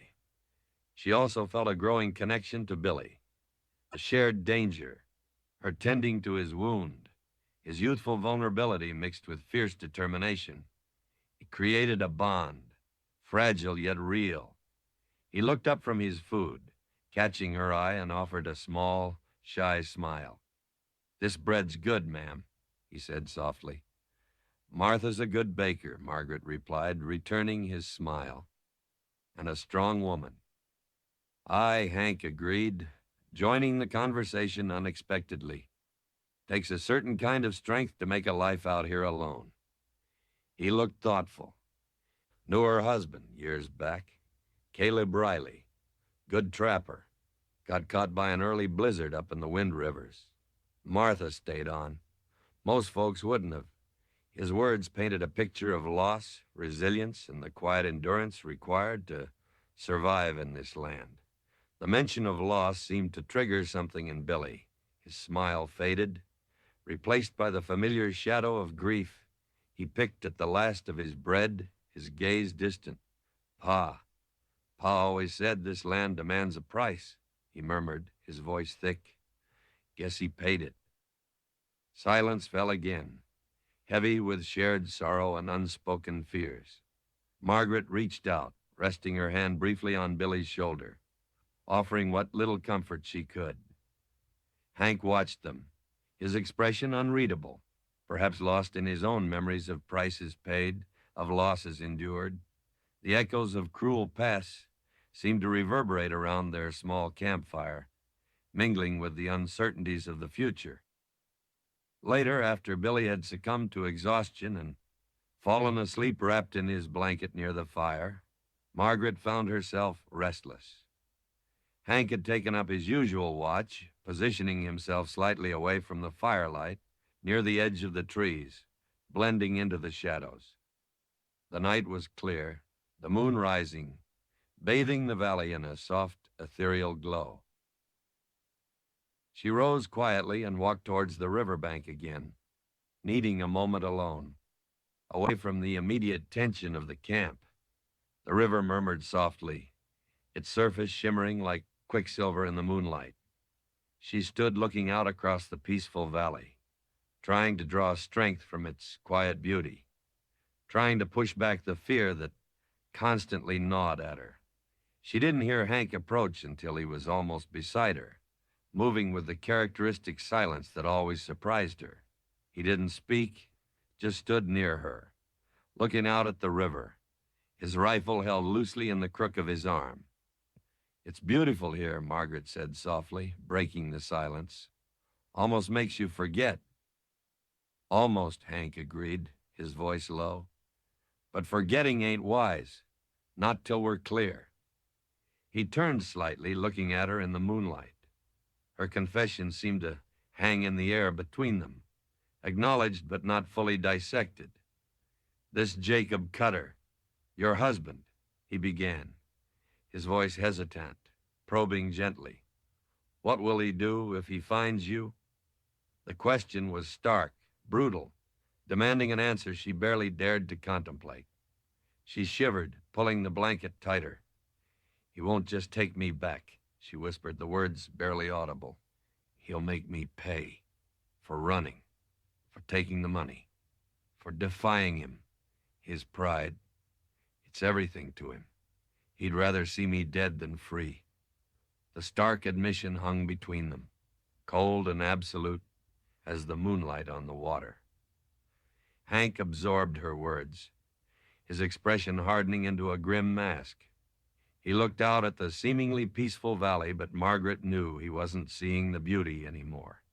He was seeing the threat, the devil's pursuit that followed them relentlessly, understanding now the true life or death stakes of their desperate flight. The fragile peace of the valley felt utterly shattered, replaced by the cold certainty that the final confrontation, when it came, would likely be bloody, and its outcome far from certain. Chapter 15, A Fragile Haven.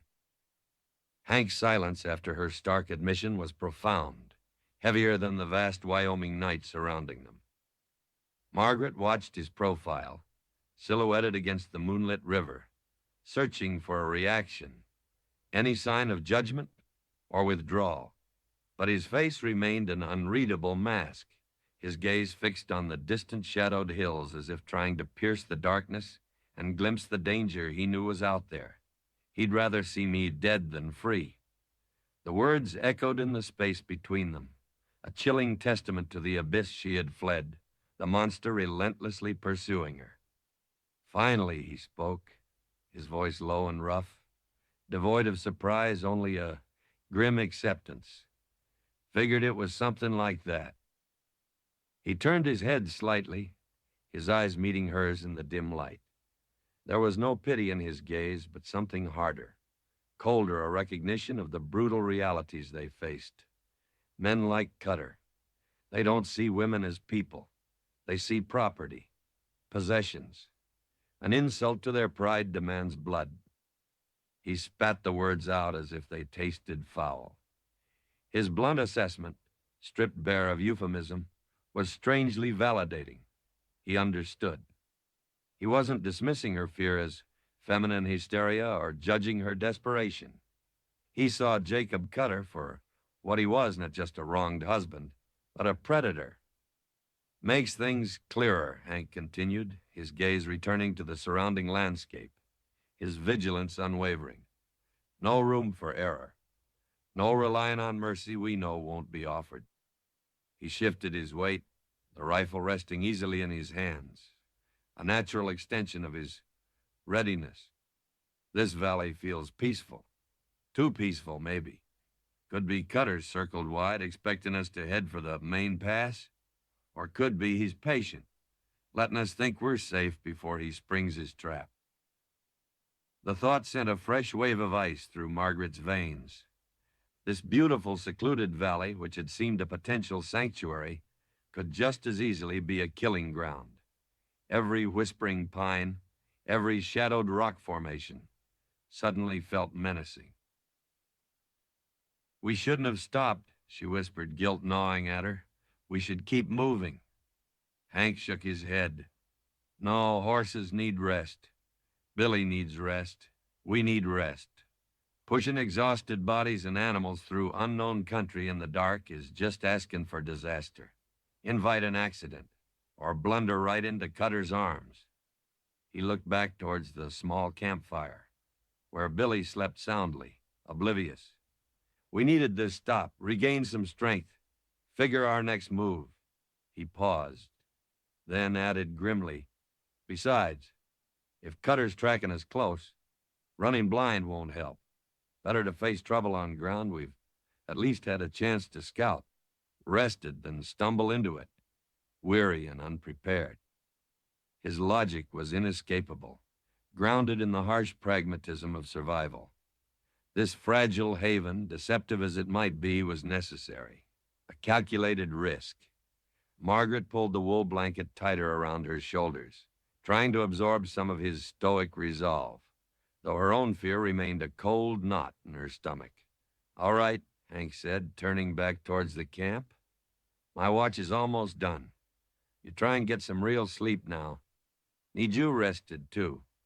Can't think straight when you're bone tired." He started walking back towards the fire, then paused, glancing back at her. And Margaret? Using her real name felt significant. A quiet acknowledgement of the truth now lying open between them. Don't borrow trouble from tomorrow. Tonight we rest. Deal with whatever dawn brings when it gets here. She nodded, unable to speak past the lump in her throat. She watched him wake Billy for the next watch, the boy startled at first, then accepting the responsibility with a seriousness that belied his youth before Hank finally rolled himself into his own bedroll near the fire, seemingly falling asleep almost instantly, though Margaret suspected his rest was light, attuned to the slightest sound. Returning to her own spot near the dwindling embers, Margaret lay down, pulling the blanket close. The night was quiet again, peaceful on the surface, but now the silence felt charged, expectant. Cutter was out there. He knew her destination, knew she was on this coach. He was ahead of them, likely waiting, and he would rather see her dead than free. Sleep felt impossible, yet exhaustion weighed heavily on her limbs, her eyelids gritty with fatigue. She closed her eyes, focusing on the gentle murmur of the river, trying to heed Hank's advice, trying to force her racing thoughts into stillness. Surprisingly, perhaps aided by sheer physical and emotional depletion, sleep did eventually claim her. It was a restless, shallow sleep, plagued by fragmented nightmares, Jacob's face contorted in rage, the glint of moonlight on a gun barrel, the terrifying feeling of running but getting nowhere, pursued by relentless, unseen footsteps. She woke with a start several times, her heart pounding, convinced she'd heard something, only to find the valley silent, save for the wind and the river, and the quiet presence of Billy sitting hunched by the fire, dutifully keeping watch, his young face etched with worry in the faint moonlight. Reassured, yet unnerved, she would drift back into uneasy slumber. She woke finally to the smell of coffee and the soft gray light of dawn filtering through the pines. Hank was already up, tending a small revived fire. Billy was still huddled in his blanket, looking exhausted but awake. The night had passed without incident. No sign of Cutter, no alarms. The fragile haven had held. A sense of cautious relief washed over Margaret as she sat up, pushing tangled hair from her face. Perhaps Hank had been right. Perhaps Cutter had pushed on toward South Pass, expecting them to follow the main routes. Perhaps this detour had truly thrown him off their trail, at least for now. Hank handed her a cup of hot coffee without a word, his expression grimly practical. "Eat quick," he instructed, gesturing towards the remaining jerky and bread. "We move out as soon as the horses are ready. Can't afford to linger." The respite was over. The urgency returned. They ate their meager breakfast quickly, the silence punctuated only by the sounds of the horses being harnessed and the crackle of the dying fire. Billy seemed subdued this morning, the initial determination replaced by a quiet weariness. Margaret worried about his arm, his fever, his dwindling strength, but knew they had no choice but to push on. As Hank made a final check of the coach and the harness, Margaret took a moment to tend to Billy's arm again, using the last of the warm water to clean it and applying more of Martha's soothing ointment before rebandaging it. The inflammation seemed slightly less angry, but the boy still flinched, his skin hot to the touch.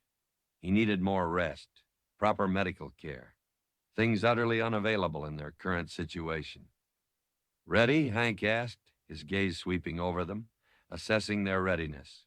Margaret nodded, helping Billy mount his horse, ensuring he was steady in the saddle. She climbed into the coach, settling herself for another day of rough travel, her heart filled with a familiar blend of dread and fragile hope.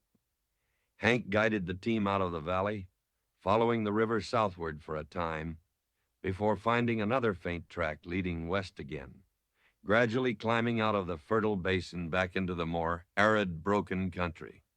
The progress was slow, painstaking. Hank drove with relentless caution, his eyes constantly scanning, reading the terrain, choosing the path least likely to offer advantage to an ambusher.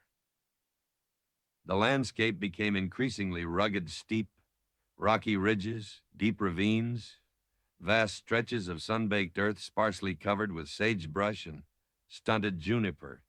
It felt wilder, more desolate than anything they had traversed before. There were no signs of recent passage, no hoofprints other than their own, which offered some small comfort. Perhaps they truly had lost Cutter in this wilderness. Yet the feeling of being watched persisted, an unsettling prickle on the back of Margaret's neck. Was it just her fear, her imagination running wild? Or was Cutter out there, a patient predator, tracking them with skills honed in this unforgiving land? She couldn't shake the feeling of impending doom.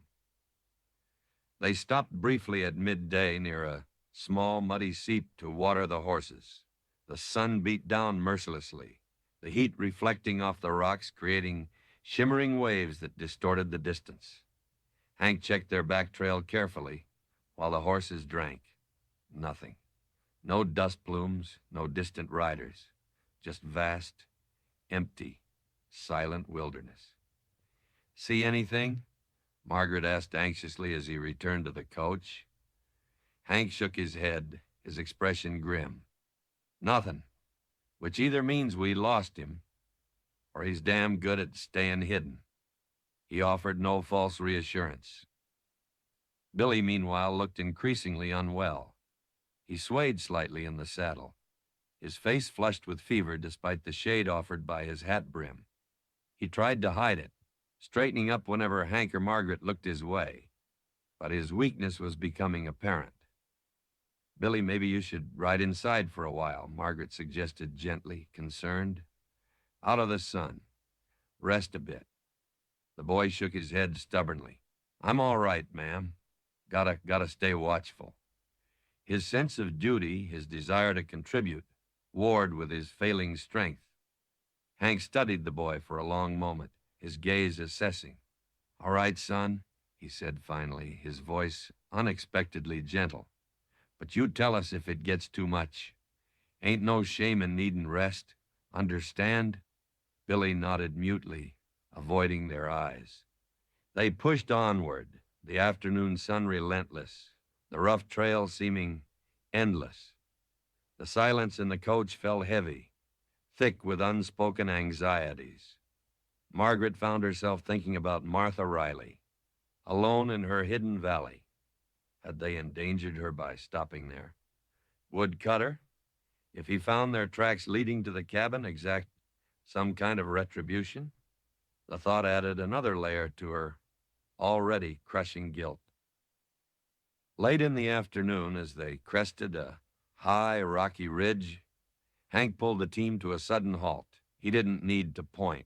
Below them, stretching out towards the hazy western horizon, lay a vast, undulating sea of sagebrush, dissected by a wide, shallow river valley.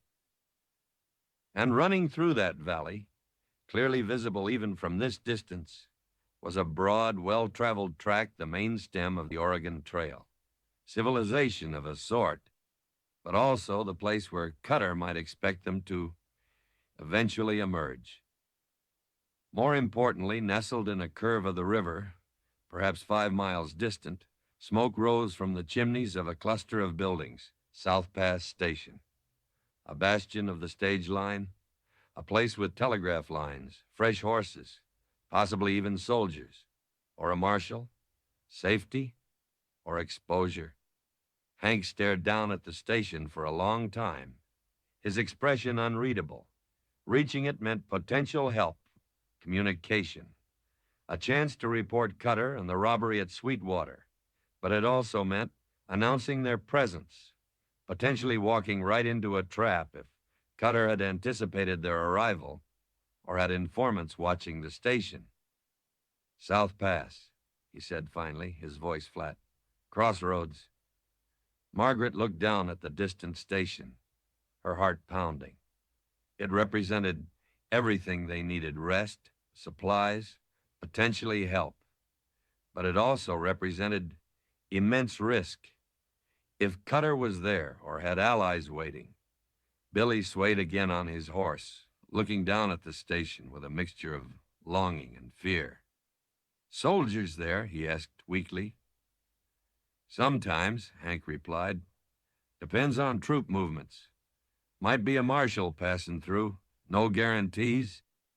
He looked from the station back towards the rugged wilderness they had just traversed, then met Margaret's gaze. The choice was implicit: the relative safety and predictability of the main trail and the station, with its attendant risks of exposure, or continue southward, deeper into the unknown, hoping to evade Cutter in the vastness, but remaining isolated, vulnerable, with dwindling supplies and an injured boy. This fragile haven, the wilderness that had briefly seemed to shelter them, now felt like a cage, forcing them towards a decision that could mean salvation or doom. The path ahead forked, and Hank, the reluctant guardian, the man carrying burdens both past and present, had to choose which devil to face. Chapter 16, Reckoning by the River Bend. The site of South Pass Station, nestled deceptively peaceful in the river valley below, hung before them like a mirage offering the promise of water, rest, and civilization, yet shimmering with potential danger. Hank held the team steady on the high ridge, the wind whipping strands of hair around Margaret's face as she peered down, her heart a battlefield of conflicting emotions. Hope warred with terror, caution with desperation. The station represented a known quantity, a link back to the world she understood, however flawed. But it was also the most logical place for Jacob Cutter to watch, to wait, knowing they couldn't stay hidden in the wilderness forever. Hank remained silent, his gaze sweeping the valley, the station, the winding ribbon of the Oregon Trail. His face was grim, etched with the fatigue of sleepless nights and the heavy burden of command. The decision rested squarely on his shoulders: gamble on the station's potential safety, or plunge back into the desolate unknown. Margaret watched him, trusting his judgment, yet terrified of the consequences whichever path he chose. Beside the coach, Billy swayed slightly, his fevered gaze fixed on the distant buildings, perhaps seeing a chance for real help, for justice for his murdered father, yet also instinctively wary after the trauma he'd endured. "He'll expect us to head for the station," Hank said finally, his voice low, almost speaking to himself. "Sooner or later. Need supplies, fresh horses. Needs to report the trouble at Sweetwater." He paused, considering. Could be he's watching it close. Could be he's already there, bold as brass, maybe even talking to the station master, feeding him some story. The thought of Jacob, charming and plausible when he chose to be, weaving lies to entrap her, sent a chill down Margaret's spine. "But," Hank continued, turning his gaze southward, towards the rugged, empty country away from the main trail, "if we avoid the station, keep heading south, where does that leave us? Supplies are low. Billy needs doctoring. Horses are wearing down. We can't stay out here indefinitely. And Cutter knows that, too. He might figure we'll try to circle wide, try to bypass the station. Could be watching the southern approaches just as close." He sighed, the sound heavy with frustration. It felt like a trap either way. Move towards the light, risk walking into the spider's web. Stay in the shadows, risk being cornered, starved out, picked off at Cutter's leisure. There's another option," Hank said slowly, his eyes narrowing as he looked back towards the river valley, but further downstream from the station. See that bend in the river? About a mile past the station buildings? Thick stand of cottonwoods there, right by the water. Margaret followed his gaze. She could see the spot he meant a dense cluster of trees, offering significant cover, located downstream from the main station activity, but still close to the vital water source and the main trail. The stage line keeps a cache there sometimes, Hank explained. Emergency supplies, hidden, water barrels, maybe some grain for the horses, basic tools. Not always stocked, mind you. Depends when the last supply run came through, but it's away from the main buildings, less likely to be watched close. He looked thoughtful. If the cache is there, we could water the horses, maybe find enough supplies to keep us going a bit longer, without showing ourselves at the station proper. Give Billy a chance to rest properly by the water, while I scout things out. It was a risky plan. It relied on the cache being present and well-stocked. It meant lingering near the main trail, near Cutter's likely sphere of influence. But it avoided the immediate exposure of riding directly into the station yard. It offered a compromise, a way to potentially resupply and rest without immediately springing the trap. What if Cutter finds the cache? Margaret asked, her voice tight with anxiety. Or sees us going there? Possible, Hank admitted grimly. Everything out here's possible. But it's less obvious than the station itself. Requires him to know about it or stumble onto it. It's a gamble, but maybe a better one than walking straight into the lion's den or wandering lost till we drop. He looked at Billy, whose head was drooping with fever and exhaustion, and the boy needs water, rest, proper rest. Can't keep pushing him like this. The concern for Billy seemed to finalize his decision. All right, he said, his voice firm again. We head for this river bend cache. Stay low. Move careful. Billy, you think you can make it that far? The boy straightened up, forcing strength into his voice. Yes, sir. I can make it. Hank nodded curtly. Margaret, keep watch behind us. Sing out if you see anything. He gathered the reins, his expression set, and carefully guided the team down the steep, treacherous slope from the ridge, angling towards the river valley but staying well clear of the main trail and the station buildings, aiming for the distant cluster of cottonwoods downstream. The descent was slow, nerve-wracking. The coach lurched and slid on the loose rock, demanding all of Hank's skill and the horse's strength. Margaret kept her gaze fixed on their back trail, scanning the ridge they'd just left, searching the vast expanse for any sign of movement, any telltale plume of dust. She saw nothing but empty, sun-baked wilderness. Billy rode close beside the coach, his body slumped with fatigue, but his eyes remained wide, scanning the terrain ahead. As they reached the valley floor, the air grew warmer, heavier. The scent of dust mingled with the smell of water and vegetation. They kept to the uneven ground near the base of the hills, avoiding the smooth, open track of the Oregon Trail, which ran closer to the river. The station buildings were visible, off to their right now, deceptively peaceful-looking. Log structures, corrals, smoke rising from chimneys. Margaret could see tiny figures moving about men. Horses, but they were too far away to discern details, too far away to notice the dusty stagecoach, hugging the shadows at the valley's edge. Still, the proximity felt dangerous, exposed. Finally, they reached the dense stand of cottonwoods at the river bend.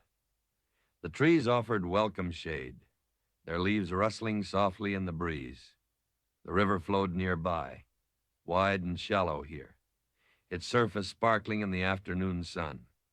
It felt secluded, hidden from the main trail by the thick foliage and the curve of the river. Hank pulled the team to a halt, deep within the grove, where the coach was completely concealed from view. All right, he said, swinging down, his rifle immediately in hand. Billy, get down. Rest in the shade. Margaret, stay with him. I'm going to check for that cache. And scout around. Keep quiet. Don't build a fire. He melted into the trees, moving with his characteristic silence towards the riverbank, disappearing from view. Margaret helped Billy dismount. The boy was trembling violently now, his teeth chattering despite the warmth of the afternoon. His face was alarmingly pale beneath the fever flush. So thirsty, ma'am, he whispered, leaning heavily against the coach wheel. I know, Billy, Margaret soothed, helping him sit down with his back against a large cottonwood trunk. Hank will find water. Just rest now. She took the wool blanket, Hank's blanket, which felt like a permanent fixture around her shoulders now, and draped it over the shivering boy. She sat beside him, scanning the surrounding grove, listening intently.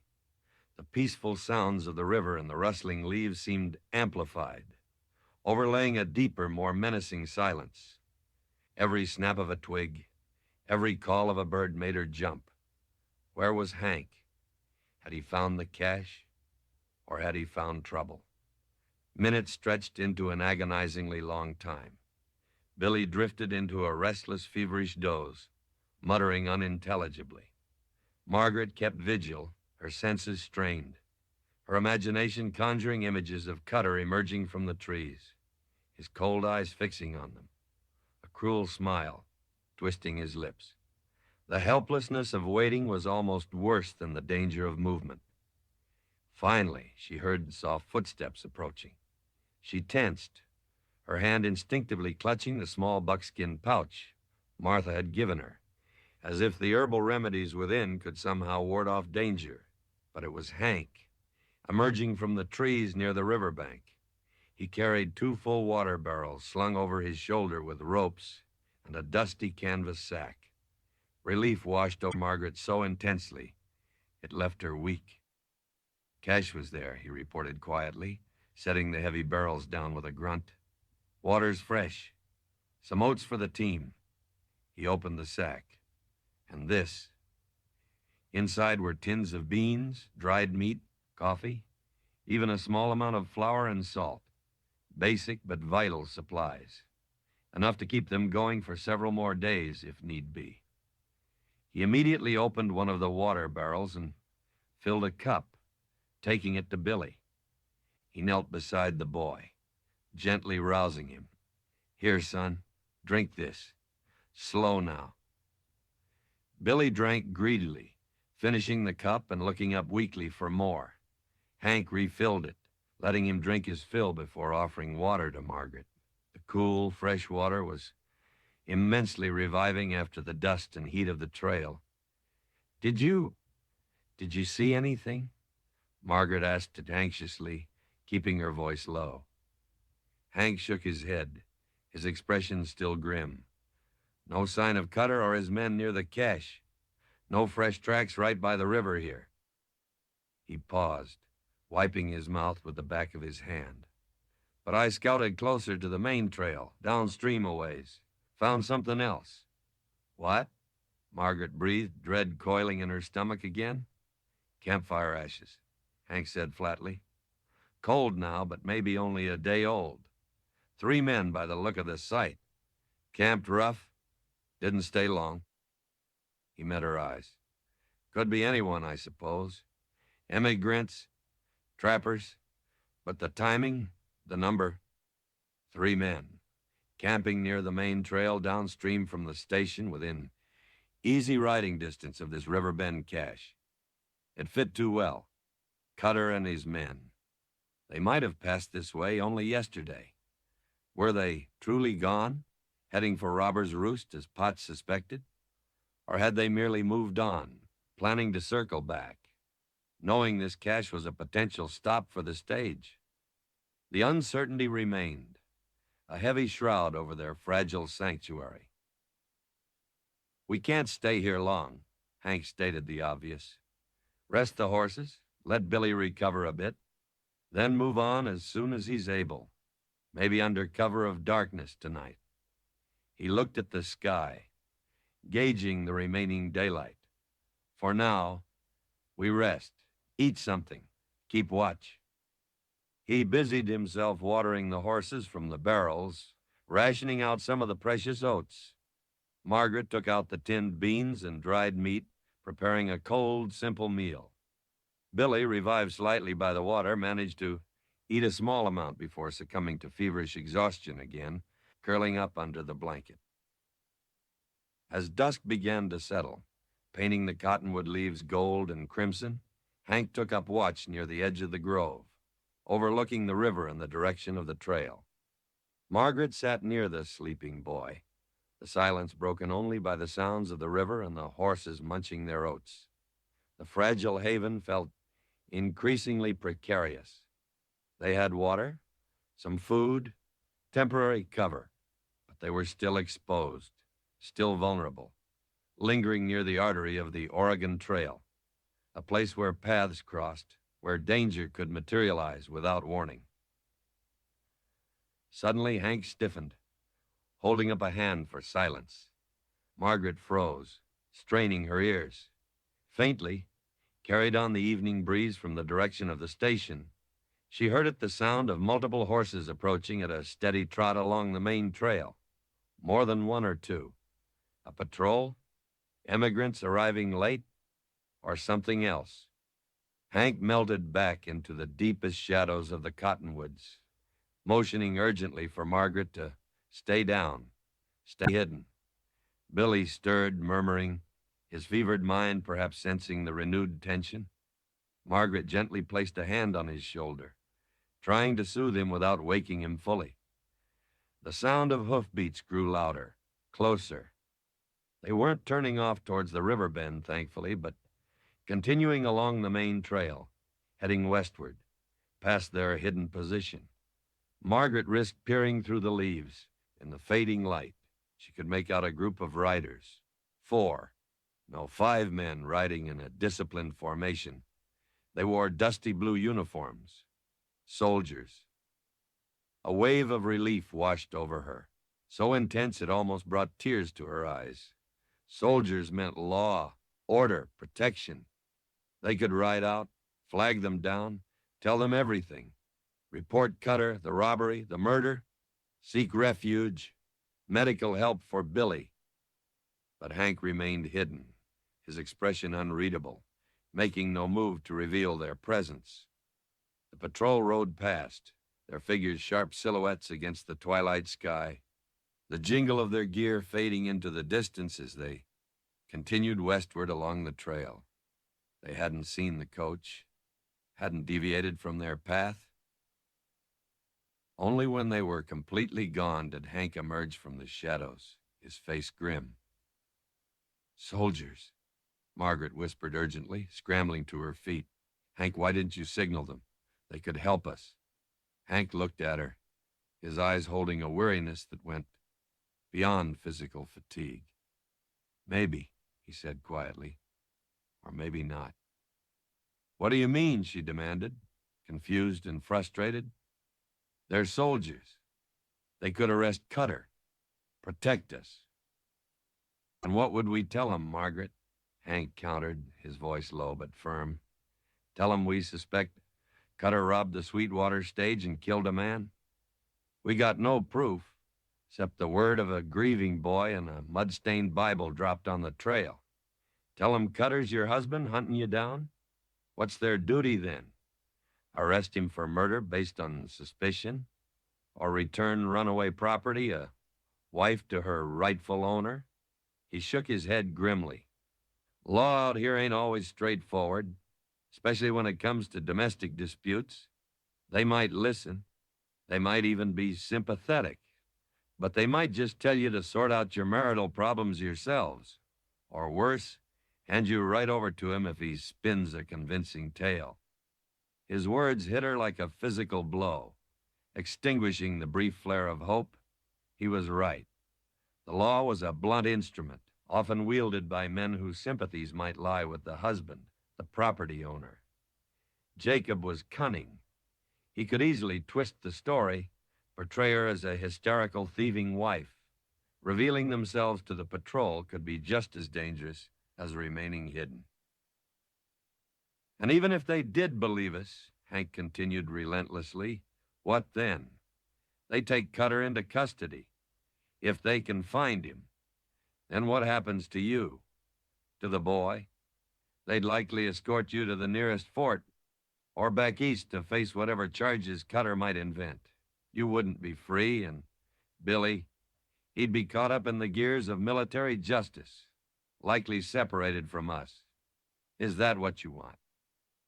Margaret stared at him, horrified by the cold logic of his assessment. She had longed for rescue, for the intervention of authority, but hadn't considered the complicated, potentially devastating consequences. Freedom, true freedom, wasn't something the law could simply grant her. It was something she still had to fight for, out here in the wilderness, on her own terms. So, we do nothing, she whispered, despair washing over her. We just stay hidden. For now, Hank confirmed, we rest. We gather strength. Tonight, under cover of darkness, we move on. Southward.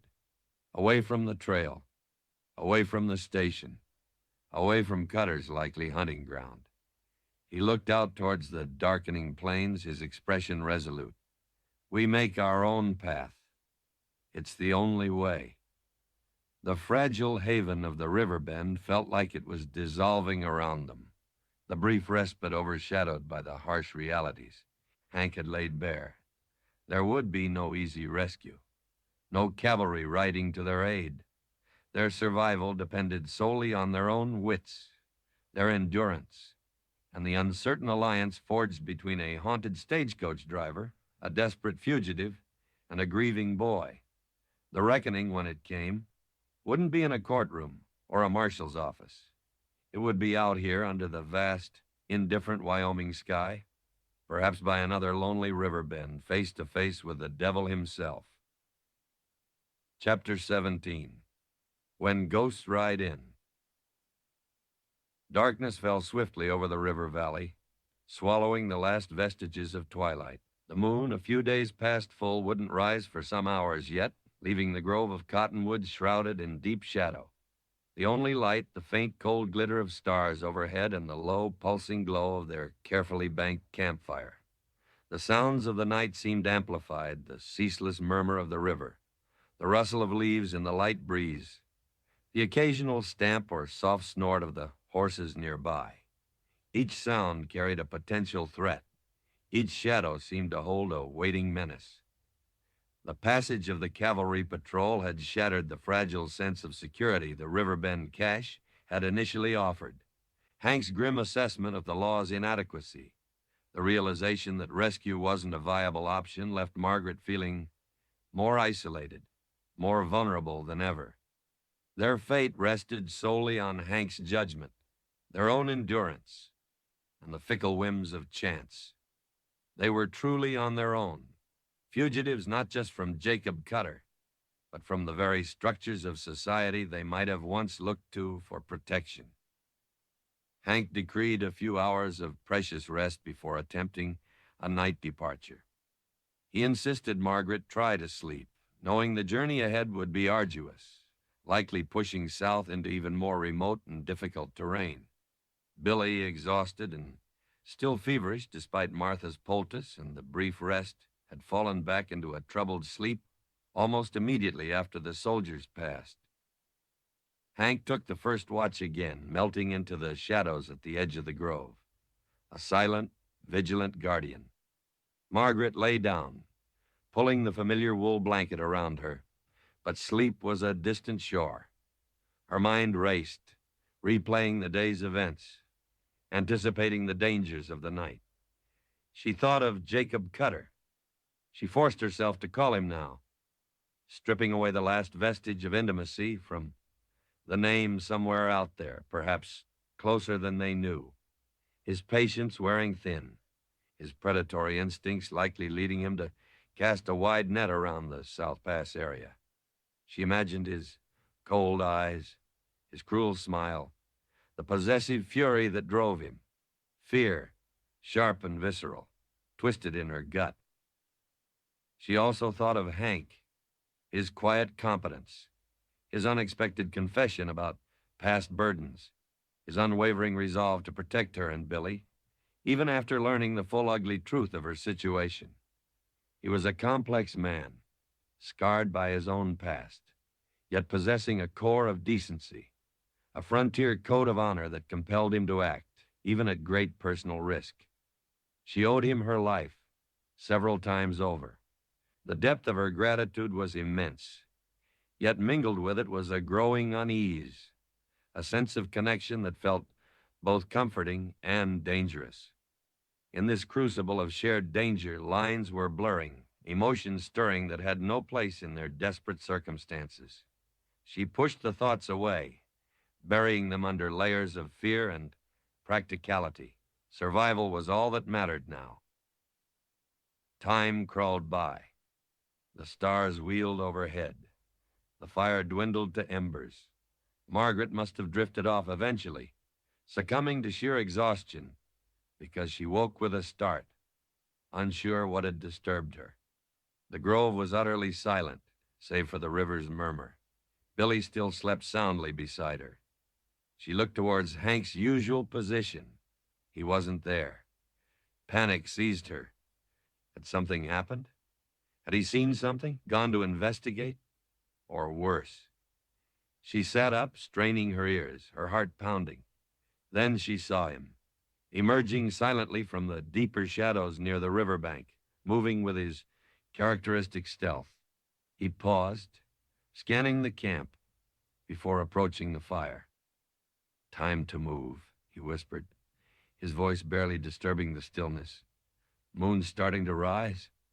Gives us just enough light to travel, but hopefully not enough for anyone watching from a distance to spot us easy." Margaret quickly gathered their meager belongings while Hank gently roused Billy. The boy woke groggily, disoriented, shivering despite the blanket. His fever still held him in its grip. Getting him onto his horse took effort, the boy swaying unsteadily, leaning heavily on Hank for support. Margaret watched, her heart aching with pity and apprehension. Could he endure a night ride in his condition? "I can manage, Hank," Billy insisted weakly, trying to project a strength he clearly didn't possess. Hank looked doubtful but nodded curtly. "Stay close. Sing out if you feel yourself going." He checked the harness on the team one last time, ensured the coach was ready, then swung himself onto the box. Margaret climbed inside, settling into the familiar darkness, clutching her small bag.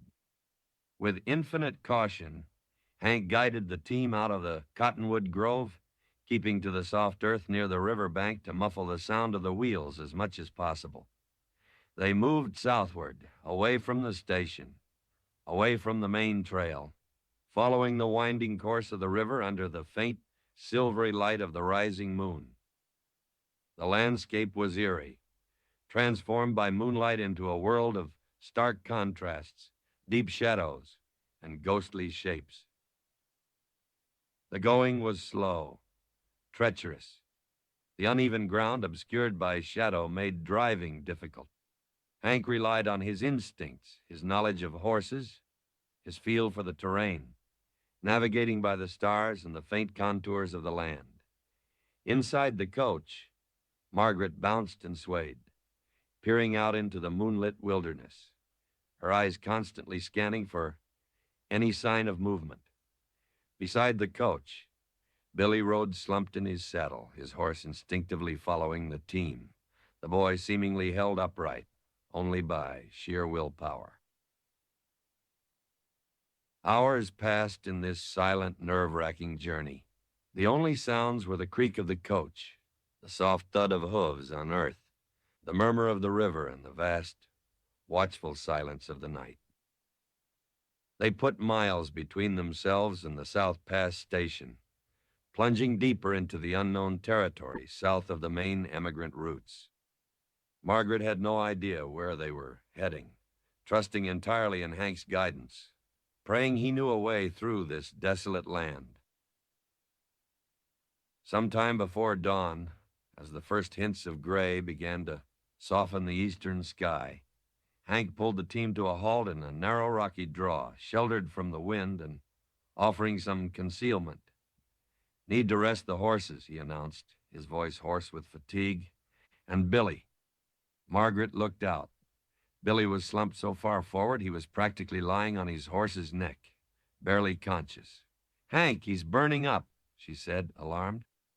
Hank was already beside the boy, easing him gently from the saddle. Billy was limp, unresponsive, his skin dry and frighteningly hot. Hank carried him easily, despite his weariness, to a patch of level ground and laid him down, stripping off the blanket. "Water," Hank ordered curtly. Margaret quickly fetched the canteen. Hank bathed the boy's face and neck with cool water, trying to bring the fever down. Billy muttered incoherently, his eyes rolling back slightly. He was seriously ill. The graze, the exhaustion, the constant stress, it had all taken its toll. "We can't keep moving him like this," Margaret said, her voice filled with dread. "He needs real rest. Medicine." Hank looked grim, kneeling beside the delirious boy. "I know." He ran a hand through his own dusty hair. Frustration and worry etched onto his face. "But stopping here for long, it's risky. We don't know this area. Don't know if Cutter's circled back south." He looked around the narrow draw, assessing its defensibility. It offered cover, but also limited escape routes. Just then, one of the horses snorted nervously, tossing its head, its ears pricked, staring intently back up the trail they had just descended. Hank was instantly alert, grabbing his rifle, motioning for Margaret to stay low with Billy. He moved silently to the mouth of the draw, peering back into the pre-dawn gloom. Margaret held her breath, straining to hear what the horse had sensed. For a long moment, there was nothing but the wind whistling through the rocks. Then, faintly, carried on the wind, came the unmistakable sound hoofbeats. Not the slow, cautious pace of their own travel, but the faster, steadier rhythm of riders moving with purpose. And they were getting closer. "Damn it," Hank swore softly under his breath. He glanced back at Margaret, his eyes grim. "Stay here. Keep Billy quiet. Don't move, no matter what." He checked his rifle, then melted back into the deepest shadows at the entrance of the draw, preparing himself. Margaret's heart hammered against her ribs. Had Cutter found them? Followed them through the night? Or was this someone else entirely? The waiting was agony. The hoofbeats grew louder, closer, echoing slightly in the rocky terrain. 2 riders, maybe 3, judging by the sound. They were coming right down the track towards the draw. She huddled beside Billy, trying to shield him, praying he wouldn't cry out in his delirium. She could see Hank now, pressed against the rock wall, rifle raised, waiting. The lead rider came into view, silhouetted against the brightening eastern sky. Tall figure, dark hat. Margaret's breath caught. It looked like... No, not Cutter. As the rider drew closer, the growing light revealed familiar features. The grizzled face, the dusty hat, the wary eyes of Jedediah Potts, the prospector they had encountered in the canyon the previous day. Behind him rode another figure, unfamiliar but equally rough-looking. They pulled up short just outside the draw, clearly surprised to find the tracks leading into it. "Hello, the draw," Potts called out, his voice cautious. "Anyone in there?" Hank remained hidden for a moment, assessing. Why was Potts back? And who was with him?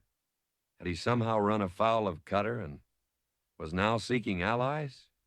Or was something else going on? "Potts?" Hank finally called back, his voice carefully neutral, not revealing his position immediately. "Thought you were heading for South Pass." Potts squinted into the shadows, relief flooding his face as he recognized the voice. "Carson? Thank heavens. Ran into trouble back a ways. Doubled back hoping to maybe catch up to you folks. He gestured towards his companion. This here's Mac, partner of mine. We was coming down from the hills. Met up after I saw you yesterday. Hank slowly stepped into view, rifle still held ready. What kind of trouble? Road agents, Potts exclaimed, his voice tight with anger and residual fear. Same bunch, I reckon. The big fella on the black horse and his two cronies. They jumped us about an hour after I left you. Must have circled back looking for stragglers, or maybe tracking you still. Took our mules, supplies, everything but the horses under us and the clothes on our backs. Margaret's blood ran cold. Cutter had doubled back. He hadn't gone straight for Robber's Roost. He was still actively hunting in this area, and he had attacked Potts and his partner. They hurt you? Hank asked sharply.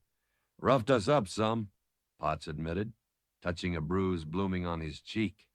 Mostly just wanted our goods. Seemed mighty interested in knowing if we'd seen a stagecoach, though. Asked about passengers, especially if there was a woman aboard. His eyes flicked towards the coach, hidden deeper in the draw, then back to Hank, understanding dawning. Reckon they're looking for you folks specific. Looks that way, Hank confirmed grimly. Which way did they head after they robbed you? South, Potts said. Same direction you're pointed. Said something about checking Whisper Creek crossing. He frowned. Don't know why. Ain't much down that way except rough country. Whisper Creek. Hank frowned, thinking. It was a minor crossing several miles south, leading into even more remote territory. Why would Cutter head there? Unless he suspected they might try to circle further south to avoid the main trails completely. He was anticipating their moves, trying to cut them off. We need to move, Hank said decisively, urgency replacing caution. Cutter's ahead of us again, likely laying a trap at that crossing. He looked at Billy, still shivering, barely conscious. But the boy... We can help, Potts offered immediately. Mac here's handy. We can rig a travois between our horses, carry the boy gentle-like. Be slower, maybe, but better'n leaving him, or trying to ride him in this state. Hank considered the offer. Potts and Mac looked rough, but they seemed honest enough, and they certainly had reason to bear a grudge against Cutter now. Having two more armed men, however poorly equipped, might be an advantage, and the travois idea offered a potential solution for transporting Billy. It was another gamble, trusting strangers, but they were running out of options. All right, Potts, Hank agreed. We appreciate the help. Let's get it rigged, quickly. We ain't got much time. Working together, the four of them fashioned a crude but functional travois, using poles cut from nearby brush and blankets, slinging it between Potts's and Mac's horses. They carefully lifted Billy onto the makeshift stretcher. The boy moaned softly, but didn't wake. Margaret tucked blankets around him, her heart aching. Ready? Hank asked, glancing at Potts and Mac. They nodded grimly.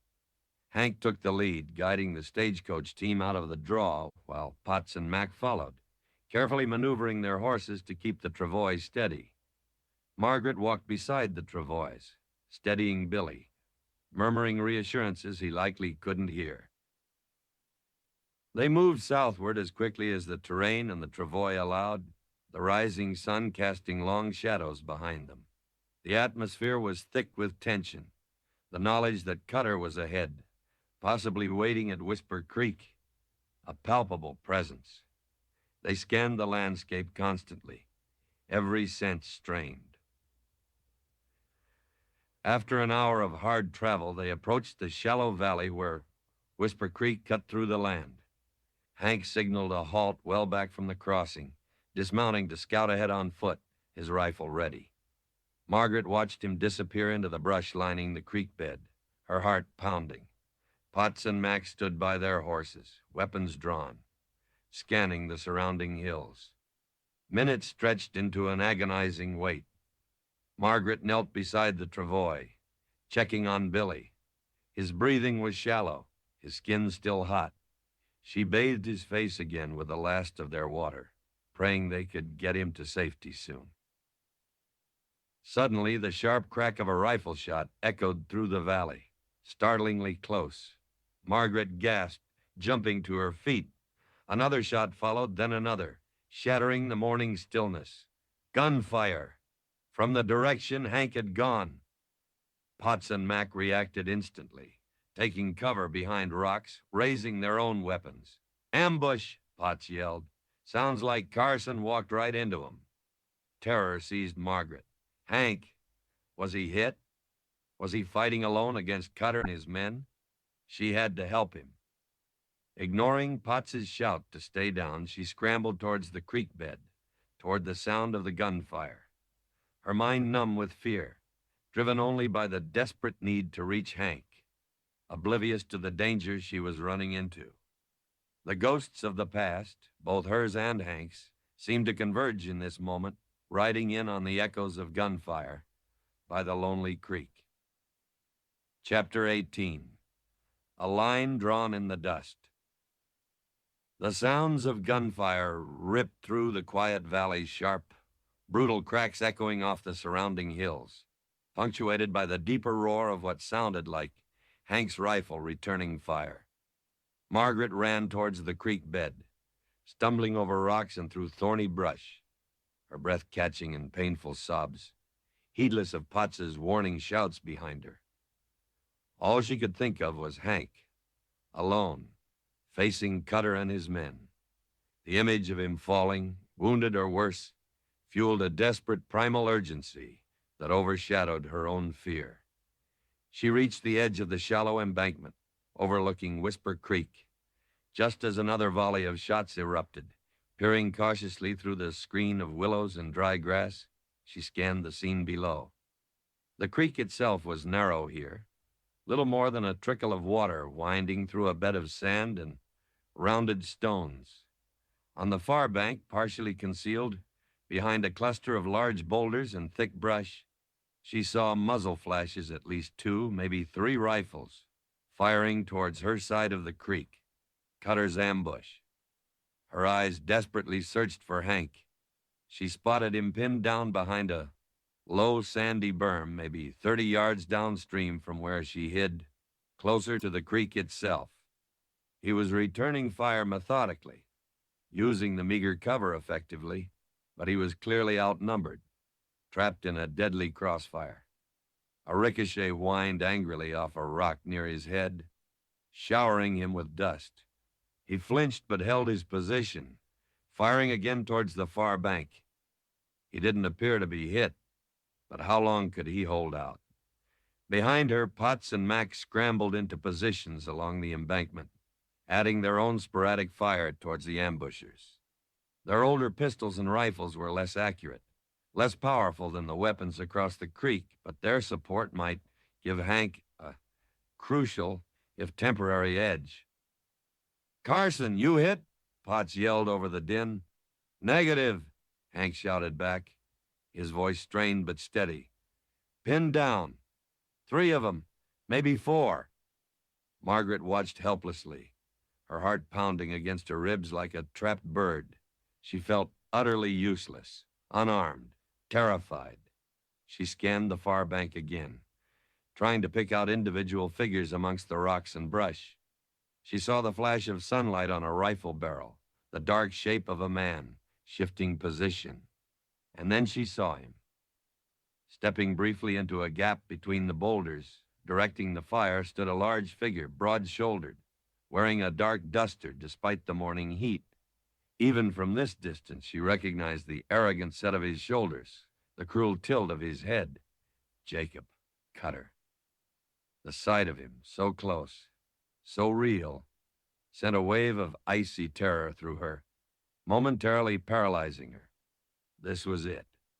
The monster from her past materialized in the flesh, orchestrating this deadly ballet. He hadn't seen her yet. His attention and that of his men seemed focused entirely on Hank and the other two men firing from the embankment. Suddenly, Billy moaned from behind her, a low, distressed sound. He had somehow roused himself from the travois, drawn by the gunfire, and was crawling weakly towards the embankment, his eyes wide with fever and a dawning horror as he took in the scene. "Pa," he whispered, the sound lost in the chaos. Margaret scrambled back to him, pulling him down behind the meager cover of a large sagebrush. "Billy, stay down," she hissed urgently. "It's too dangerous." But the boy's eyes were fixed on the far bank, on the figure of Cutter. Recognition, hatred, and a terrible, grief-stricken rage contorted his young features. "That's him," Billy choked out, struggling against her grip. "The one who killed Pa." He thrashed weakly, trying to get up, driven by an instinct for vengeance that completely overwhelmed his physical weakness. "Billy, no!" Margaret pleaded, holding him tighter, terrified that he would expose them both. Just then, a bullet smacked into the earth, inches from where they huddled, sending dirt flying. One of Cutter's men must have spotted their movement. Margaret pulled Billy further back, shielding him with her own body, her heart hammering. The firefight raged on, the exchange of shots echoing relentlessly through the narrow valley. Hank was holding his own, his shots careful, deliberate, forcing the ambushes to keep their heads down. Potts and Mac provided covering fire, though their shots seemed less effective. But it was a stalemate they couldn't maintain indefinitely. Hank was pinned, exposed. Cutter's men had better cover, superior numbers. It was only a matter of time before a lucky shot found its mark, or they managed to flank Hank's position. Margaret felt a desperate helplessness wash over her. She couldn't fight. She couldn't run. All she could do was huddle here, protecting the injured boy, waiting for the inevitable. The injustice of it burned Hank, Potts, Mac, all risking their lives, potentially dying, because of her, because of the man she had fled. Martha's words echoed in her mind. Survival ain't always pretty. Sometimes it's just necessary. What was necessary now? What could she possibly do? Her gaze fell on the stagecoach, standing partially exposed just beyond the mouth of the draw where they'd left it. The horses, terrified by the gunfire, were pulling nervously against their harnesses, shifting and snorting. An idea sparked in her mind, reckless, desperate, perhaps suicidal. But it was something. An action, however slim the chance of success, felt infinitely better than passive terror. "Billy," she whispered urgently, shaking the boy gently to get his attention through the feverish haze and rage, "and listen to me. Can you use a whip?" Billy looked at her, confused, his eyes still burning with unfocused hatred towards the far bank. "A whip? Pa taught me some. For the mules." "Good," Margaret said, her voice tight with forced calm, though her hands were shaking uncontrollably. "Stay here. Stay hidden. Understand?" Before he could reply, before Potts or Mac could notice, she scrambled away from the embankment, keeping low, darting back towards the stagecoach under the cover of the undulating terrain and scattered brush. Bullets whined overhead occasionally, but the shooter's attention seemed focused on Hank and the two prospectors. Reaching the coach, she fumbled in the driver's boot, her heart pounding so hard she thought it might burst. She found what she was looking for, Hank's long, heavy bullwhip, coiled neatly beside spare tools. She also grabbed the battered tin box containing the emergency flares Hank kept for signaling. An even more desperate idea was forming. Clutching the whip and the flare box, she crept back towards the mouth of the draw, positioning herself near the nervous lead horses of the team, trying to stay out of the direct line of fire. The horses smelled her fear, tossing their heads, their eyes wide. She spoke to them softly, trying to project a calm she didn't feel, remembering the low tones Hank used. She peered around the edge of the rocks again.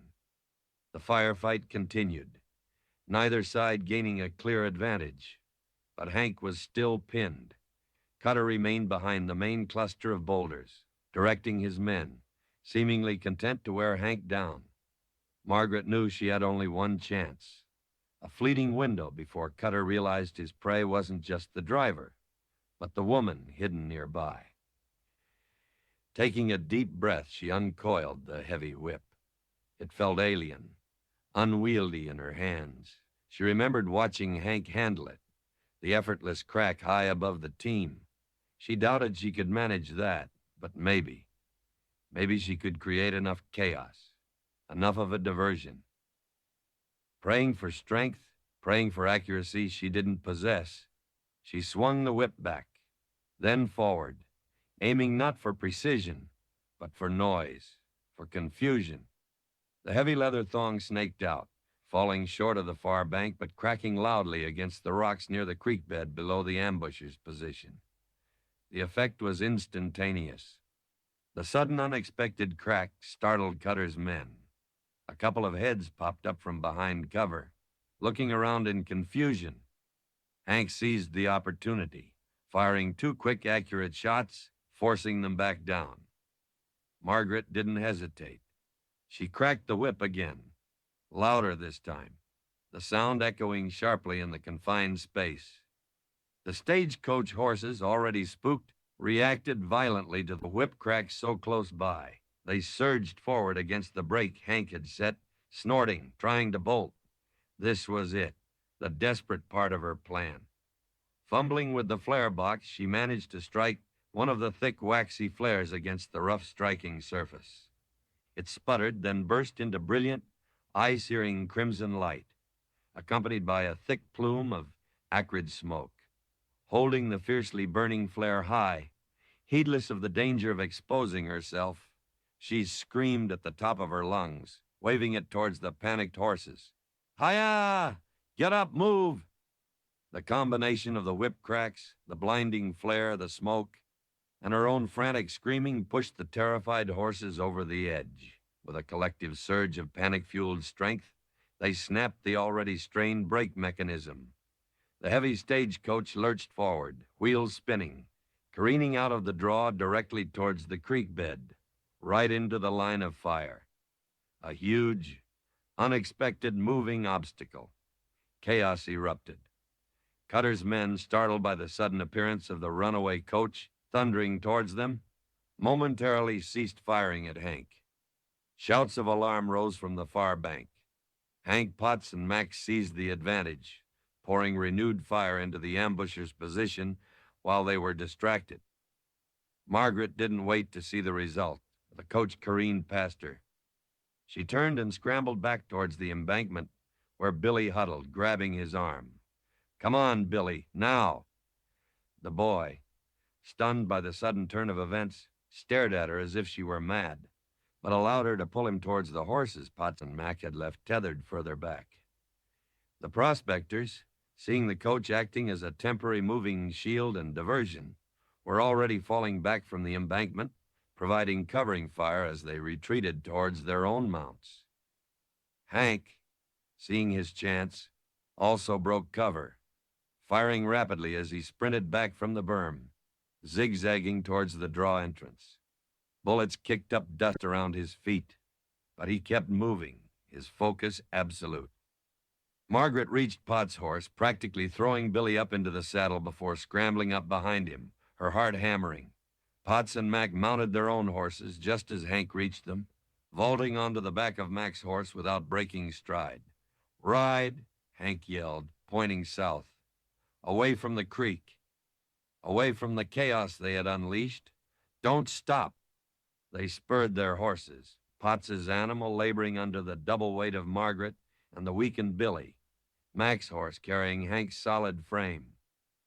Behind them, they heard enraged shouts from Cutter's men, the renewed crack of rifle fire, and the splintering crash as the runaway stagecoach likely hit the rocks on the far side of the creek bed or overturned in the rough terrain. They didn't look back. They rode hard, pushing the horses relentlessly southward, away from Whisper Creek, away from the failed ambush. Margaret clung tightly to Billy, shielding him as best she could, the wind tearing at her hair, the thunder of hoofbeats drumming in her ears. She risked a glance back only once. In the distance, she could see smoke rising from the direction of the creek, perhaps from the burning flare she had dropped, or maybe the wrecked coach itself. There was no sign of pursuit. Yet. They had escaped the immediate trap. Hank was alive. Billy was alive. They were still free, but the cost had been high. The stagecoach, Hank's responsibility, his livelihood, was likely wrecked or captured. Their few remaining supplies were gone with it, save for what they carried on their persons. They were now truly fugitives, horsed but poorly armed with an injured boy, minimal provisions, and a ruthless enemy surely enraged by their escape and likely to resume the pursuit with a renewed ferocity. Hank rode beside them, his face grim, streaked with dust and gunpowder residue. He caught Margaret's eye, his expression a complex mixture of disbelief, grudging respect, and profound weariness. He gave a single, almost imperceptible nod, an acknowledgement of the insane risk she had taken, the desperate gamble that had, against all odds, saved them. A line had been drawn in the dust back at Whisper Creek. Margaret had crossed it, moving from passive victim to active participant in her own survival. She had faced the ghost of her past, faced the devil himself, and chosen defiance over fear. The reckoning was far from over, the pursuit far from ended.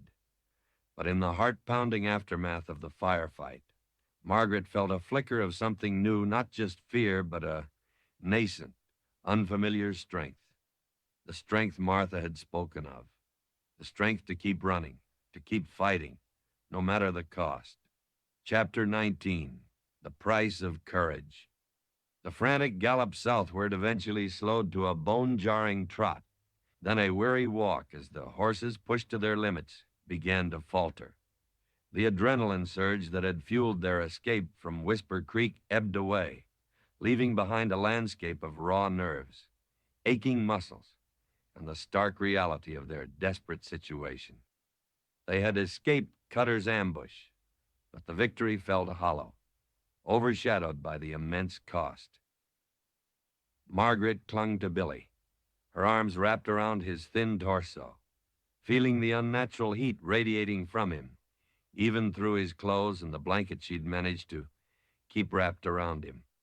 He was barely conscious now, occasionally murmuring incoherently, his head lolling against her shoulder with every step the horse took. The ride, the terror, the proximity to his father's killer had taken a heavy toll on his already weakened state. Worry for him gnawed at Margaret, sharp and insistent. Hank rode alongside them on Mac's horse, his face a grim mask of fatigue and concentration.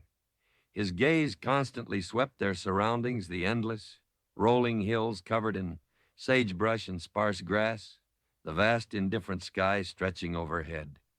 He looked back frequently, scanning their trail for any sign of pursuit, but the landscape remained stubbornly empty. Potts and Mac rode just ahead, their shoulders slumped, the initial relief of escape replaced by the grim realization of their own losses, their mules, their prospecting gear, their hopes for the season all gone, sacrificed at the altar of Cutter's casual brutality. They were 4 adults and 1 gravely ill boy, mounted on 3 tired horses, with minimal supplies, dwindling ammunition, and a ruthless enemy somewhere behind them, undoubtedly furious and seeking retribution. The stagecoach, Hank's livelihood and their only means of carrying substantial supplies or shelter, was gone wrecked or captured back at the creek. Margaret's desperate gamble, the act of courage that had saved them from the ambush, had come at a steep price.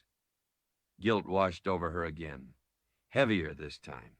She had saved Hank's life, perhaps, but she had also destroyed his coach, his means of earning a living. She had dragged Potts and Mac into her deadly orbit, costing them dearly. And Billy, his condition was worsening, and they were now further than ever from any chance of real medical help. Was her desperate act bravery or just another layer of selfish recklessness? As if sensing her turmoil, Hank reined his horse closer, his gaze falling on Billy's pale, still face. "How is he?" Hank asked, his voice low, rough with dust and exhaustion. "Worse," Margaret whispered, her throat tight, burning with fever, barely conscious. She looked at Hank, her eyes pleading. "Hank, he needs help. Real help. We can't just keep riding." Hank's jaw tightened, the lines around his eyes deepening.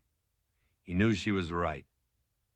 He looked around at the desolate landscape, then back at the suffering boy. The weight of command, the responsibility for these lives, pressed down on him visibly. For miles, there had been nothing but wilderness, no sign of water, shelter, or settlement. Pushing onward blindly might kill Billy faster than Cutter could. Potts, overhearing their exchange, pulled his horse alongside. There's a place," he said hesitantly, rubbing his grizzled jaw. "Maybe a half a day's ride southwest from here. If my reckoning is right, an old line cabin, abandoned years ago, far as I know. Used it myself once or twice, caught in bad weather." He frowned, looking uncertain. "Ain't much. Walls might still be standing. Maybe a roof. Got a seep nearby. Usually holds water late into the season." Hank looked at the prospectors sharply. "Abandoned? You sure? The last thing they needed was to stumble into another occupied dwelling, potentially hostile." Potts shrugged. "Was last time I passed through, couple years back. Rancher who built it went bust. Moved on. Worth a look, maybe? Better than staying out in the open. Boy needs shelter, and we need water." Hank considered it. An abandoned cabin, however dilapidated, offered shelter from the elements, a place to rest the horses, perhaps a more defensible position than the open hills if Cutter did catch up. And the possibility of water was crucial. The canteens were nearly empty. It was another risk, heading towards an unknown structure based on old information, but it seemed the lesser of evils compared to continuing aimlessly. "All right, Potts," Hank decided. "Lead the way, but we approach careful."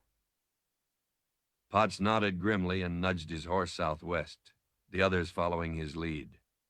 The change in direction offered a sliver of hope, a concrete destination, however uncertain. But the pace remained agonizingly slow, dictated by the need to conserve the horse's strength and minimize the jostling of the makeshift travois they no longer used, but whose memory dictated their pace with the feverish boy. The sun climbed higher, beating down mercilessly. The heat became oppressive. Margaret felt sweat trickling down her back, dust coating her skin, her throat parched. She tried to shield Billy from the worst of the sun, adjusting the blanket, murmuring soothing words, though she doubted he heard. His breathing remained shallow, ragged. Occasionally, a violent tremor would shake his small frame. Margaret prayed silently, desperately for the cabin, for water, for a miracle. Hank rode with his rifle across his saddle horn now, his vigilance absolute. He seemed to draw strength from some deep-hidden reserve, his exhaustion masked by sheer willpower. He scanned every ridge, every draw, every shadow. He knew Cutter wouldn't give up easily. The escape at Whisper Creek would have wounded the man's pride, fueled his rage. He would be hunting them with the tenacity of a starving wolf. After what felt like an eternity, Potts pointed ahead. "See that notch in the ridge? Cabin's tucked in a hollow just beyond it. Should be the seep down below." Hope surged through Margaret, so potent it was almost painful. They urged the tired horses forward, climbing the low ridge. From the top, they could see it, Nestled in a shallow depression, sheltered by a few gnarled, wind-battered pines, stood the remains of a small log cabin. The roof sagged precariously in the middle. Part of one wall had collapsed inwards, and the door hung open on broken hinges. But it was shelter, and below it, as Potts had promised, was a dark patch of damp earth surrounding a small pool of water, fringed with hardy green reeds the seep. Hank signaled for them to wait while he dismounted and scouted ahead on foot, approaching the cabin with extreme caution, rifle ready. Margaret watched him disappear behind the pines, her heart pounding. Was it truly abandoned, or had someone else claimed it?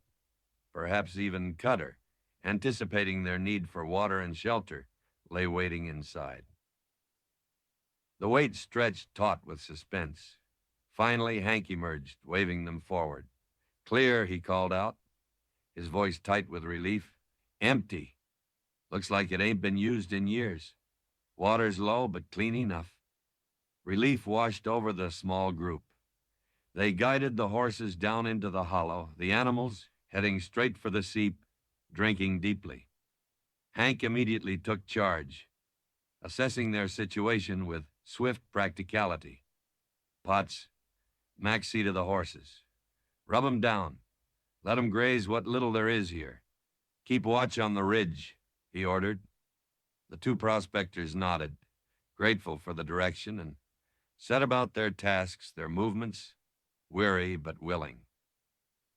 "Margaret, to help me get Billy inside," Hank instructed, already lifting the boy's limp form carefully. Together they carried Billy into the dim, dusty interior of the derelict cabin. It smelled of decay, pack rats, and time. Sunlight streamed through gaps in the collapsed roof and crumbling walls.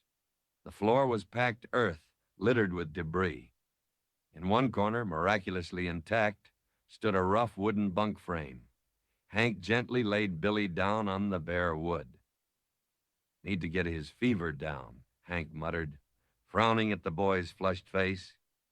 He looked around the cabin, and his eyes lit on the nearby seep. "Water. Keep bathing him. Cool him down." Margaret nodded, immediately fetching water in Hank's hat, their only container now besides the canteens. She spent the next hour gently sponging Billy's face, neck, and arms with the cool water. His skin felt like fire beneath her touch. He remained largely unresponsive, lost in the grip of the fever. Hank knelt beside her, watching helplessly for a moment, his usual competence useless against this invisible enemy. He checked the boy's wound again. It looked no worse, but no better either. Martha's poultice had likely helped, but infection was clearly raging through the boy's system. "We need medicine," Margaret whispered, looking up at Hank, her eyes filled with despair. "Willow bark," Martha said. Hank nodded grimly. Potts might know herbs. Prospectors often pick up knowledge like that. He rose and went to find the older man. While Hank was gone, Margaret continued her ministrations, talking softly to Billy, though she knew he couldn't understand. "It's all right, Billy. You're safe now. Just rest. You have to fight. Your PA would want you to fight." The words felt inadequate, hollow, but saying them helped to anchor her own fraying hope. Hank returned with Potts, who examined Billy with a worried frown. "Fever's high, all right," Potts confirmed. "Willow bark might help some. Seen some growing down by the Whisper Creek, but ain't spotted none right here." He looked around the hollow. "Might be some further down this draw, though. I can take a look while Mac keeps watch." "Do it," Hank said. "We need anything that might help." As Potts set off, Hank turned his attention to their surroundings. He checked the cabin's dilapidated structure, noting potential firing positions through the gaps in the walls, assessing the approaches to the hollow. He rationed out the last of their water, ensuring the horses had enough, while saving some for Billy and themselves. He cleaned his rifle and Colt with meticulous care, checking the ammunition they had left alarmingly little. after the firefight. Every action was deliberate, focused, preparing for the possibility that this fragile haven might soon become a battleground. Margaret watched him, her earlier guilt resurfacing. His focus was entirely on their survival, on protecting her and the boy, with no thought to his own losses, his own future now that the stagecoach was gone. The price of her desperate act at Whisper Creek was being paid not just in lost possessions, but potentially in lives. The courage she had found felt tainted by the consequences. Later, as the afternoon heat began to lessen, Potts returned, carrying a handful of willow twigs and some other roots Margaret didn't recognize. Found some, he announced, holding them out. And this here's yarrow, good for staunching bleeding. Sometimes helps with fever, too, my granny used to say. Working together, they crushed the willow bark and steeped it in precious water, heated over a tiny, carefully concealed fire Hank risked building. Inside the cabin ruins, the smoke filtered through the collapsed roof. Margaret gently coaxed some of the bitter tea between Billy's lips, hoping, praying it would help. As dusk began to settle, a fragile quiet fell over the small group huddled in the ruins. Billy seemed marginally better. The fever had broken, but the violent shivering had subsided, and his breathing seemed a little easier. Potts and Mac shared the watch, their weariness evident, but their resolve firm. Hank sat near the cabin entrance, cleaning Margaret's small single-shot Derringer, a pathetic weapon she kept hidden in her bag, more talisman than defense checking its load. He hadn't asked how she came by it, just accepted its presence. He looked up, catching her eye across the dim space. "You did good today, Margaret," he said quietly, unexpectedly. "Back at the creek, that took nerve." His words, the simple acknowledgement, sent a surprising warmth through her, chasing away some of the guilt. "It was reckless," she whispered, looking down.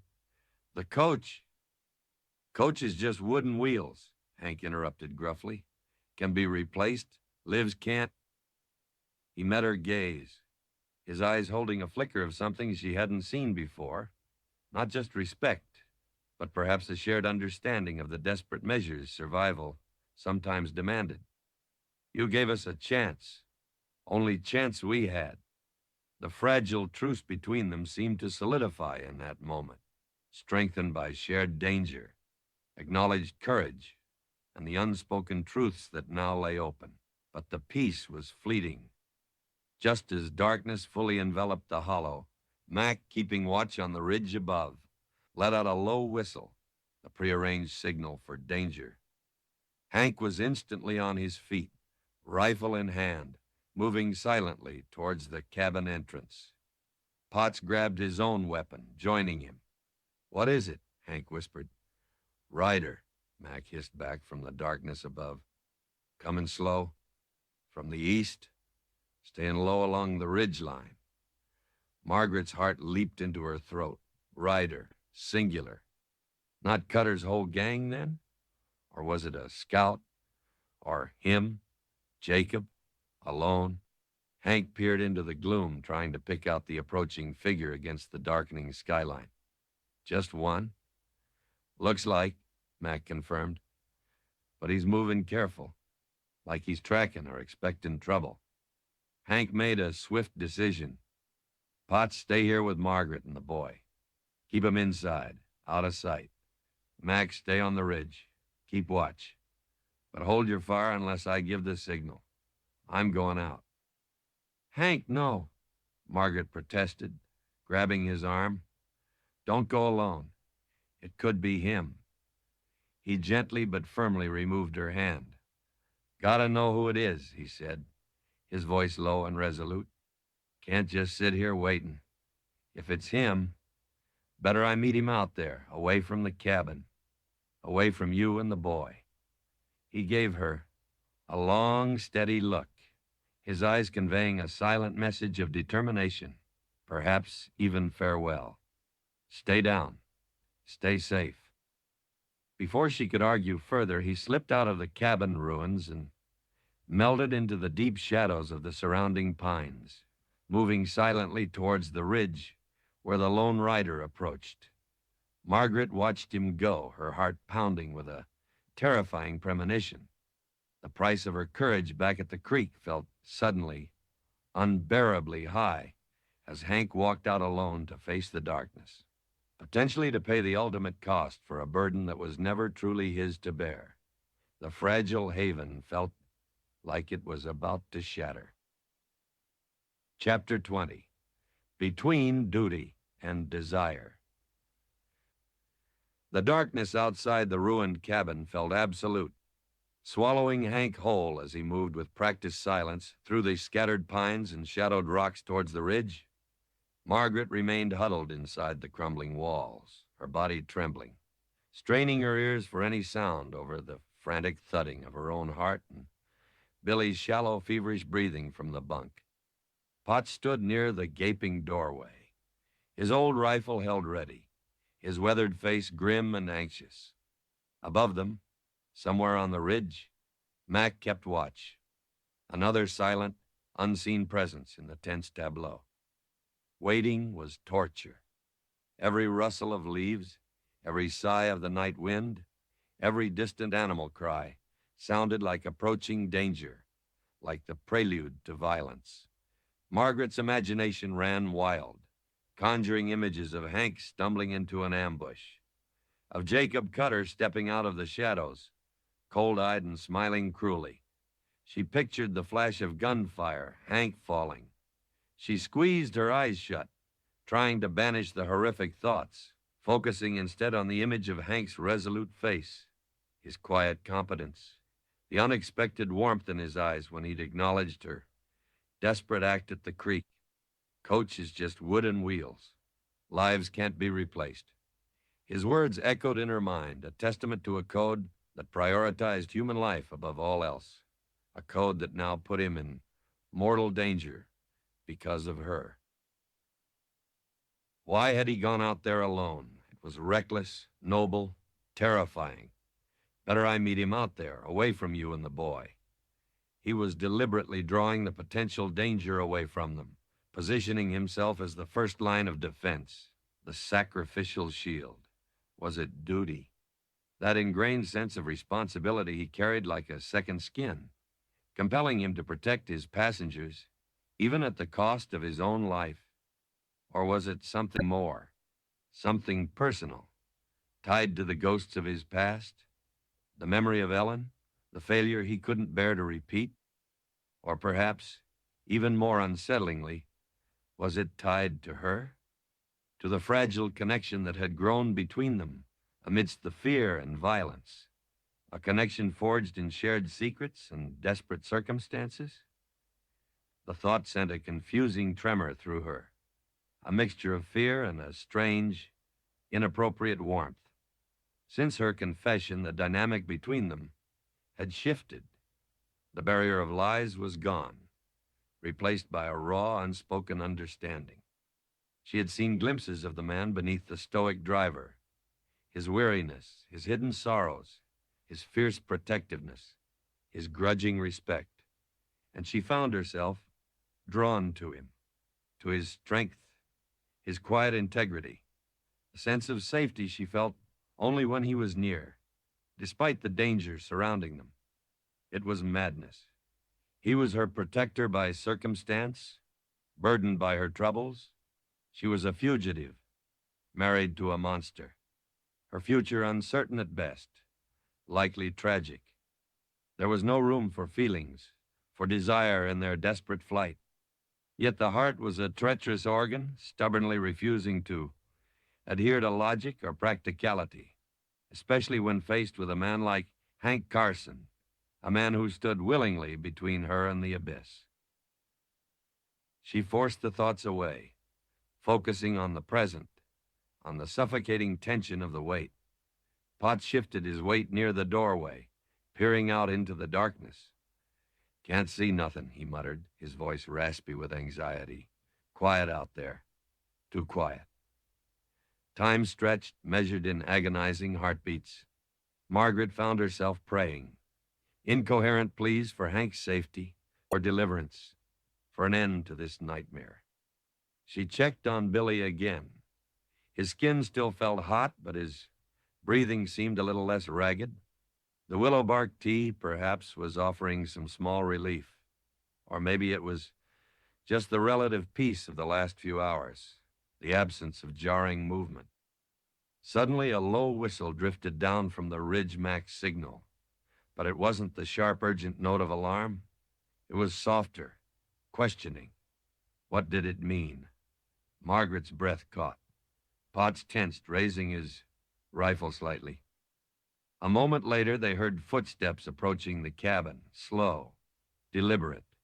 Not the stealthy tread of an enemy, but the weary steps of someone returning. Margaret's heart leaped with hope, quickly tempered by fear. Was it Hank? Was he alone? Was he hurt? Hank appeared in the doorway, stepping out of the darkness into the faint light filtering from the ruins. He was alone, unharmed seemingly, but his expression was unreadable, tight-lipped, his eyes shadowed. He carried his rifle loosely, his posture weary but alert. "Hank?" Margaret whispered, scrambling to her feet. "What happened? Who was it?" Hank didn't answer immediately. He leaned his rifle against the crumbling wall, then ran a hand over his face, scrubbing away some of the dust and fatigue. He looked utterly drained, the events of the past few days finally catching up to him. "Wasn't Cutter," he said finally, his voice flat. "Wasn't one of his men." Relief washed over Margaret, so potent she felt dizzy. Not Cutter. They were safe, at least for now. "Then who?" Potts demanded, lowering his rifle slightly but still wary. Hank hesitated, looking from Potts to Margaret, then back towards the darkness outside as if reluctant to voice what he'd found. "Was Mac," he said quietly. "Mac?" Potts echoed, confused. "What do you mean?" "Mac's up on the ridge." "No," Hank corrected grimly. "That wasn't Mac on the ridge just now. That whistle, it wasn't his signal." He looked Potts directly in the eye. "The rider I met out there was Mac, or what was left of him." A cold dread seeped into the fragile relief. What happened to him?" Potts asked, his voice trembling slightly. Hank's gaze hardened. "Someone slit his throat, left him propped against a rock up there like a message."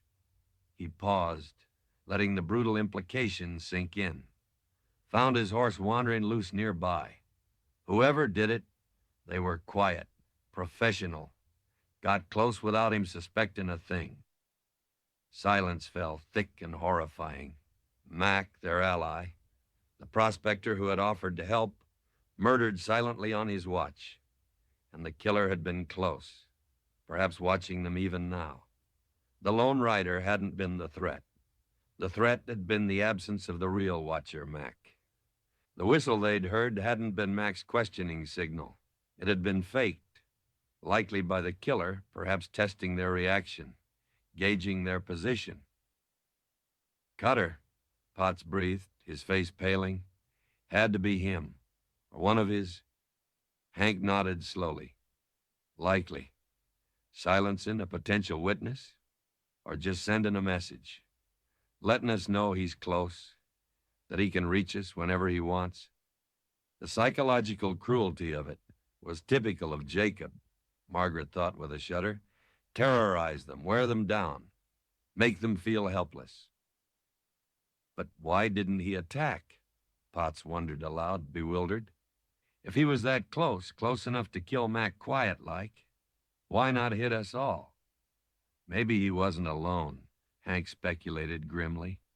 Maybe his other men weren't in position yet. Maybe killing Mac was just opportune.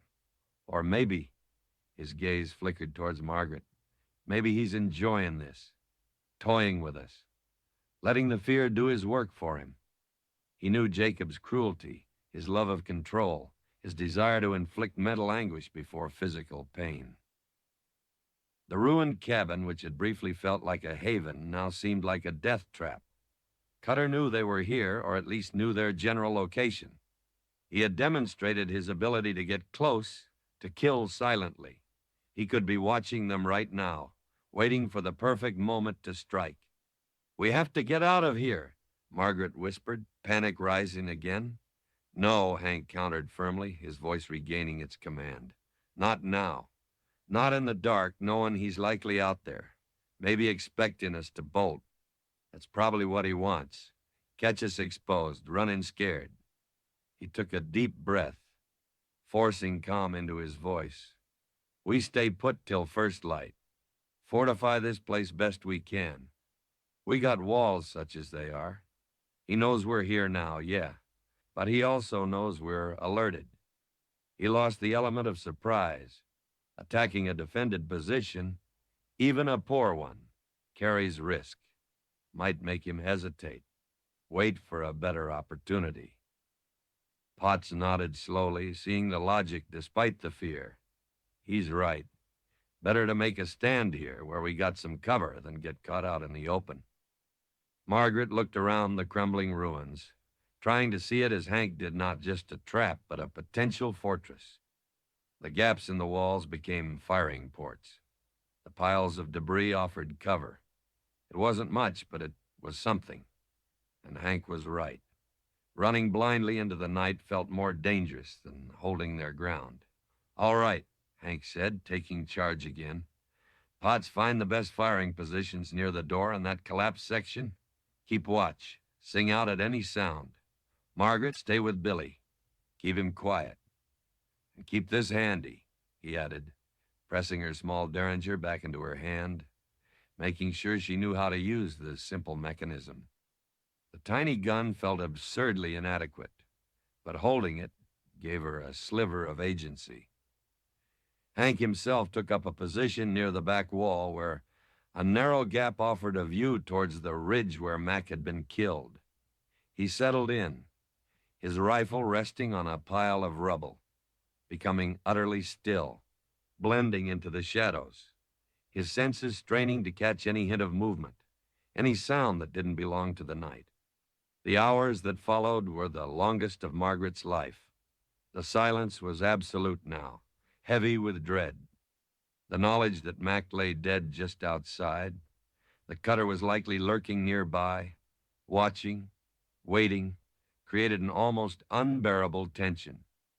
Every creak of the old timbers, every rustle of wind, every distant coyote howl sounded like an approaching footstep, a prelude to attack. Margaret huddled near Billy, who mercifully remained lost in his feverish sleep, unaware of the immediate peril. She held the derringer tightly, its cold metal a stark contrast to the warmth of the blanket around her. She found herself watching Hank, silhouetted against the faint starlight filtering through the roof. He remained motionless, a statue of vigilance. His presence, despite the terrifying circumstances, was a strange comfort. He hadn't faltered. He hadn't blamed her. He had simply assessed the new, horrifying reality and made the hard choices necessary for their survival. In the shared silence, broken only by fear and the sleeping boy's ragged breaths, the unspoken connection between them seemed to deepen, solidify. Duty demanded he protect her, yes. His past compelled him not to fail.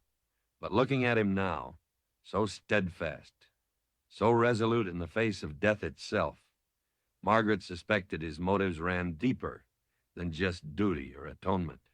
There was a fierce protectiveness in his stance, a grim determination in his eyes when they occasionally met hers across the dark space that felt intensely personal. It was a terrifying, exhilarating, and utterly impossible thought. But the suspicion lingered. Hank Carson felt something for her, something that went beyond obligation, something akin to the confusing, unwanted feelings stirring within her own heart. The line between duty and desire felt impossibly blurred in the face of imminent death. Was his willingness to sacrifice himself purely about honor, about protecting the innocent? Or was it tangled up with the woman whose haunted eyes reminded him of past failures? The woman whose unexpected courage had surprised him? The woman whose presence had somehow breached the walls he'd built around his solitary heart? And her own fear for him, was it just gratitude, just reliance on her protector? Or was it rooted in a deeper, more personal terror of losing him? The one person who saw her, truly saw her, and still chose to stand beside her. These questions, dangerous and distracting, swirled in the darkness, adding another layer of complexity to their already desperate situation. Dawn seemed a lifetime away, and with the dawn, Margaret knew, would likely come the final reckoning. Cutter wouldn't wait forever. He would come for his property. And Hank, driven by duty, by ghosts, and perhaps by something more, would stand between them. The price of courage, Margaret realized with chilling certainty, was often paid in blood, and the debt accrued back at Whisper Creek was about to come due. Chapter 21. Thunder Over the Plains. The transition from the suffocating darkness of the night vigil to the stark, revealing light of dawn was almost imperceptible, yet freighted with menace. The shadows within the ruined cabin didn't so much retreat as thin out, exposing the gritty reality of their makeshift fortress, crumbling logs, debris-strewn floor, gaping holes, offering both firing positions and points of vulnerability. Outside, the Wyoming landscape emerged, pale and washed out at first, then gradually sharpening under the rising sun-rolling hills, scattered pines, the glint of the distant seep, all appearing deceptively serene. But the peace was a facade, stretched taut over an abyss of imminent violence. No attack had come during the night. Cutter, it seemed, preferred the clarity of daylight for his final move. Or perhaps he had simply been waiting, ensuring all his pieces were in place, savoring the psychological torment of the siege. The silence, which had been oppressive during the night, now felt brittle, pregnant, like the heavy stillness before a summer thunderstorm. Hank remained at his post near the back wall, motionless as stone, his eyes narrowed against the growing light, scanning the ridge where Mac lay dead, searching for any sign of movement. Potts huddled near the doorway, looking pale and drawn, his initial bluster replaced by a grim, fearful resignation. Margaret stayed close to Billy, who had finally drifted into a slightly more natural sleep, the fever perhaps having peaked during the night, though he still looked terribly frail. She held her small derringer, its inadequacy a constant terrifying reminder of her own helplessness in the face of what was likely coming. "He's out there," Potts muttered, his voice raspy, breaking the long silence. "I can feel him, watching, waiting." Hank didn't reply, didn't take his eyes off the ridge. His focus was absolute. He knew Cutter wouldn't have killed Mac and then simply ridden away. The message had been delivered. The confrontation was inevitable. It was only a question of when and how. Margaret watched Hank, her heart aching with a mixture of fear and a fierce, protective tenderness that surprised her. He looked exhausted, the lines on his face carved deeper by lack of sleep and constant tension. Yet his resolve seemed unwavering. He hadn't complained, hadn't wavered, hadn't blamed her further. He had simply shouldered the escalating danger, the increasing burden, his quiet strength a bulwark against the encroaching terror. The impossible feelings she'd grappled with during the night, the confusing blend of gratitude, reliance, and burgeoning desire solidified into a painful certainty. She cared for this man, deeply, in a way that terrified her even more than Cutter's pursuit, because caring meant vulnerability. Caring meant having something precious to lose. As the sun climbed higher, heating the air within the ruins, Hank finally shifted. "Water," he said curtly, his voice rough. Need to fill the canteens while we can. Can't risk being pinned down here without it. He glanced at Potts. Keep sharp. I'll be quick. Before Margaret or Potts could argue against him exposing himself, Hank slipped out of the cabin ruins, moving in a low crouch, using the scattered pines and rocks as cover as he made his way towards the seep located maybe 50 yards away at the bottom of the shallow hollow. It was unnecessary risk, but every second he was out there, exposed, felt like an eternity to Margaret. She watched his progress, her breath held, her hand gripping the derringer tightly.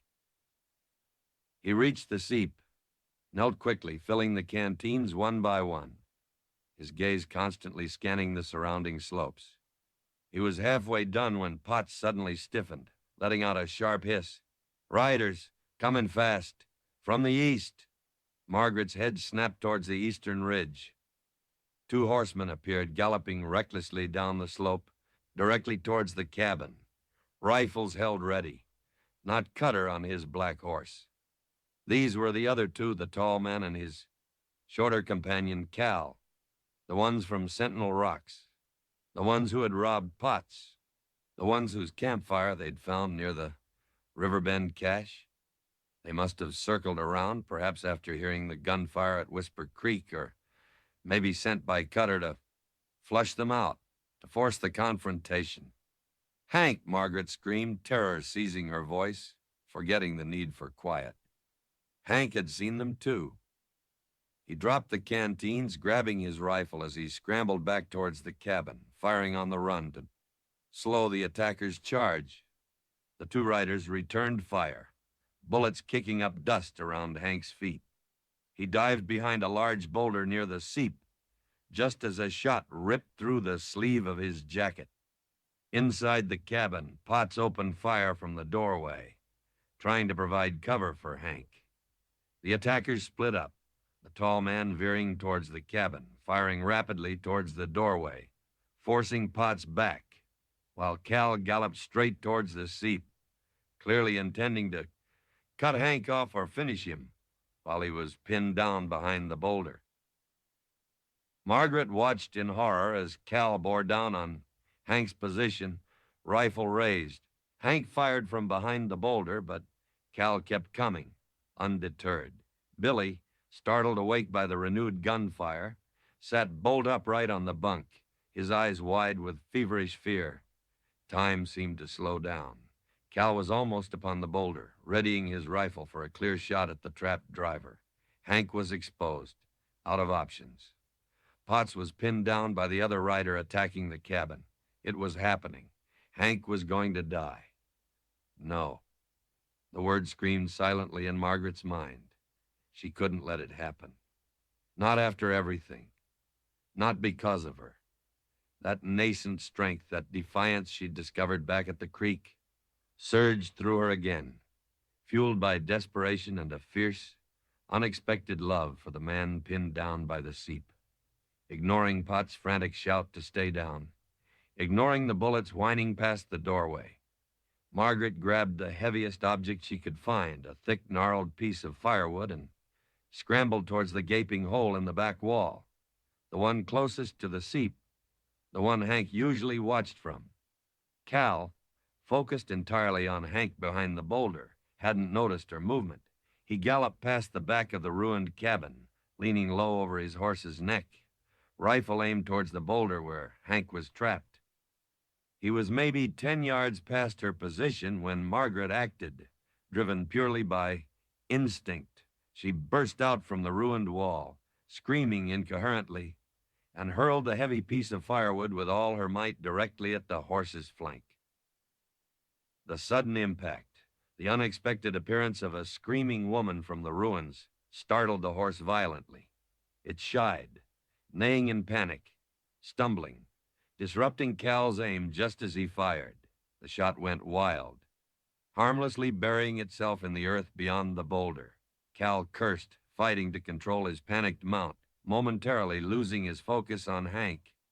That split second was all Hank needed. He rose from behind the boulder, his rifle spitting fire.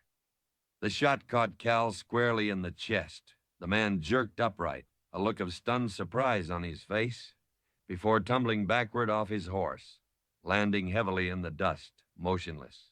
His riderless horse bolted, galloping wildly across the hollow.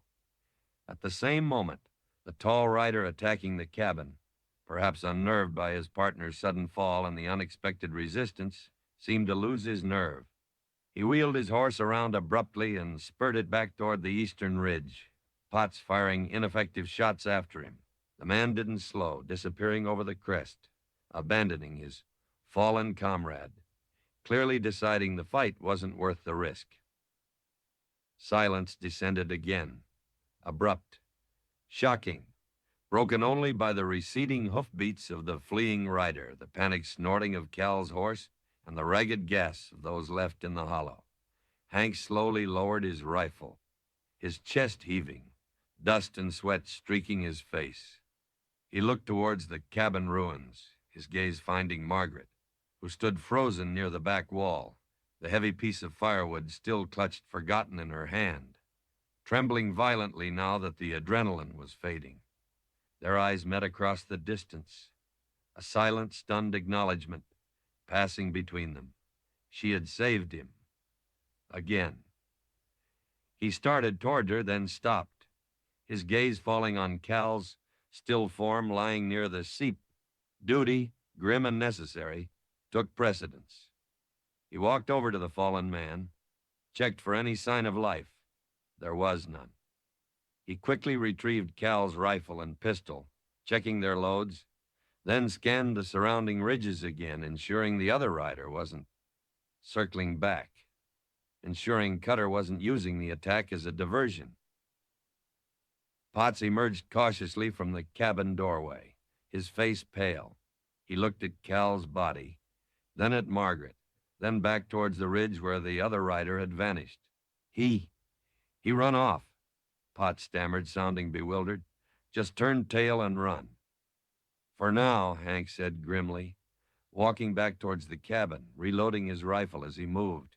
He stopped in front of Margaret, looking down at her, his expression unreadable. The closeness, the intensity of his gaze after the life and death struggle made her breath catch. "You all right?" he asked, his voice rough. She could only nod, unable to speak, the piece of firewood slipping unnoticed from her numb fingers. He reached out, his calloused hand gently touching her arm, perhaps checking for injury, perhaps just needing the contact, the reassurance that she was unharmed. The touch was brief, electric, sending a confusing warmth through her despite the lingering terror. "That was foolish," he said, his voice low, almost a growl, "and damn brave." He shook his head slightly, a flicker of disbelief in his eyes.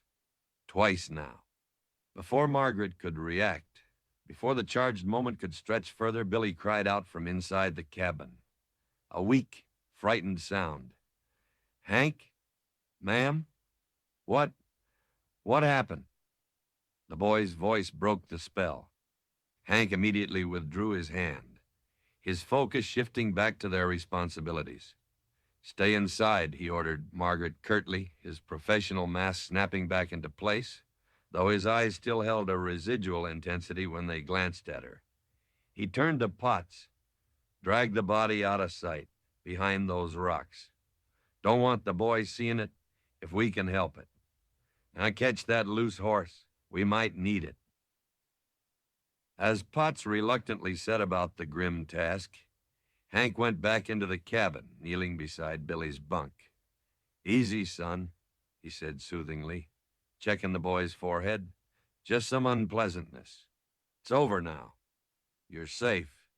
Billy looked around wildly, his fevered eyes trying to make sense of the aftermath, the lingering smell of gunpowder, the tension in the air. "I heard shots. Just driving off some unwelcome visitors," Hank said evasively. "Rest now. Need you to get your strength back." He spoke with a calm authority that seemed to reassure the boy, who gradually settled back down, though his eyes remained wide with residual fear. Margaret watched Hank with the boy, seeing the unexpected gentleness beneath his rough exterior, the fierce protectiveness he extended not just to her, but to this orphaned child caught in the crossfire. Her heart ached with a confusing mix of emotions, gratitude, fear, admiration, and that persistent, impossible tenderness. Hank rose and came back towards her, stopping near the doorway. The morning sun streamed in, illuminating the dust motes dancing in the air, highlighting the exhaustion lining his face. "One down," he said quietly, his voice grim. "But the other one got away. He'll go straight back to Cutter. Tell him where we are. Tell him we're fighting back." He looked out toward the silent hills, which means Cutter knows he can't just toy with us anymore. He knows he has to finish this. Soon. The brief respite, the small victory, felt overshadowed by the certainty of what was coming. The fleeing rider was a herald, carrying news back to the devil himself. Cutter knew their location. He knew their numbers, their level of resistance. He would come now, not with probing attacks or psychological games, but with the full force of his remaining men, intent on annihilation. "What do we do?" Margaret whispered, the derringer feeling heavy and useless in her hand again. Hank looked at the sleeping boy, then back at her, his gaze holding hers for a long moment. The unspoken emotions, the desires warring with duty, flickered in the depths of his eyes before being banked down by grim necessity. "We prepare," he said, his voice flat, resolute. "Fortify this place best we can. Conserve ammunition. And we wait." He picked up his rifle again, the familiar weight seeming to settle him. "Thunder's coming, Margaret. Nothing to do now but stand our ground and see if we can weather the storm." The air in the ruined cabin felt thick, charged, waiting for the inevitable thunderclap. The line drawn in the dust at Whisper Creek had been crossed and recrossed. Now the final battle line was being drawn here, in this fragile haven between duty and desire, between survival and annihilation, under the vast, unforgiving Wyoming sky. Chapter 22, Shattered Chains. The hours following the brief violent skirmish crawled by with agonizing slowness, each tick of the relentless sun across the sky, marking down the time until Cutter's inevitable return. The fragile haven of the ruined cabin transformed into a grim fortress, expectation hanging heavy as thunderclouds in the still hot air. They didn't speak much. The three conscious occupants, Hank, Margaret, and Potts, each locked in their own tense preparations, their own private fears. The silence was punctuated only by Billy's fevered murmurs, the occasional nervous stamp of a horse, and the rasp of Hank sharpening his knife on a whetstone. A methodical grating sound that somehow amplified the tension rather than easing it. Hank directed their efforts with quiet, grim efficiency. They reinforced the crumbling cabin walls as best they could, wedging fallen logs and rocks into the largest gaps, creating crude but functional firing positions. They gathered the remaining ammunition, counting the precious few cartridges for Hank's rifle, Potts's older weapon, and Cal's confiscated pistol and rifle. It wasn't much. Enough for a brief, fierce defense, perhaps, but not enough for a prolonged siege. Margaret's tiny derringer felt laughably insignificant, yet she kept it close, loaded, tucked into the pocket of her dress. It was a symbol, perhaps, more than a weapon, a symbol of her refusal to be utterly helpless again. Potts, his earlier fear replaced by a sullen anger over the loss of his partner, and his prospecting dreams, worked diligently alongside Hank, his grizzled face set in determined lines. He knew their survival depended on holding this ground, on making Cutter pay a high price for any further aggression. He spoke little, but his presence, his willingness to stand with them despite having every reason to flee, offered a small measure of solidarity. Margaret did what she could, fetching water from the seep in the canteens Hank had retrieved after the fight, tending to Billy, tearing strips from her own petticoat to make extra bandages. The boy's fever seemed to hold steady, neither worsening nor improving significantly, leaving him trapped in a hazy state between delirium and exhaustion. Margaret bathed his face, forced sips of willow bark tea between his dry lips, and spoke softly to him, anchoring herself in the simple act of caring, while her own nerves screamed with anticipation. Her thoughts kept returning to Hank, his quiet acknowledgement of her bravery, the brief, intense connection in the aftermath of the fight. The way he looked at her now, it was all tangled up with the terrifying reality of their situation. There was an unspoken intimacy forged in shared danger, a reliance that went beyond mere survival. She saw the immense strain he was under, the weight of responsibility for all their lives pressing down on him. She saw the echoes of his past sorrows flicker in his eyes when he looked at Billy, or when his gaze lingered on her for a moment too long. And she felt a fierce, desperate desire to protect him, as he was protecting her. It was an impossible, irrational feeling, yet it burned within her, a counterpoint to the fear that threatened to consume her. As the sun reached its zenith, beating down on the hollow, Hank called a halt to their preparations. "All right," he said, wiping sweat from his brow with a dusty forearm. "We've done what we can. Now we wait."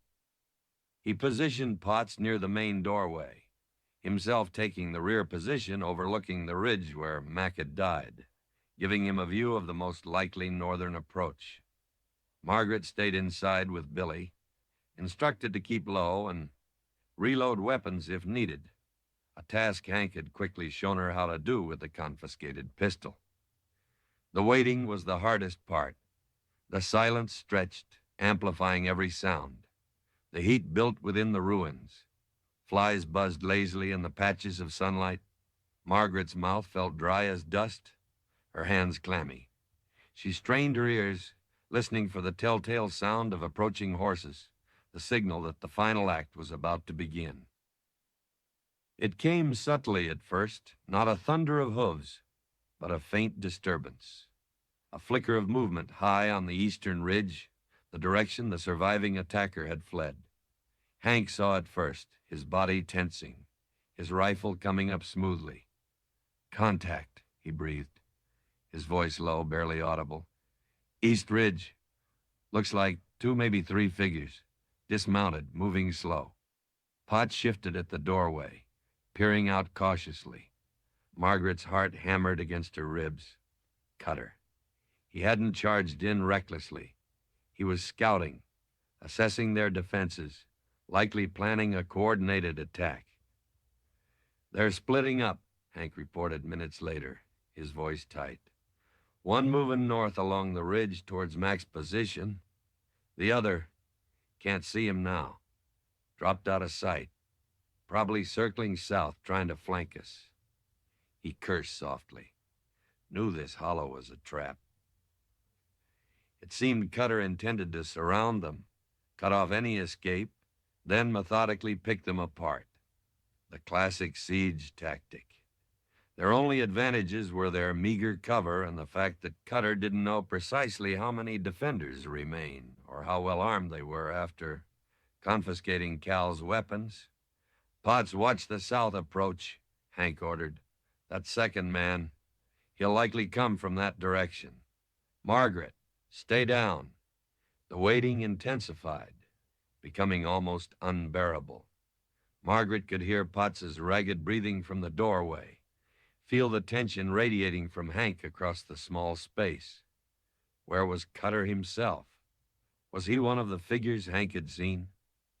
Or was he holding back, directing the attack from a safer distance, letting his remaining men, likely just the tall man who had fled, and perhaps one other if Potts's initial count of 3 attackers was accurate, take the initial risks?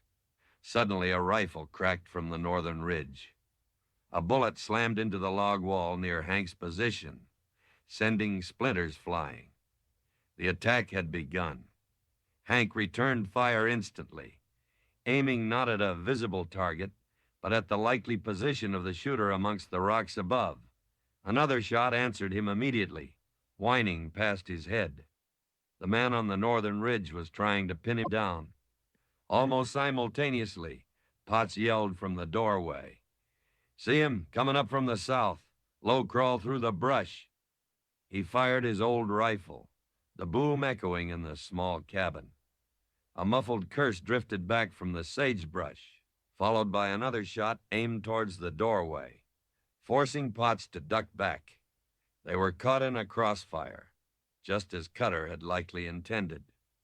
Hank was pinned by the shooter on the northern ridge, Potts by the one maneuvering through the brush to the south. Margaret felt a wave of panic. They were being systematically surrounded, trapped.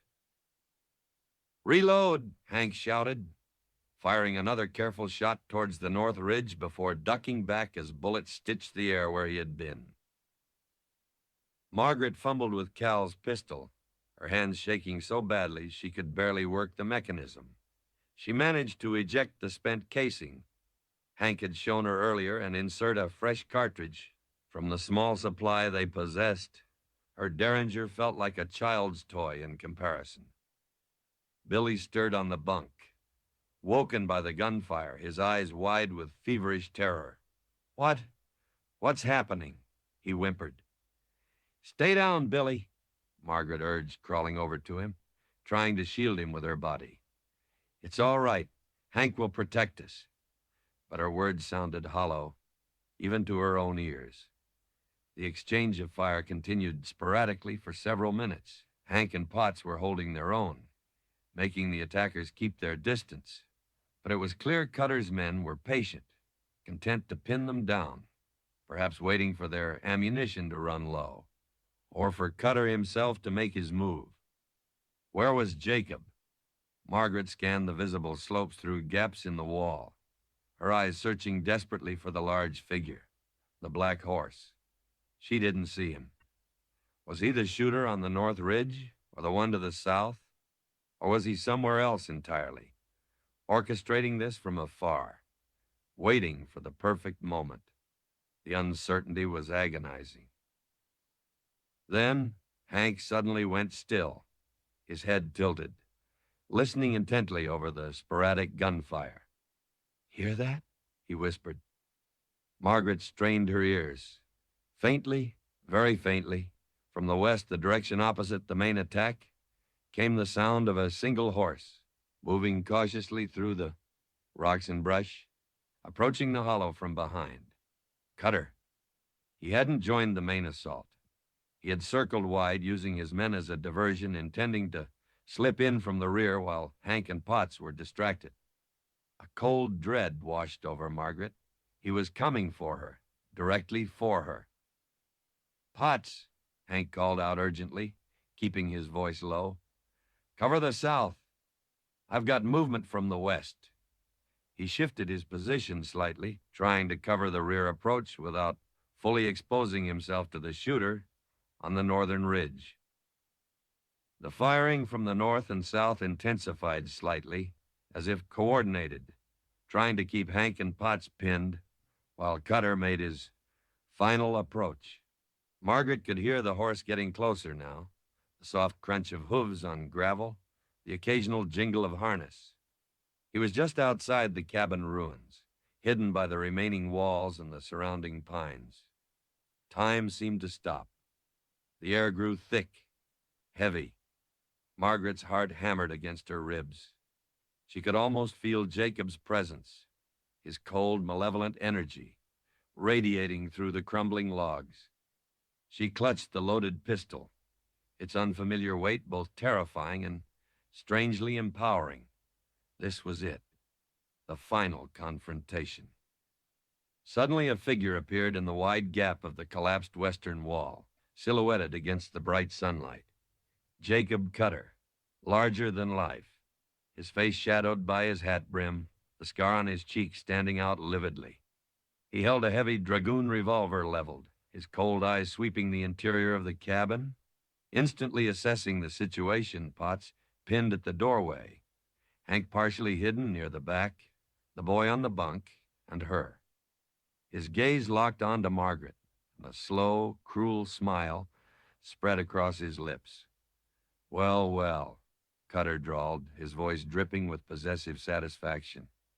Look what the cat dragged in. Thought you could run from me, Maggie. Thought you could hide. Margaret froze, transfixed by those eyes. The same eyes that had haunted her nightmares for years. Fear, cold and paralyzing, threatened to engulf her. All her resolve, her fragile courage seemed to evaporate in his chilling presence. Hank reacted instantly, swinging his rifle around, but Cutter was faster, anticipating the move. He fired the big revolver, the roar deafening within the confined space. The bullet slammed into the log wall inches from Hank's head, showering him with debris, forcing him back. Wouldn't do that, Carson, Cutter warned smoothly, keeping his revolver trained on Hank, though his eyes remained fixed on Margaret. This is between me and my wife. A private matter. She ain't going anywhere with you, Cutter, Hank growled, slowly raising his rifle again, ignoring the threat. Cutter laughed, a cold, humorless sound. Oh, I think she is. One way or another. His gaze flickered towards the bunk. And maybe the boy, too. Loose ends, you understand. The implied threat towards Billy sent a fresh wave of desperate fury through Margaret, momentarily eclipsing her fear. Leave him alone, Jacob, she cried out, finding her voice, though it trembled. This is about me. Let the others go. Cutter's smile widened. Generous Maggie, always thinking of others. He took a step further into the cabin, his presence dominating the small space. But no, you defied me. You stole from me. You humiliated me. There are consequences. He raised the revolver slightly, aiming it towards Hank again. Drop the rifle, Carson, or the woman watches you die first. Hank hesitated, caught in an impossible bind. If he fired, Cutter might shoot Margaret or Billy. If he dropped his weapon, they were all at Cutter's mercy, which meant no mercy at all. Margaret saw the conflict in Hank's eyes, the unbearable choice forced upon him. She couldn't let him sacrifice himself. She couldn't let Jacob win. That spark of defiance, nurtured by Martha's wisdom, fueled by Hank's quiet strength, ignited within her again, burning away the paralysis of fear. While Cutter's attention was momentarily focused on Hank, Margaret moved. With a strangled cry, fueled by terror and rage, she raised the heavy pistol she still clutched and fired. The recoil slammed her backward, the roar of the unfamiliar weapon deafening. She hadn't aimed carefully, firing more by instinct than skill, the shot going wide, splintering the log wall near Cutter's head. But it startled him, breaking his concentration, forcing him to flinch. In that instant, Hank didn't hesitate. He fired his rifle. The shot was true. Cutter staggered back, clutching his shoulder, his face contorted in surprised agony, the dragoon revolver clattering from his grasp onto the dusty floor. Before Cutter could recover, before he could reach for another weapon, Potts, seeing his chance from the doorway, fired his own rifle. The heavy ball struck Cutter in the leg, sending him crashing to the ground with a roar of pain and fury. Simultaneously, the firing from outside abruptly ceased. The man on the northern ridge and the one to the south, likely hearing their leader fall, realizing the tables had turned, apparently decided to cut their losses. Faintly, Margaret heard the sound of horses galloping away, retreating eastward. Silence fell inside the cabin, broken only by Cutter's ragged groans of pain and Billy's terrified whimpering from the bunk. Hank moved forward cautiously, rifle still leveled at the wounded man writhing on the floor. Potts covered him from the doorway. Margaret stood trembling, the heavy pistol still smoking in her hand, staring down at the man who had dominated her life, caused her so much pain and fear. He looked smaller somehow, reduced by pain, defeated, his aura of menacing power shattered. The chains of fear that had bound her for so long felt suddenly, miraculously broken. Cutter glared up at her, his eyes filled with pure, unadulterated hatred. You, he spat, blood trickling from the corner of his mouth. I'll kill you all. Hank stepped forward and kicked the fallen dragoon further away, then pressed the muzzle of his rifle against Cutter's temple. It's over, Cutter, Hank said, his voice cold as ice. Your pursuit ends here. Cutter laughed weakly, a gurgling sound. Think this changes anything? She's still mine. Mine. His eyes rolled back and he lost consciousness, succumbing to pain and blood loss. Hank kept his rifle trained on the unconscious man for a long moment, then slowly lowered it. The immediate danger passed. He looked over at Margaret, who stood pale and shaking, still clutching the pistol. He walked toward her, his expression softening slightly as he gently took the heavy weapon from her unresisting fingers. It's over, Margaret, he repeated softly, his voice holding a profound weariness, but also a quiet finality. He can't hurt you anymore. She stared at him, then down at the unconscious form of her husband, the source of her long nightmare. Tears streamed down her face, tears not of sorrow, but of disbelief, relief, and the shattering release of years of pent-up fear. The chains were broken. She was free.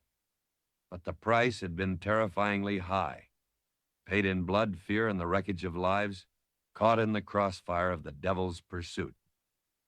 Chapter 23, Scars That Remain. The aftermath of the gunfight settled over the ruined cabin like a shroud, heavy and unsettling. The silence, no longer pregnant with anticipation, felt hollow, echoing with the ghosts of violence. Jacob Cutter lay unconscious on the dirt floor, bound securely with rope Hank had salvaged from the coach gear before their escape from Whisper Creek. His breathing was shallow, ragged. The makeshift bandages Hank and Potts had applied to his shoulder and leg wounds were already stained dark with blood. He was defeated, neutralized, but his mere presence, even in unconsciousness, cast a pall over their small sanctuary. Outside, the Wyoming sun beat down relentlessly, seemingly indifferent to the human drama that had unfolded in the hidden hollow. Potts stood guard near the cabin entrance, his initial relief replaced by a weary anxiety, his gaze periodically flicking towards the bound man on the floor, then out toward the silent hills, as if expecting Cutter's vanished accomplice to return, or perhaps anticipating the grim necessities of frontier justice. The body of Cal, the road agent Hank had shot, remained where Potts had dragged it behind the rocks, a stark reminder of the morning's deadly exchange. Mac's absence on the ridge was another palpable void. Margaret moved as if in a dream, tending to Billy with numb efficiency. The boy had fallen back into a restless sleep after the terror of the firefight, his fever still worryingly high, though the willow bark tea seemed to be keeping it from escalating further. She bathed his face, straightened his blankets, murmuring soft reassurances, finding a strange solace in the simple necessary task. Focusing on Billy helped keep the overwhelming flood of emotions at bay, the bone-deep relief of survival, the terrifying reality of having fired a gun at another human being, even Jacob, the confusing tangle of feelings towards Hank and the dawning, terrifying uncertainty of what came next. She was free from Jacob. The thought was monumental, world-altering. The chains of fear and control that had bound her for years felt irrevocably shattered, yet the freedom felt fragile, incomplete. Jacob was still alive, albeit wounded and captured. What would happen to him? What would happen to her? The law, as Hank had pointedly reminded her, was a complicated, often unjust force, especially for a woman who had fled her husband and taken his money. Would she be seen as a victim acting in self-defense, or a fugitive wife, a thief, perhaps even an accomplice if Cutter tried to twist the narrative? The future stretched before her, not as an open road to freedom, but as another landscape fraught with hidden dangers and uncertain paths. Hank moved with quiet purpose, his exhaustion evident, but overshadowed by a grim determination. He methodically collected the remaining weapons, rationing the scarce ammunition. He checked the horses, ensuring they were watered and secure. He spoke quietly with Potts, discussing their options, their dwindling supplies, the condition of the trail ahead. He avoided looking directly at Margaret for long, his gaze guarded, perhaps grappling with his own complex reactions to the morning's events, to her desperate act of courage, to the undeniable shift in their relationship brought about by shared violence and revealed truths. Margaret watched him, acutely aware of the unspoken tension between them. The charged moments after the fight, his acknowledgement of her bravery, the brief touch, the intensity in his eyes seemed to hang in the air, shimmering just beneath the surface of their grim reality. Had she imagined the depth of feelings she thought she saw? Was it just the adrenaline, the relief of survival? Or had something fundamental truly shifted between them? Something that duty, propriety, and the sheer impossibility of their circumstances should have rendered unthinkable? She didn't know, and the uncertainty was almost as unnerving as the threat posed by Cutter. As the afternoon wore on, Jacob Cutter stirred, groaning, his eyes fluttering open. He blinked, trying to focus, his gaze landing first on the rough log ceiling of the ruins, then slowly moving to take in his surroundings, the cabin walls, Potts standing guard, Billy asleep on the bunk, and finally Margaret, kneeling beside the boy. His eyes narrowed, blazing with impotent fury and pain as he registered his bonds, his defeat. "Maggie," he rasped, his voice weak but laced with venom. You shot me. Ungrateful, Margaret flinched inwardly at the familiar poison in his tone, but the old paralyzing fear didn't grip her as tightly this time.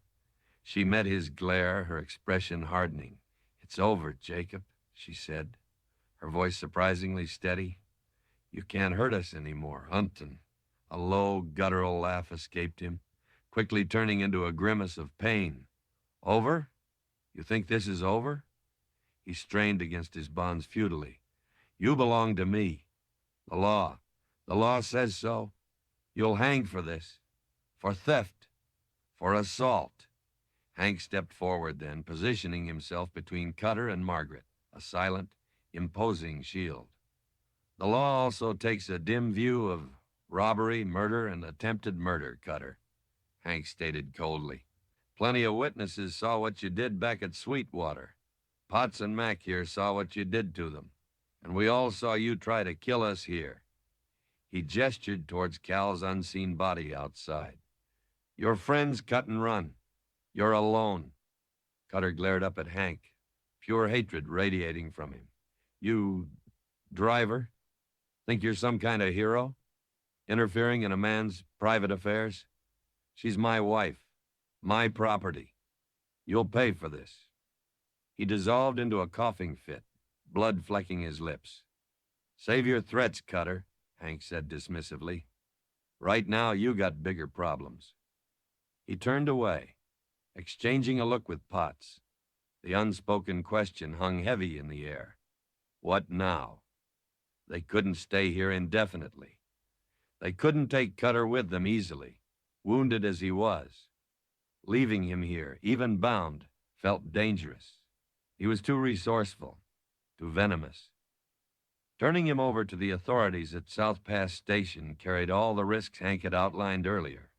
Unpredictable justice, potential charges against Margaret, separation from Billy.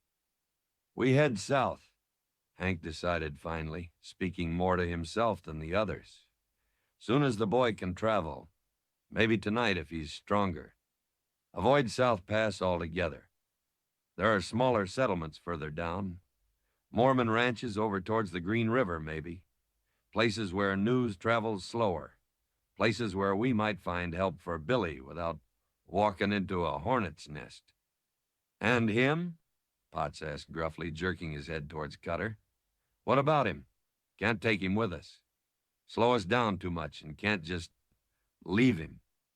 Even Potts, robbed and roughed up by Cutter's gang, balked at the idea of leaving a wounded man, however despicable, to die alone in the wilderness. The frontier code, harsh as it was, had its limits. Hank looked down at Cutter, his expression hard, conflicted. His duty was clear. Apprehend the man if possible. Turn him over to the law. But practicality and the safety of Margaret and Billy dictated otherwise. Desire, too, perhaps played a part, the desire to see Margaret truly free, unburdened by the legal tangles and potential repercussions of involving the authorities. The desire to simply keep moving, away from civilization, away from the complications Cutter represented, living or dead. We leave him, Hank said, his voice flat, devoid of emotion. Leave him bound, leave him water, what little food we can spare. Enough to give him a chance. What happens after that is between him and Providence, or whoever finds him first. It was a brutal decision, a compromise between justice and survival, leaving Cutter's fate deliberately ambiguous, washing their hands of direct responsibility while ensuring he couldn't immediately pursue them. Margaret listened, her stomach churning. Leaving Jacob here, wounded, bound, felt both like righteous justice and a terrifying abandonment of civilized norms. But she also knew Hank was right. Taking him meant impossible complications. Killing him outright was unthinkable, despite everything he'd done. This grim compromise seemed the only viable path forward, the only way to ensure their own survival, Billy's survival. She met Hank's gaze, seeing the internal struggle, the cost of command, the weight of the decision. She nodded slowly, silently accepting the harsh necessity. Potts grunted, looking uncomfortable, but accepting the judgment. Reckon that's fair as he deserves, he muttered. As dusk began to settle once more, casting long shadows across the hollow, Billy stirred again. Margaret hurried to his side. His eyes fluttered open, and this time the feverish haze seemed to have lessened slightly. He looked weak, exhausted, but lucid. Ma'am, he whispered, his voice thin. Hank? Right here, son, Hank said, kneeling beside the bunk. How you feeling? Tired, Billy admitted. Head hurts, but cooler, I think. He looked around, taking in the scene. Cutter, bound and unconscious in the corner. Hank had moved him. Potts by the door, the general air of tense readiness. Did they come back? They came, Hank said gently. But we drove 'em off. You're safe now, Billy. We're all safe for the moment. He didn't elaborate on the details of the fight, or Mac's death, or Cutter's capture. No need burdening the boy further while he was still so ill. We need to move soon, son, Hank continued. Think you can manage? Potts and me figure we can rig that travois again, make it easier on you. Billy looked towards Cutter and then back at Hank, his young eyes holding a surprising clarity. He killed my P.A., Billy stated softly, flatly. Is he? He's wounded, captured, Hank confirmed. He won't be hurting anyone else for a while. A flicker of satisfaction, quickly followed by weary sadness, crossed Billy's face. He nodded slowly. Yeah, he whispered. I can ride. Or travois. Whatever we gotta do. His resilience, His quiet determination in the face of unimaginable loss and suffering struck Margaret deeply. Under the cover of deepening twilight, they made their final preparations. Hank and Potts carefully rigged the travois again, using Cal's captured horse alongside Potts's mount. They lifted Billy gently onto the stretcher. Hank left a full canteen of water and a small packet of jerky near the still unconscious Cutter, a grim provision for the man he was leaving to an uncertain fate. Before they left, Hank approached Margaret as she stood near the cabin entrance, looking back at the ruins, at the bound man who represented her, shattered past. "Ready?" Hank asked quietly. She turned to face him, the faint starlight illuminating the worry, the exhaustion, and the undeniable strength in her eyes. "Yes," she said, her voice firmer now. "I'm ready." He held her gaze for a long moment, the unspoken emotions swirling between them. Again, relief, respect, attraction, impossibility. Duty warred with desire in his eyes. He seemed about to say something more, something personal, but then visibly checked himself, the habit of stoic control reasserting itself. "Let's go," he said gruffly, turning away to mount Mac's horse. They moved out of the hollow as darkness fully descended, leaving the ruined cabin and its prisoner behind them. They traveled southward, away from the Oregon Trail, away from South Pass, towards the unknown.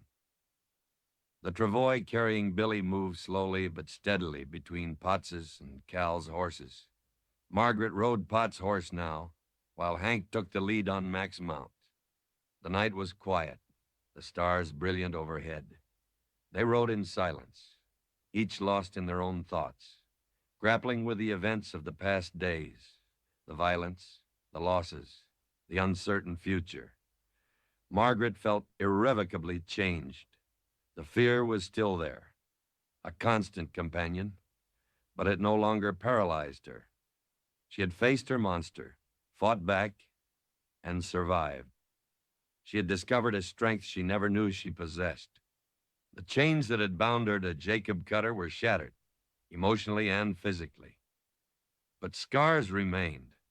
The memory of Jacob's cruelty, the violence she had witnessed and participated in, the lives lost or irrevocably altered, these would forever be etched onto her soul. And new, complicated scars were forming the burden of guilt towards Hank and the others. The confusing tenderness she felt for her protector, the terrifying vulnerability of daring to hope for a future she couldn't yet imagine. Freedom, she was learning, wasn't just an absence of chains. It was a heavy, often painful burden of choices, consequences, and the enduring power of the past. As they rode deeper into the Wyoming night, leaving the wreckage behind, Margaret knew her journey was far from over. In many ways, it was just beginning. Chapter 24, A Choice Forged in Fire. Days bled into one another under the vast, indifferent Wyoming sky, measured not by clocks or calendars, but by the slow crawl across an unforgiving landscape, the dwindling sacks of provisions and the gradual, agonizingly slow mending of Billy Hemlock. They pushed relentlessly southward, guided by Potts's patchy knowledge of the land and Hank's innate sense of direction, deliberately avoiding any track that hinted at civilization or regular travel. The rugged beauty of the country, stark mesas etched against brilliant blue skies, deep canyons carved by forgotten rivers, endless plains shimmering under the relentless sun, offered no comfort, serving only as a constant reminder of their isolation, their vulnerability. The small company settled into a rhythm born of shared hardship and necessity. Conversation was sparse, limited mostly to practical matters, water sources, potential campsites, the state of the horses, Billy's condition. Yet a quiet understanding flowed between them, an unspoken camaraderie forged in the crucible of Whisper Creek and the harrowing escape. Potts, though clearly weary and mourning his lost partner and prospects, shared his knowledge of edible plants and hidden water seeps ungrudgingly, his earlier suspicion replaced by a grudging respect for Hank's leadership and Margaret's unexpected resilience. Margaret found her days consumed by the care of Billy. The boy's fever finally broke a few days after they left the ruined cabin, leaving him weak, gaunt, but lucid. She nursed him with fierce tenderness, using the last of Martha's herbs, rationing their meager food to ensure he had enough nourishment, bathing his face when the heat became oppressive, reading to him sometimes from the mud-stained Bible they'd retrieved from Hank's saddlebag, not Cutter's Bible anymore, but Billy's reclaimed legacy. The simple act of caring for him, of being needed in such a fundamental way, was grounding. It gave her purpose beyond her own survival, anchoring her amidst the swirling uncertainties of her own future. She saw the gratitude in Billy's eyes, the way he leaned on her, not just physically, but emotionally, seeking comfort and reassurance. A fierce protectiveness grew within her, solidifying her resolve. Whatever path lay ahead, she would not abandon this boy who had lost so much. Hank remained their steadfast anchor, the silent sentinel against the dangers they couldn't always see.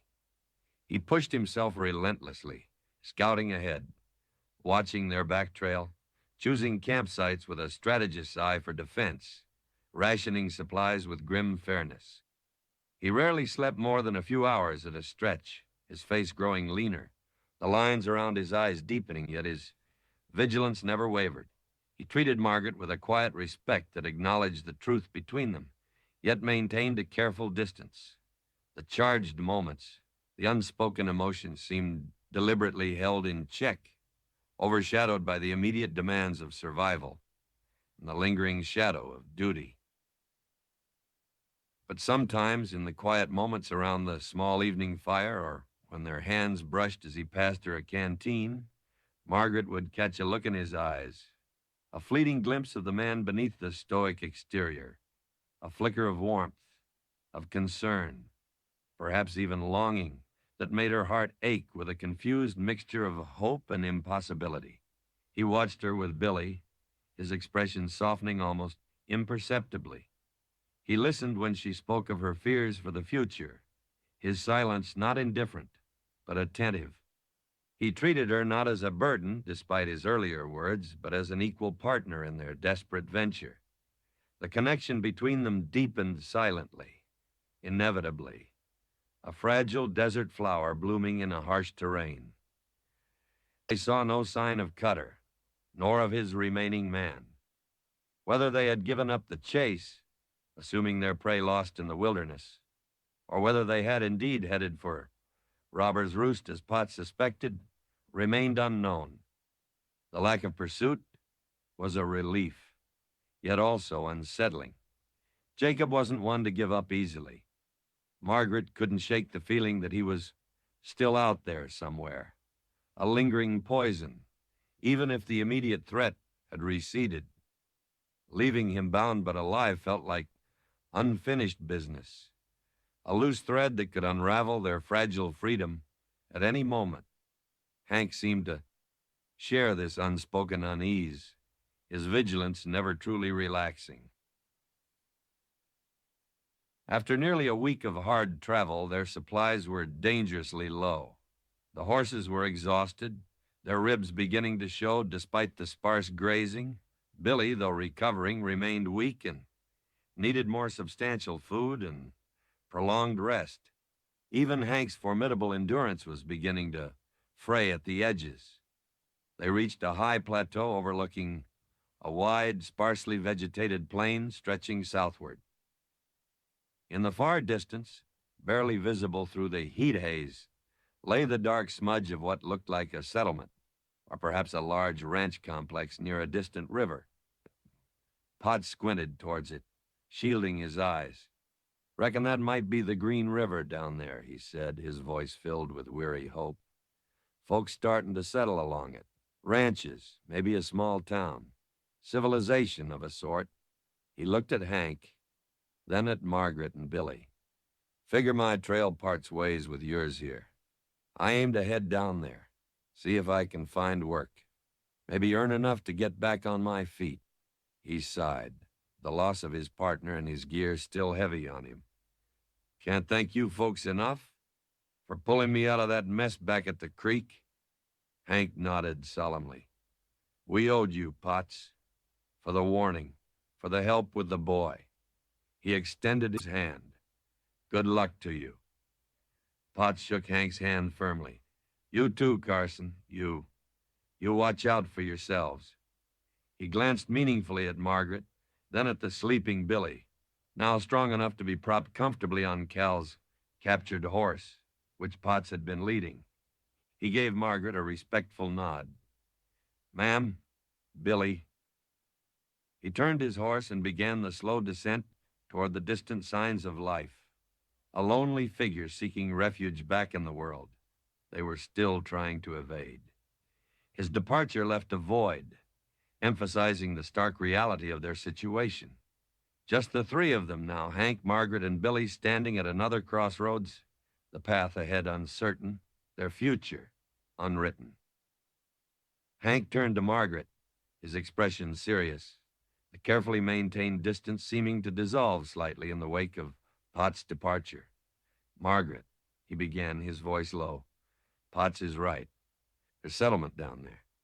Could mean safety, food, help for Billy." He paused, his gaze searching hers. "I can take you there. See you settled safely. Find someone to look after the boy, then I gotta figure out what's next for me. Report the coach, deal with the stage line." His voice trailed off, the implication clear. His duty, as he saw it, was nearly done. He had brought her out of immediate danger, protected the boy. Now civilization beckoned, offering a return to normalcy, a place where their paths would inevitably diverge. The moment hung suspended, heavy with unspoken words, with choices that felt monumental. Go to the settlement, seek anonymity, safety, a conventional life. It was a sensible choice, a logical path. Blend back into society, find work, raise Billy, try to forget the terror, the violence, the man who had stood beside her through it all. But the thought felt hollow, empty, like exchanging one kind of cage for another. The freedom she had fought so desperately for wasn't just about escaping Jacob. It was about choosing her own life, on her own terms. The thought of that life without Hank, without the quiet strength and unexpected tenderness he represented, left an aching void she hadn't anticipated. She looked at Hank, truly looked at him, seeing past the dust and exhaustion to the core of the man, his integrity, his quiet courage, his hidden depths of feeling. She saw the conflict in his eyes, the pull of duty warring with something else, something reflected in the way his gaze lingered on her, the way his hand sometimes seemed poised to reach out before pulling back. He was offering her safety, offering to fulfill his obligation and walk away, perhaps believing it was what she wanted, what was best for her, perhaps believing himself unworthy, too scarred by his past, too rough-hewn for the likes of her. "And what about you, Hank?" she asked softly, turning his question back on him. "What happens to you after you deal with a stage line?" He looked away, towards the distant mountains, his profile stark against the sky. "Reckon I'll manage," he said gruffly. "Plenty of work for a man who can handle horses, or a gun." The bleakness in his tone spoke volumes. He saw his future as solitary, perhaps drifting, returning to the detached existence he'd known before she crashed into his life. "Is that what you want?" she pressed gently, emboldened by the truth that now lay bare between them. "To go back to being alone?" He flinched almost imperceptibly, his gaze snapping back to hers, startled by her directness. He opened his mouth, then closed it again, struggling for words. The stoic facade crumbled slightly, revealing a glimpse of the loneliness beneath. the old wounds. "It ain't about want, Margaret," he said finally, his voice rough with emotion he rarely showed. "It's about what's right, what's possible. You deserve a decent life, a safe one, something I likely can't give you, not with my past, not with the risks that seem to follow me." He gestured vaguely at their surroundings, at the memory of the violence.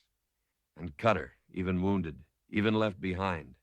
Men like him have long memories, long shadows. He was pushing her away, trying to protect her even now, trying to make the choice for her, the sensible, safe choice. But Margaret knew with a certainty forged in the fire of the past weeks that safety wasn't what she craved most. She craved freedom. She craved connection.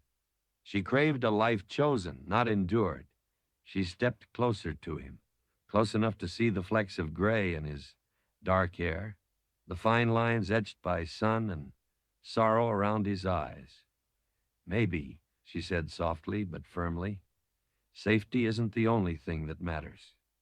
She glanced towards Billy, sleeping peacefully now on the horse. "Maybe belonging somewhere, truly belonging, matters more. Maybe facing the risk together is better than facing them alone." Hank stared at her, his eyes wide with a mixture of shock, hope, and disbelief. "Margaret, you don't know what you're saying. Life with me wouldn't be easy. I ain't got nothing to offer you. No home, no security, just..." He gestured helplessly, unable to articulate the rough, uncertain future he represented. "You have yourself, Hank," she interrupted quietly, reaching out tentatively, her fingers brushing against his rough, calloused hand. He didn't pull away. "You have your strength, your honor. You stood by me when no one else would have. You protected Billy. That's more than nothing." She looked up at him, her gaze steady, holding his. "Maybe we don't need a settlement down there. Maybe we need something else. A place to heal. A place to build something new. Just the three of us." The proposal hung in the air, audacious, terrifying, yet filled with a fragile promise. Hank searched her face, looking for doubt, for hesitation, but finding only quiet resolve. He looked at Billy, the boy who had lost everything, who now looked to them as his only anchors. He looked back at Margaret, the woman who had shattered his solitary existence, challenged his detachment, and awakened feelings he thought long dead. The conflict in his eyes, duty versus desire, past versus future, fear versus hope, raged for a moment longer. Then slowly, tentatively, he closed his hand around hers. His grip was strong, warm, grounding, a silent acceptance, a choice made. "South," he said, his voice thick with emotion he couldn't entirely conceal. There's empty land further south. Hard country, but away from the main trails, away from prying eyes." He looked at her, a question in his eyes seeking confirmation. A man could build a cabin, run a few head of cattle maybe, make a life, if he had the right reasons, if he wasn't, alone. Tears welled in Margaret's eyes, but this time they were tears of hope, not fear. "It sounds," she whispered, her voice trembling slightly, "like a place we could belong." A faint smile touched Hank's lips, transforming his harsh features, revealing a warmth she had only glimpsed before. He squeezed her hand gently. "Then south it is," he said. He turned and gently woke Billy. The boy looked from Hank to Margaret, sensing the shift, the decision made. Where are we going, Hank?" Billy asked, his voice still weak but clearer now. "We're going home, son," Hank replied, his voice rough but steady, meeting Margaret's tear-filled gaze over the boy's head. "Or someplace that might become home. Together." He helped Margaret mount her horse, then swung onto his own. Without a backward glance toward the distant settlement, towards the life they were choosing to leave behind, Hank Carson led his small, battered family southward, away from the ghosts of yesterday, towards an unknown future. The path ahead was uncertain, fraught with hardship and the lingering shadows of the past. But they faced it together, their choices forged in the fire of shared experience, bound not by duty alone, but by the fragile, resilient tendrils of love and belonging, seeking not just survival, but a life worth living under the vast, watchful expanse of the Wyoming sky. The final reckoning wasn't about defeating Cutter. It was about choosing hope over fear, connection over solitude, and daring to build a future on the ashes of a shattered past. Epilogue, where the road ends. 5 years. Sometimes standing on the rough-hewn porch of the cabin Hank had built, with his own hands, Margaret felt as though 5 centuries had passed since that terrifying journey across the Wyoming plains. Other times, the memories felt startlingly fresh, ghosts whispering on the wind that swept down from the high snow-capped peaks guarding their hidden valley. The scent of wood smoke from their chimney mingling with the sharp tang of pine and the earthy aroma of warming soil under the spring sun, these were the scents of her present. Yet the phantom smells of stagecoach leather, stale fear, and gunpowder still lingered at the edges of her consciousness, reminders of the fire that had forged this new, unexpected life. Their valley lay far south of the main immigrant trails, nestled deep in rugged country, where few bothered to venture. They had found it after weeks of careful travel, following their escape from the ruined line cabin, a place of quiet beauty, abundant water from a clear rushing creek, and enough fertile land to carve out a small, self-sufficient existence. Hank had chosen the spot with his usual pragmatic eye defensible, remote, offering the anonymity they craved. He had worked tirelessly, felling timber, raising the sturdy cabin walls, building corrals for the few horses they now possessed, Cal's captured mount, Pot's horse, which Hank had insisted on buying from him before they parted ways, and one sturdy mare Hank had later traded for. Margaret ran a hand over the smooth grain of the porch railing Hank had painstakingly sanded. Her hand bore the marks of her new life calluses from gardening, tending chickens, kneading dough, helping Hank with repairs. The soft, unblemished skin of Margaret Cutter felt like a distant memory, belonging to a different woman, one defined by fear and concealment. This Margaret, she often still felt hesitant with the name, sometimes thinking of herself simply as Maggie. The name Hank used in his quiet, affectionate moments was stronger, leaner, her blue eyes holding a depth and clarity that had replaced the haunted shadows. The fear wasn't entirely gone. It was a scar, a dull ache that throbbed occasionally on stormy nights or when a lone rider appeared unexpectedly on the distant horizon, but it no longer ruled her. It had been tempered by resilience, by love, by the simple, hard-won peace of this isolated life. A screen door creaked open behind her, and Billy stepped out onto the porch, blinking in the bright morning light. He was 16 now, tall and lanky, shedding the last vestiges of boyhood, though the shadow of his past trauma still lingered in the occasional troubled darkness that clouded his eyes. The fever had broken days after they reached this valley, leaving him weak but alive, thanks largely to Margaret's tireless nursing and Hank's relentless determination. He had grown strong here, learning the ways of the land from Hank, how to track, hunt, read the weather, handle horses and tools. The grief for his father remained, a quiet sorrow woven into the fabric of his being, but it was no longer the all-consuming rage that had driven him onto their trail. He looked towards Margaret, a shy smile touching his lips. "Mornin', Maggie," he said, his voice deeper now, losing its youthful uncertainty. "Hank says the creek's running high. Reckon the thaw's started proper up high." "Morning, Billy," she smiled back, a genuine warmth filling her chest.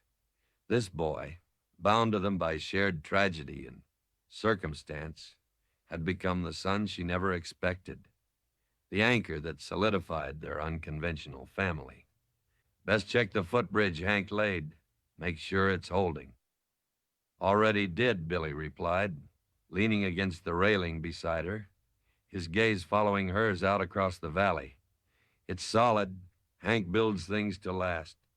There was open admiration in his voice, the hero worship of a boy for the man who had become his protector, his mentor, his surrogate father. Hank emerged then, carrying 2 buckets of fresh water from the creek. He moved with the same quiet competence he always had, but the years had softened some of his harsh edges. The lines on his face seemed less etched by sorrow and more by sun and wind and the occasional shared laugh. He still carried himself with a watchful stillness, the habit of vigilance ingrained too deeply to ever fully disappear. But the constant coiled tension was gone, replaced by a settled calm. His gaze met Margaret's, and a silent understanding passed between them, an easy intimacy born of shared years, shared struggles, shared burdens.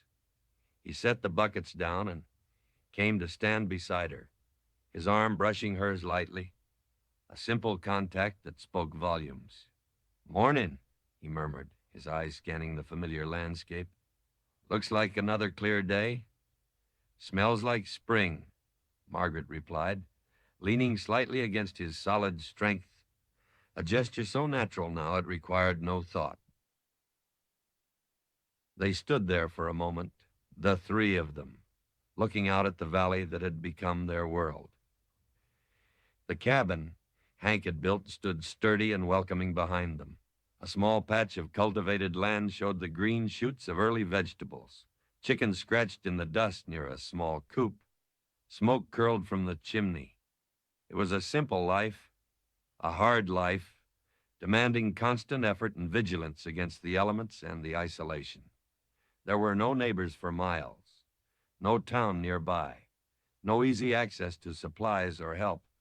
But it was their life, chosen, earned, free. The ghost of Jacob Cutter rarely intruded on their daily thoughts now. They had never heard definitive news of his fate after leaving him bound in the ruined cabin. Travelers were few in this remote region, and news from the main trails filtered through sparsely, if at all. Had he died there alone? Had someone found him, perhaps his remaining accomplice? Or perhaps lawmen alerted by Potts? Had he somehow survived, recovered, and disappeared back into the lawless territories, nursing his hatred? They didn't know. The uncertainty was, in itself, a kind of closure, the vast indifference of the West swallowing up the man who had caused so much pain, leaving his final act unwritten, irrelevant to the life they were now building. His power over Margaret had resided in her fear, and though the scar remained, the fear had finally, truly loosened its grip. His fate, whatever it was, belonged to the past they had survived. Hank sometimes spoke of Ellen now, not often, but quietly, sharing fragments of his own past sorrow with Margaret. In the deep quiet of the night, acknowledging the ghost that had driven his initial protective instincts, sharing his vulnerability had forged an even deeper bond between them, allowing Margaret to understand the true depth of his quiet strength, the resilience forged in his own losses. He still carried those burdens, but they no longer seemed to define him solely. They were a part of the complex tapestry of the man she had come to love. Their love hadn't been declared in grand pronouncements or passionate embraces under moonlit skies. It had grown slowly, quietly, organically, nurtured by shared cups of coffee beside dwindling campfires, by worried glances exchanged over Billy's sickbed, by the simple rhythm of building a life together, side by side, against the odds. It resided in the comfortable silences between them, the instinctive way Hank reached for her hand when crossing the creek, the way she saved him the last piece of freshly baked bread, the shared smiles over Billy's youthful pronouncements, the quiet understanding that passed between them with just a look. It was a mature love, grounded in respect, resilience, and the profound gratitude of finding an unexpected haven in another scarred soul. It wasn't the fairy tale romance the younger Margaret might have dreamed of, but it was real, solid, enduring, like the cabin Hank had built, designed to withstand the harsh winds and long winters. "Need to check the south fence line today," Hank said, breaking the silence, bringing them back to the present, the practical demands of their life. "Saw signs of wolves near the chickens yesterday." "I'll come with you," Billy offered immediately. "Take the rifle." He was eager, always, to prove his capability, to share the responsibility of protecting their home. Hank nodded. "All right, son. After chores." He looked at Margaret. "You need anything from the stores?" Their stores consisted of carefully preserved vegetables from her garden, smoked meat from Hank's hunting, and supplies painstakingly acquired during infrequent, cautious trips Hank made to the distant Green River settlement trips that always filled Margaret with low-level anxiety until his safe return. "Just some peace and quiet while you two are gone," she teased gently, a smile touching her lips. Hank returned the smile, a rare but genuine expression that crinkled the corners of his eyes. He reached out, his rough hand briefly cupping her cheek, a gesture of affection that spoke more than words. "We won't be long," he promised softly. As Hank and Billy headed off towards the corral after breakfast, Margaret watched them go, her heart filled with a quiet contentment that still felt like a fragile miracle. She turned back to the cabin, to the tasks that awaited her, tending the garden, checking on the chickens, preparing the midday meal. Simple tasks, ordinary tasks, the building blocks of a life she had never imagined, yet now cherished fiercely. Later that afternoon, sitting on the porch swing Hank had built, mending one of Billy's shirts, she watched the two figures returning across the valley, walking side by side, Hank occasionally pointing something out to the boy, Billy listening intently. They looked right together, father and son, in all but blood. A family, forged not by convention but by fire, loss, and the tenacious human need for connection. The scars remained, of course. Billy would always carry the loss of his parents. Hank would always bear the weight of his past regrets. And Margaret would never fully escape the shadow of Jacob Cutter, the memory of the fear, the violence, the desperate flight. Scars shaped them, reminded them of the price paid for survival, for freedom. But scars also testified to healing, to resilience, to the possibility of new growth emerging from wreckage. The road that had begun on a dusty stagecoach, steeped in fear and deception, had led them here to this unexpected, hard-won peace. It wasn't a perfect ending. Life here was demanding, isolated, shadowed by the awareness of lurking dangers, both human and natural.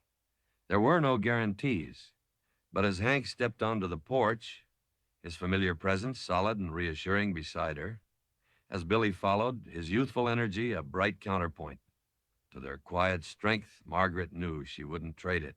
This fragile haven, this chosen family, this life built on shattered chains and courageous choices, it was enough. It was more than enough. It was home. The road had ended, not at a destination she had planned, but at a place where her heart finally could rest. The end.